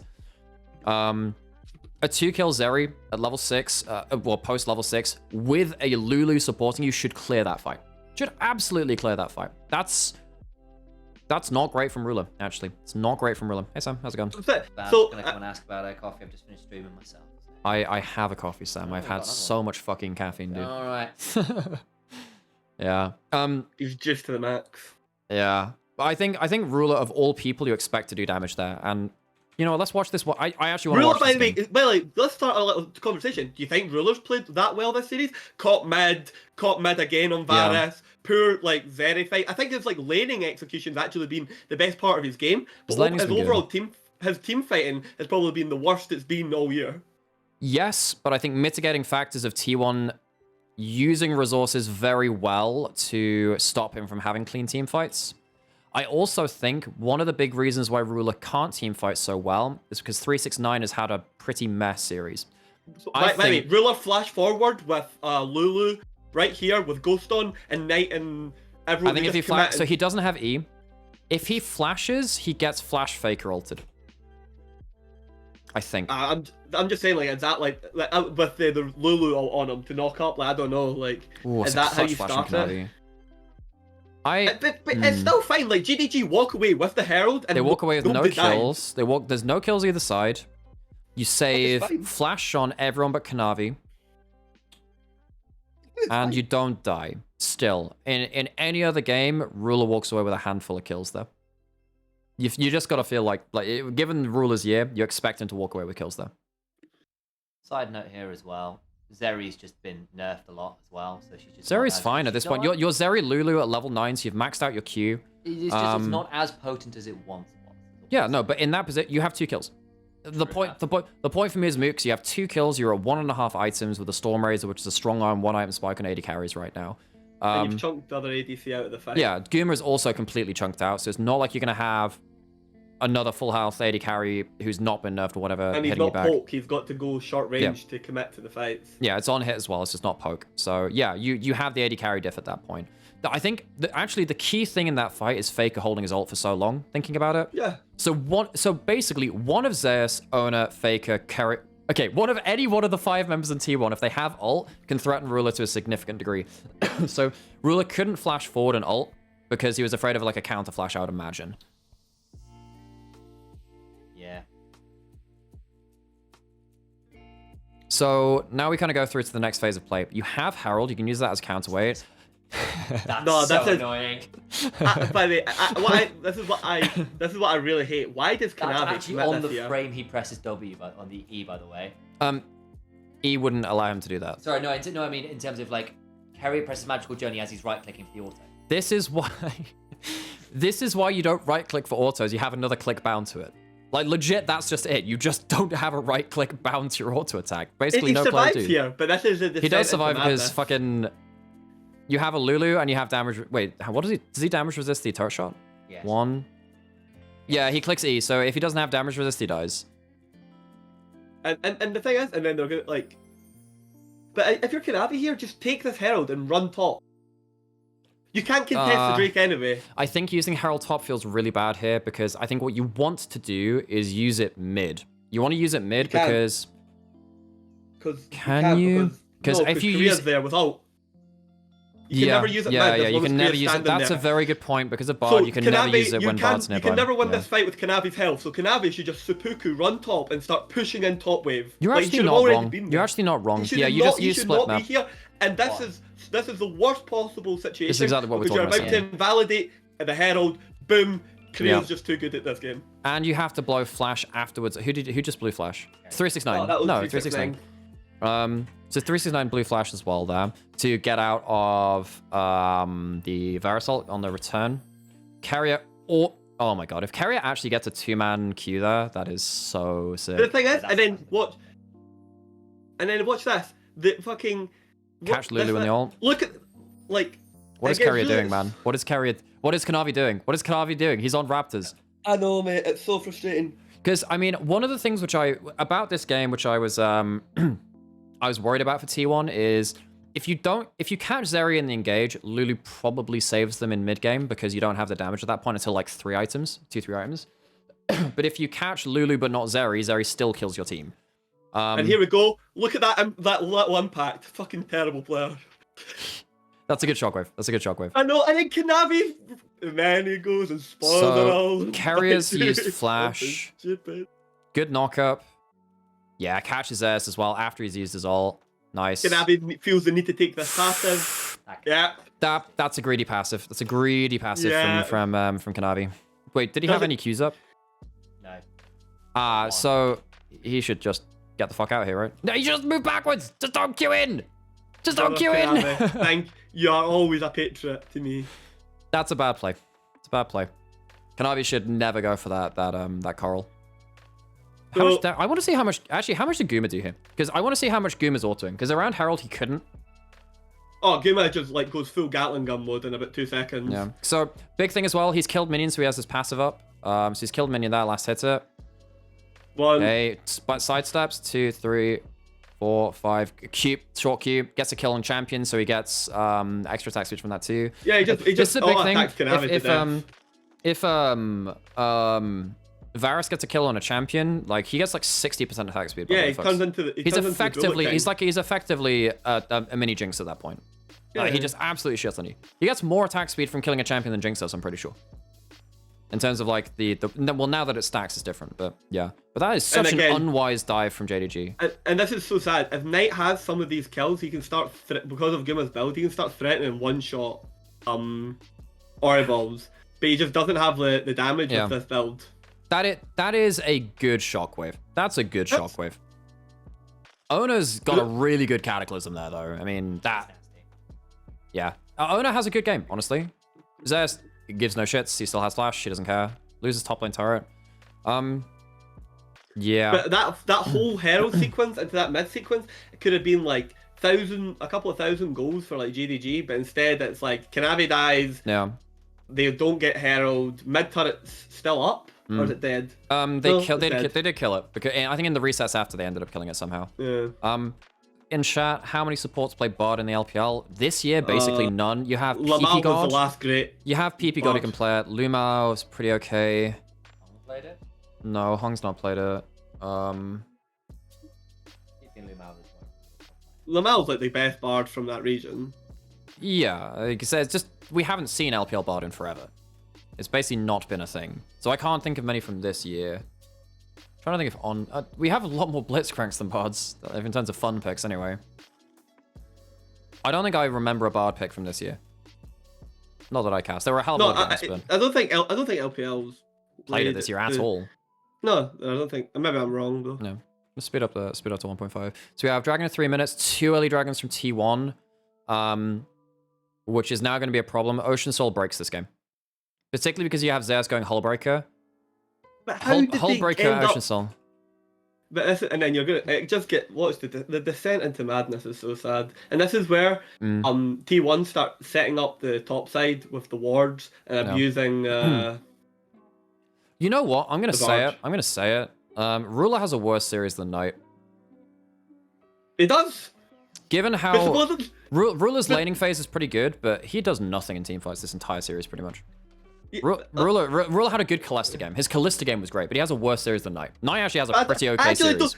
I don't think Knight actually has any bad games. This is the point I'm trying to make. And the whole thing is like the narrative is like the one thing is that invisible. he doesn't, and I would even say, oh no, he doesn't have any game-winning plays. In another game, that Talia game is a game-winning like Talia. Exactly, that's the whole point. It's like it's just because what happens like later on, and like the platform Don't get me wrong. like given. I do think that Faker probably still outvalues, but given the difficulty of the games that they played, like they're not dissimilar. This is just like, this is what I was talking about with you and Rich. Like, come back for a second. So like, this is like the types of things that like Knight is really good at doing that Faker doesn't do, even when Faker plays Orianna. Yeah. So, like Knight will push in a wave, wait for the person to shoot on the wave, give up the prow on the wave, and move into river, knowing that his lane partner can't follow, and he'll look for a pick. This is what I talked about a little earlier as well when it comes to a bigger objective fight. JDG don't often teleport for flanks. They teleport to the side lane, kill the wave, and then they get the flank by walking from that wave. This is effectively another kind of iteration of that, where they kind of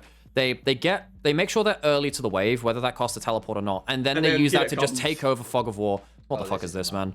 Yeah. So they know that Keire's not here. They know that the ult's not here as well. So maybe if they think Bard ult's not here, what tools do you have? You don't have a Shockwave. Nope, it's been used. You use Shurelier's. That is a really good Cataclysm, but Ruler should E forward here. You see this? Ruler E's backwards. He should go forwards onto Guma here, I think. Does he get close enough? And then Kanavi. Yes, he does. Because it's connected terrain. The E will go. If you E here, E over here. What the hell does Guma do? You have a Lulu'd up Guma, Ruler killing Guma. You have a flash still on Kanavi who can then flash Q as well. That's a dead Varus. I actually think this is a misplay from Ruler. If he goes there, if he's over this wall when Ona Cataclysms, that is completely fine. Is it lack of knowledge about where Zeus is? Because they haven't seen him in a while. They are going for this play, and they just saw Zeus on top side as well. Look how many. Look, yeah, he's on a ward. He's on a. Oh yeah. 369. Yeah. So no, he's on a wave. He's on wave. He's on wave. He's on wave. So no, he's gonna drop this wave. Wave is gone. Flip. Because this is exactly what we were just saying about Knight. Is that Knight will go to a side lane, wait for the lane partner to show, and then go for that. So they have full information. I wasn't sure if Zeus was shown because the wave was still by.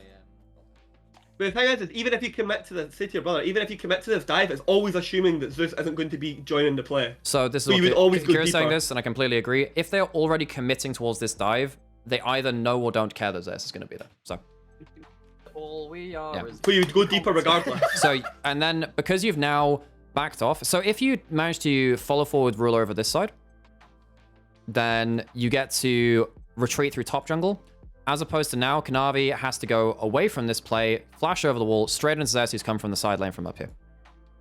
So this is, I actually think this is ruler not going deep enough. I actually think that dive is okay if ruler follows it, you know? Or you just don't do that dive. Or you just, I mean, okay, I think the dive is risky. I think it can work out if ruler follows. He's a 3-kill Zeri with 2 items. He should absolutely run over that play. Now Varus and Faker, Varus and Azir are going to have some alone time with Baron. Yeah, and now you have the 3 attack speed carries with a Rageblade Blade of the Ruined King, plus Azir, plus Yone, slaughtering Baron after your jungler has just ran it down under mid turret. Like, this is probably, besides maybe Kai'Sa as AD carry, the fastest, and maybe Karthus jungle or Cassio, this is like the strong, I think actually out of all the meta champions, this is the fastest Baron taking team you'll see. It's so fast. And then they have the Barb Pole to get out as well. And they have the Barb this Pole is to get so, out. But come on, this is so slick from T1. The speed of them to go, well, that's Baron gone, is just so quick here. This is literally just as Guma's completed Rageblade as well. And say to your brother, he gets the completion on Rageblade because of like the back on Kanavi. Yeah. Wait, Go back. Let's have a look at this. When does he get it? He has it now. He's got it already. He has He's it got now. it already. Yeah, I was about to say, he already has completed it at this point. I thought he completed that on Kanavi's death. Apologies. But anyway, so that's what I'm saying. So like, Knight did not contribute to that, and now he is going to be playing as Orianna into. He doesn't have ult here though, because he already used it to kill Keire before. Again, Knight had already killed Keire at the start of this play. Knight did his job to try and secure a kill at that point. Yeah, this is not a Knight. What the fuck does he do here, actually? Yeah, and now the problem is you're gonna because the this gold is the worst game, by the way. The gold you get from this now is gonna get basically Zeus up to Hullbreaker because you're getting towards 2 items. Yeah. Now someone has already struggling. Someone has to deal with that Hullbreaker Yone, and Ori can potentially with Crown and the extra range wave clear better than 369. So sadly, Knight has to be the person to side lane versus Zeus. Like that just sucks. They also need. Like now, every single objective setup's also compromised because it's so much harder to gain access to the objectives without the Ori ball. I'm fully aware that I put Ruler as my best player in the world pre-Worlds.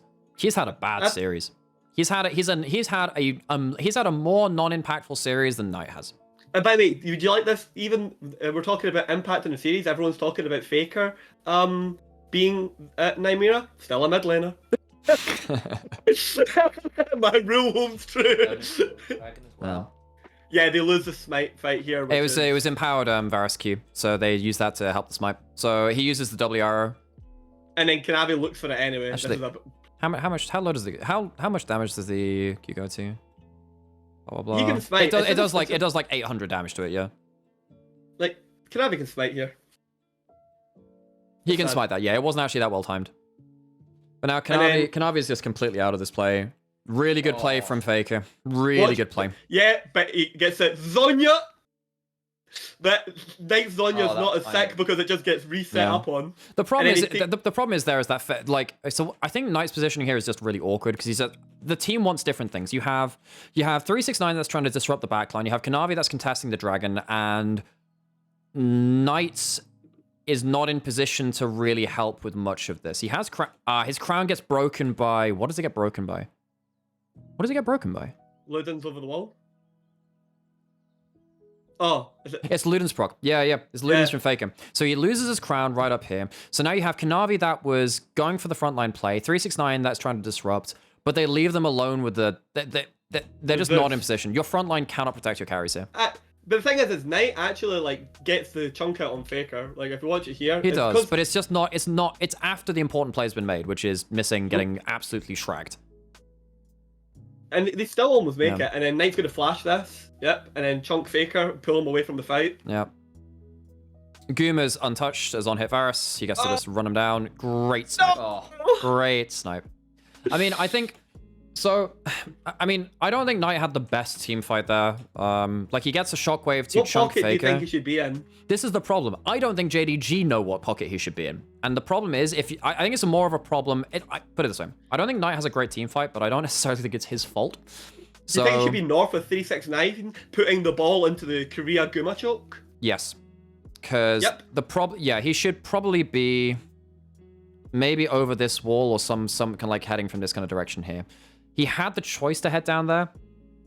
He has I agree, flash. that's where he should be playing. This one's an awkward one because I think if Knight is trying to ward off against Zeus, it's a problem because your shockwave can't stop Yone from doing what he wants to do. Because he just ease forwards, he's unstoppable during his ult as well.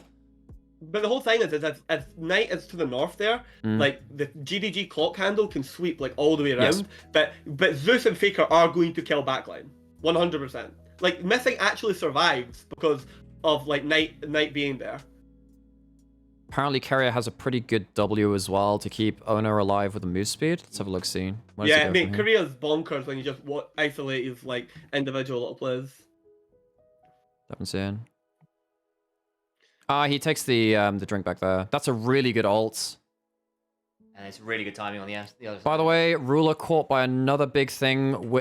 Is he stunned into this? What happens to Ruler? What happens to Ruler him? I'm gonna watch this from Ruler's perspective because I think he's had some pretty bad team fights so far. Uses W to hit Owner. That's fine. Trying to look for the secure.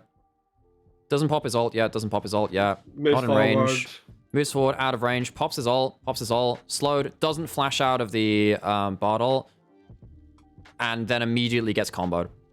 Maybe he thinks they'll mistime it and he can flash back from the combo. Ruler has a pretty bad fight again, folks. For a 3-kill Zeri, he does so little this game. This guy is the best. This is the best AD carry on one of the strongest AD carries of all time at team fighting. Zeus, very opportunistic, but I love him looking for that, by the way. That's really cool. Because if you kill Ruler there, then effectively the game ends. Because you have Baron buff. But Ruler for a 3-kill AD carry on Zeri Lulu does so little. And I think that the problem around that dragon fight is frontline and backline wanting completely different things. Yes, this is what I was talking about with JDG being incoherent. Sorry, two people speaking at once. Who's going for it? He's fine. I was basically going to say that Missing was trying to keep Zeus out with the polymorph, which didn't work. It was like over on that far side, they know where Zeus is. Okay, let's look. So I think it's really dangerous for a Lulu to walk up anywhere within distance of. That's what they're thinking. That's what they've got the ward there. He's just saying, I need to poly this. I don't know about that because if you have poly, you can't whimsy Ruler as well. It's an awkward thing. So he's walking up. So he's walking up here. He looks for a Q. No poly. He has no poly. Can't poly Faker or this. Yeah, he has no poly at that point anyway because he's whimsied already. So we can't do that. That, in fairness, actually, that's really well done from Faker to say he's looking at Zeus. Fuck it, I'm going in. That's a really good shuffle from Faker there, actually. Because and then Knight just gets butchered. You know what Faker's been really good at this series? He's not been the person to start a lot of plays besides that game-winning one in Game 3. He's been really good at assessing the threat that his teammates has and says, screw it, if I go in now, the worst that happens is they use their disengage on me. So they use it. So for instance, they use the Zhonya's here, and that gives free reign for other people to do their thing. That's a really good flash from Knight. It's just, Knight's not in the right position to impact this fight. And I think, as opposed to Ruler, who was in the right position to impact that fight and didn't do anything with it, Knight just wasn't in the right position. And now it's just game over, so. Yeah. Oh, look, standards up. Everyone has infinite attack speed, so, yep. Goodbye, brother Kanave. Fare thee well. And this is how the GDG dynasty died. It's a shame. It's a shame. Oh, it wasn't a bang. It was a whimper. This is how Liberty dies, to the sound of thunderous applause. Yeah, I think Ruler has had one of the greatest years of any player ever in League. He has been such a good player for all of this year, and he has a shit semifinals. It's not good. I don't think it was shit. I just think it was below standard for himself. Okay. He has a shit series for Ruler. If you showed this, if you took nameplates off and showed this, I wouldn't think that was Ruler playing. I mean, the laning phase is good. Yeah, but there's so many factors that like contribute to like, JDG's loss. Like draft, Holmes drafting, not very good this series. What do you call it? Kanavi's like game 4, like jungling, not that good this like series. Level 1s on JDG, not being that good this series. Yeah, the early game from JDG was very poor. Very poor. what do you call it, team fighting, like positionings and like the allocated pockets that like each carry is like standing in. This is like, the worst we have seen JDG team fight the entire year, which is saying something actually. Yeah, so like, and like that's why I'm not like. It's like Missing's game 1 is a massive contributor to where this series went. Like, if Missing plays the Alistair game like better, there's a version where like JDG wins the very first Akali game, or like a better chance of it. And look at this. I don't even think like this is what I was talking about, and this is not to discredit like figure. I think Keire has been the best player on the map so far, right? Okay, him or Zeus, right? I mean, like Faker is now 6-2 on Azir, and he's so overstated. He literally can't make mistakes. If he puts Soldier somewhere, something dies. I do think that. I mean, actually, I have to say, every team fight Faker has largely been communicating well with his team. The one team fight that was odd with that was that one post Baron fight in game 3. And they had the top lane one where he goes like top into like jungle and gets caught in this game. Oh, yeah, but that was when they were a bit surprised by the quick rotations and then he walks over vision. Yeah, and he gets flash poly. Like, they're like, that's what I'm saying, Faker has like a it's very like, consistent. Like he's very hard to exploit, considering that T1 are playing a style that has pressure bot lane, pressure top lane early. Faker is left to absorb pressure from Kanavi potentially quite early. That never really happens. That's the thing, but it doesn't happen. That's the... Well, I would say part of that is because Faker doesn't leave gaps in the waves at the right time for that to happen. Either way, he's not exploited, and he draws a fair amount. Now, do I think Faker has the best? I think he's probably the 4th best player on his team. I think only Owner has a worse series than him. But that doesn't mean that Owner even has a good series. Yeah, I think T1 are just playing on the whole very well. Yeah.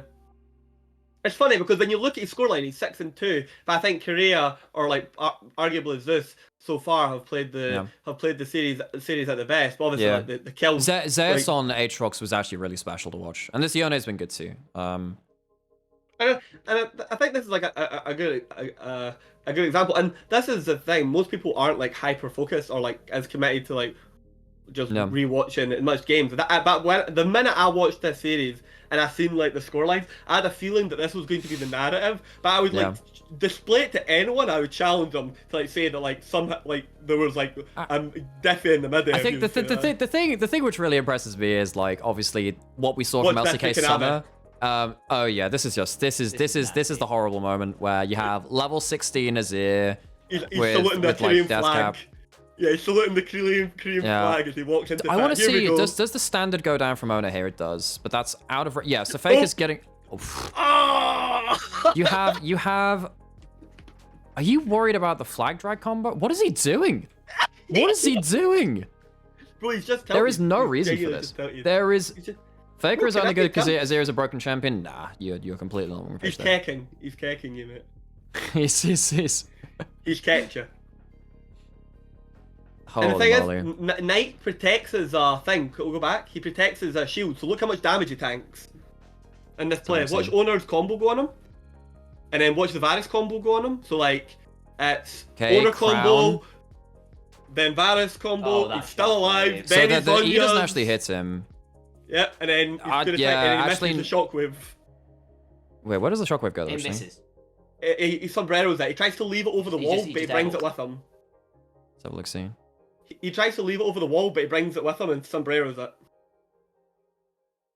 And then Ruler fucks up fighting Juma. She was. Like, what? Why does Ruler do this against Juma? It's because Fake has a quick E out of it. He has a quick E. Yeah, he has a quick E onto Fake ability. He has the ult onto Fake ability quick E's out. And Guma just, holy shit. This is some of the best team fight kite. This is some of the best kiting I've seen in a while, actually. Varus is so hard to... Like, he dodges, 2 Zeri autos, 3 Zeri autos dodges it flashes over the Q3 from Aatrox. That is probably the best AD carry micro I've seen at this tournament so far.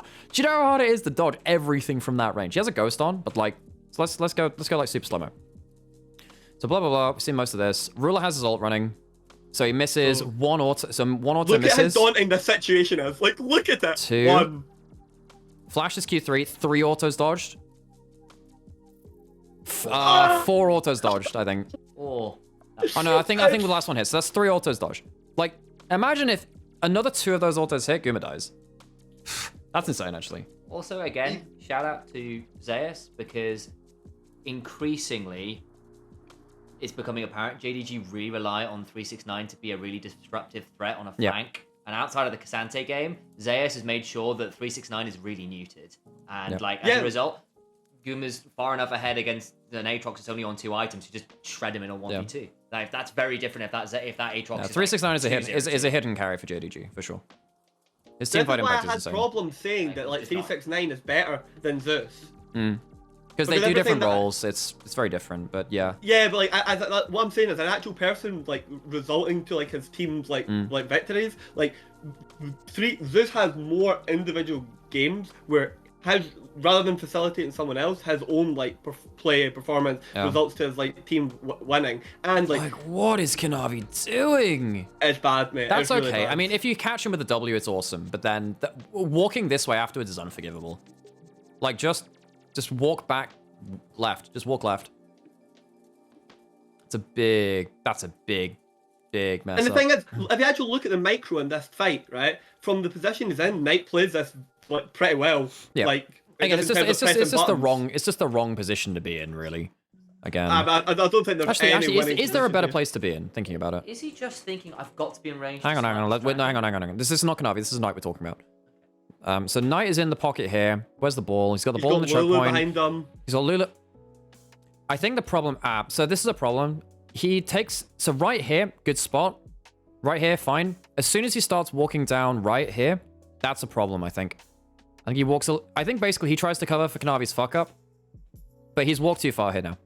Yeah, but he actually gets back. Like, look, and Yeah. now he gets hanged with missing, which was always possible. If he And then was, missing if he was a commits little flash. closer this way, then he can maybe stand in this pocket here and then threaten Goomer or something. I don't know. I think But I never think it's a this team slight fight- mistake. It is. I think Knight takes a slight misstep down to try and cover for Kanavi's mistake. That's an okay flash over the wall, actually. That's not... The flash over the wall's not the problem. I think the fight's just lost regardless. Yeah. The only place that Knight can stand that's maybe better, but then like that would just mean that like Owner commits closer to like Ruler, as he can like stand closer to. Sorry, Knight himself can stand closer to Ruler. Yeah, I think Knight can walk... I think as soon as Kanavi makes the mistake, he just needs to walk back. I think he walks a little too close to Kanavi. He doesn't have shield up anyway, I don't think. He's used it already. So he uses shield there, goes off. He doesn't have the cooldown back right now. When he's walking closer towards him, that's a mistake. Because then you can see Owner manages to catch Knight and Missing in the same thing, and he forces both their flashes. Yeah, but Ruler flashes see if the you go, bottle, see if you so go it's pretty back into the previous pocket, it's still like true that Owner would be able to grab Missing and Knight. Like if you go back, it's still like it's just closer to like the actual team. I think You know what I mean? And here, Yeah. Owner still flash ults.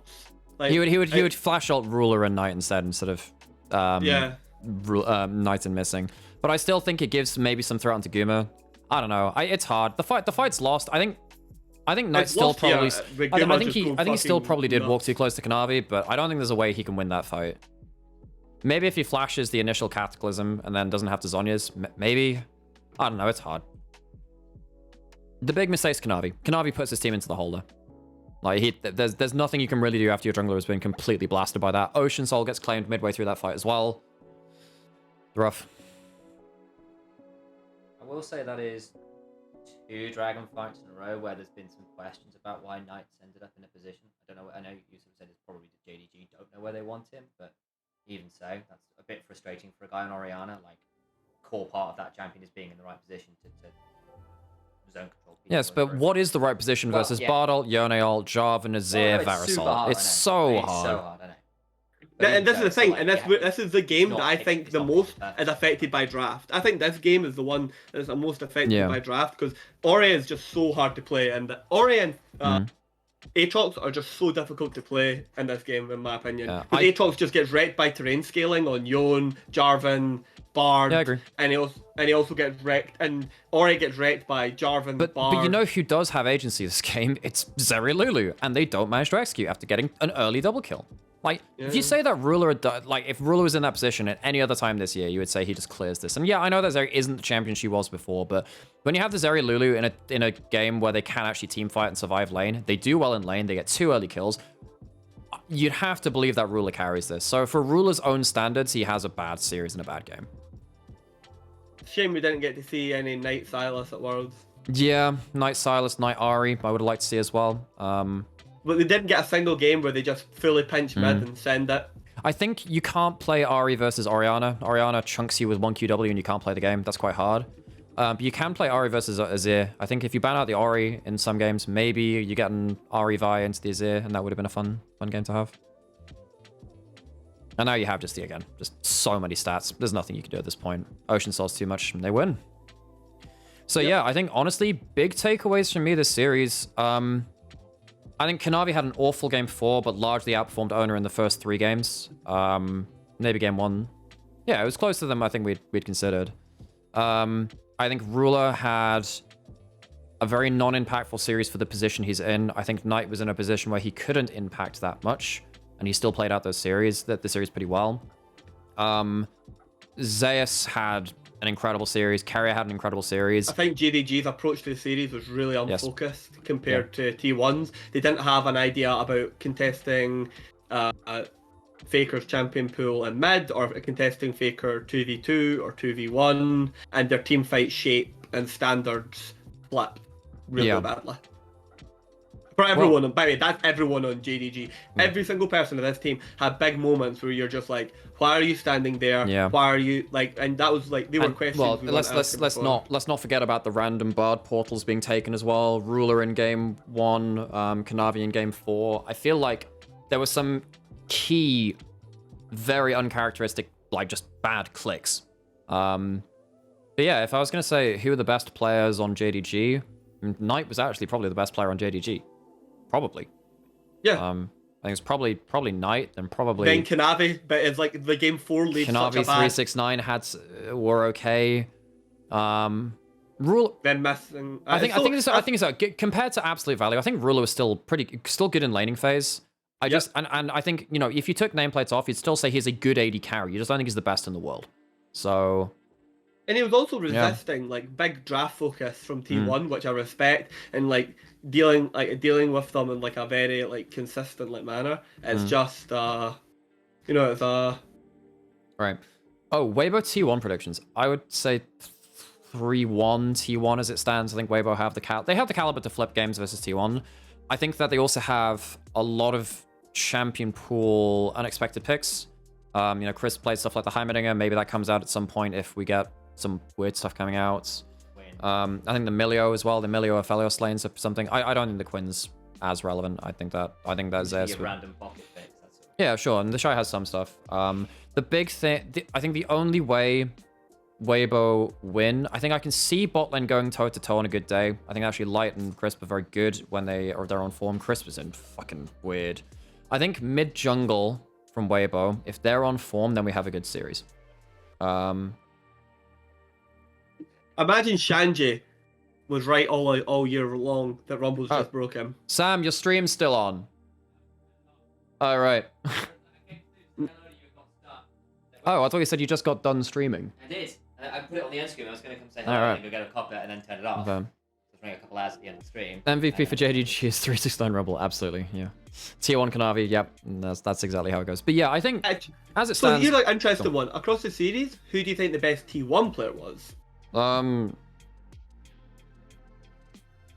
Keire?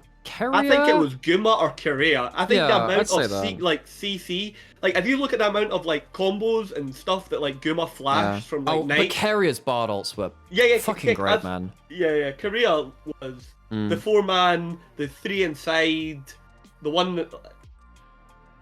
I said it was Guma or Keire. I said it was Guma or Keire, Brack. I didn't say one or the other. I would be flip-flopping T1 bot lane. I think it's T1 bot lane as a unit. I think that their champion pools were great. I think that their laning phase was really good.